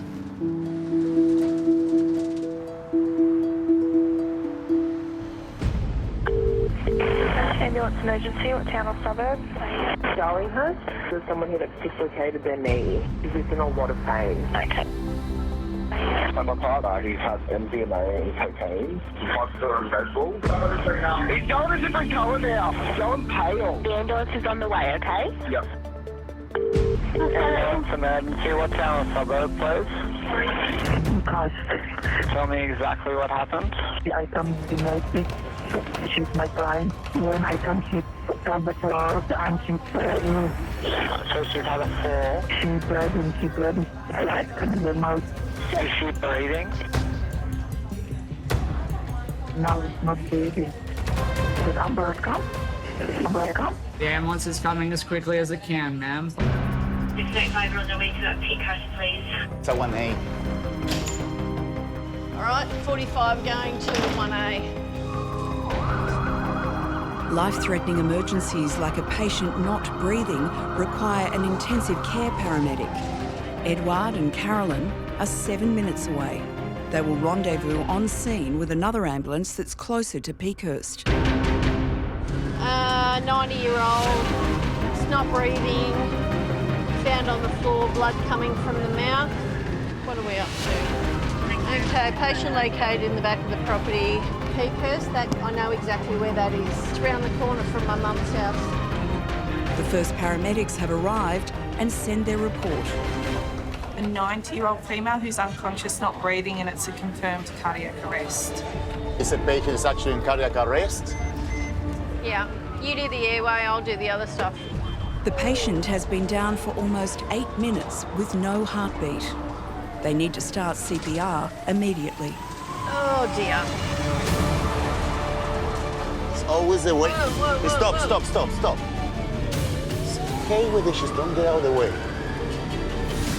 Just when they're extremely unwell and potentially dying, turn right. You have to try and lessen the impact. They keep going up that way. It's going to be We're fixers. We go in and we fix as best we can, and it's instantaneous. You make a difference to people immediately. We go into people's houses. They call us when they're at their lowest. And if we don't get them to the hospital alive, then there is no other care. Hey guys. Hey guys. Excuse me. Hi, how are you? Right.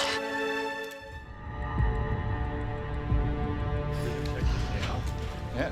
Edward and Carolyn are on scene with a 90-year-old patient who suffered a cardiac arrest. Was apparently found collapsed just in the garden there by the cleaners. Apparently she was alert at that time, but then apparently she's had about 10 minutes of downtime. No CPR? No CPR in progress before our arrival, no. So we've just done one cycle now with A6. What are we in? One sec, got system. Yep. IV access? I've got it. Okay. She's had no heartbeat for approximately 10 minutes. We're running asystole protocol.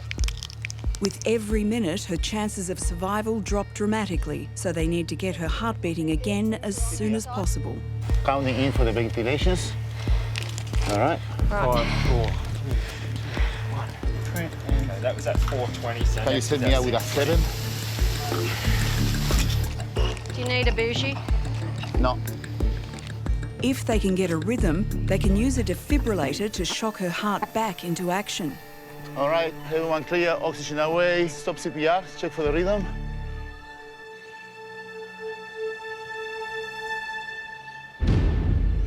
Confirm that's not a shockable rhythm. Please dump that shock. The flat line means there's no heart rhythm, so they can't shock the heart. Back to CPR. They start the CPR cycle again. So we run this for 20 minutes, and we'll see how we go from there, okay? Good. There we go. Even after all of these years, a cardiac arrest, it's still the job that gives me sweaty palms. Are you good there? To save that person's life. It's a very big responsibility. Okay, adrenaline, 1 in 10,000, 219. Stop CPR. Oxygen away. That's a non-shockable rhythm. Can we please stop that shock? Back to CPR, please. Print. Right. Yeah, thank you. When I was young, my best friend's mother was taken away in an ambulance, and it was the last time she ever saw her. She never ever really got a chance to say goodbye, and I always remember that. Yes, ready to go. There's nothing you want more than to get that patient back to their family. So 4 minutes. Okay, hold on, stop CPR. Yep. Guys, no shockable rhythm, everyone clear, dump the shock. Dump it, dump the To shock. maximise their efforts to restart the heart, they also inject her with adrenaline. Please, thank you. They top up the adrenaline every few minutes. 10:18. Fantastic. The paramedics have been doing CPR for 12 minutes. Next adrenaline's ready. Swap again, yeah. Yeah, ready to go, come on. Fantastic, well done. Okay. The dog What that's only size? 14. You getting anything? What are her pupils doing? Fixed and dilated. Stop CPR. That's a no shockable rhythm. Please cancel the shock.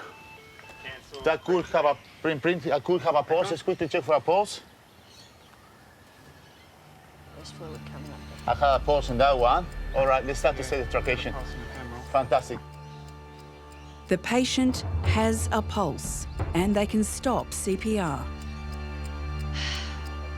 But her condition is critical and she needs to get to hospital urgently. I want to keep moving now because she's gonna make it.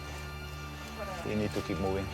The damage to her heart is unknown and her life is still at risk. There's information on board. Can we get central jump for code 3, please?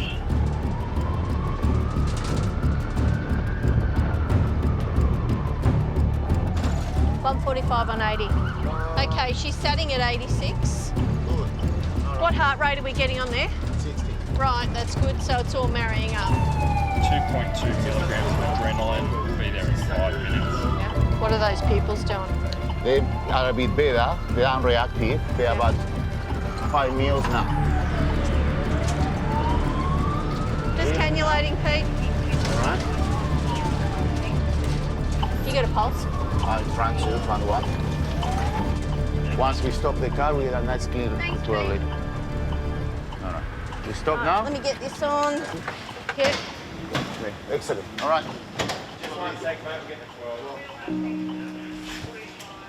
They get the patient to hospital in a critical but stable condition. Right, are you good here? When you're actually doing the job, when you're actually trying to get the best outcome for your patient, you're not thinking that what you're doing is heroic. You are too busy trying to save that person's life. And it's a good day if you do. That's Good that's job. what we live for, eh? Good job. You did a good job. That was good. And it's great for the family that they have their loved one back, or they get the opportunity to at least be able to say goodbye. And that in itself is huge. She's reacting now. She has the pupils are constricted. She's breathing. Like how she goes in the next couple hours, no one knows. But it's the best case scenario for what we found. There is no other job that really, for me, compares to being a paramedic. That ability to be able to make a difference, which is why I've stuck with it for such a long time. 32 years and counting. Do you want me to start? I do the paperwork. Do you want to do it? I do it. Do you want to do it? While we do this. It's part of the IC service. Oh, shut up. Shut up.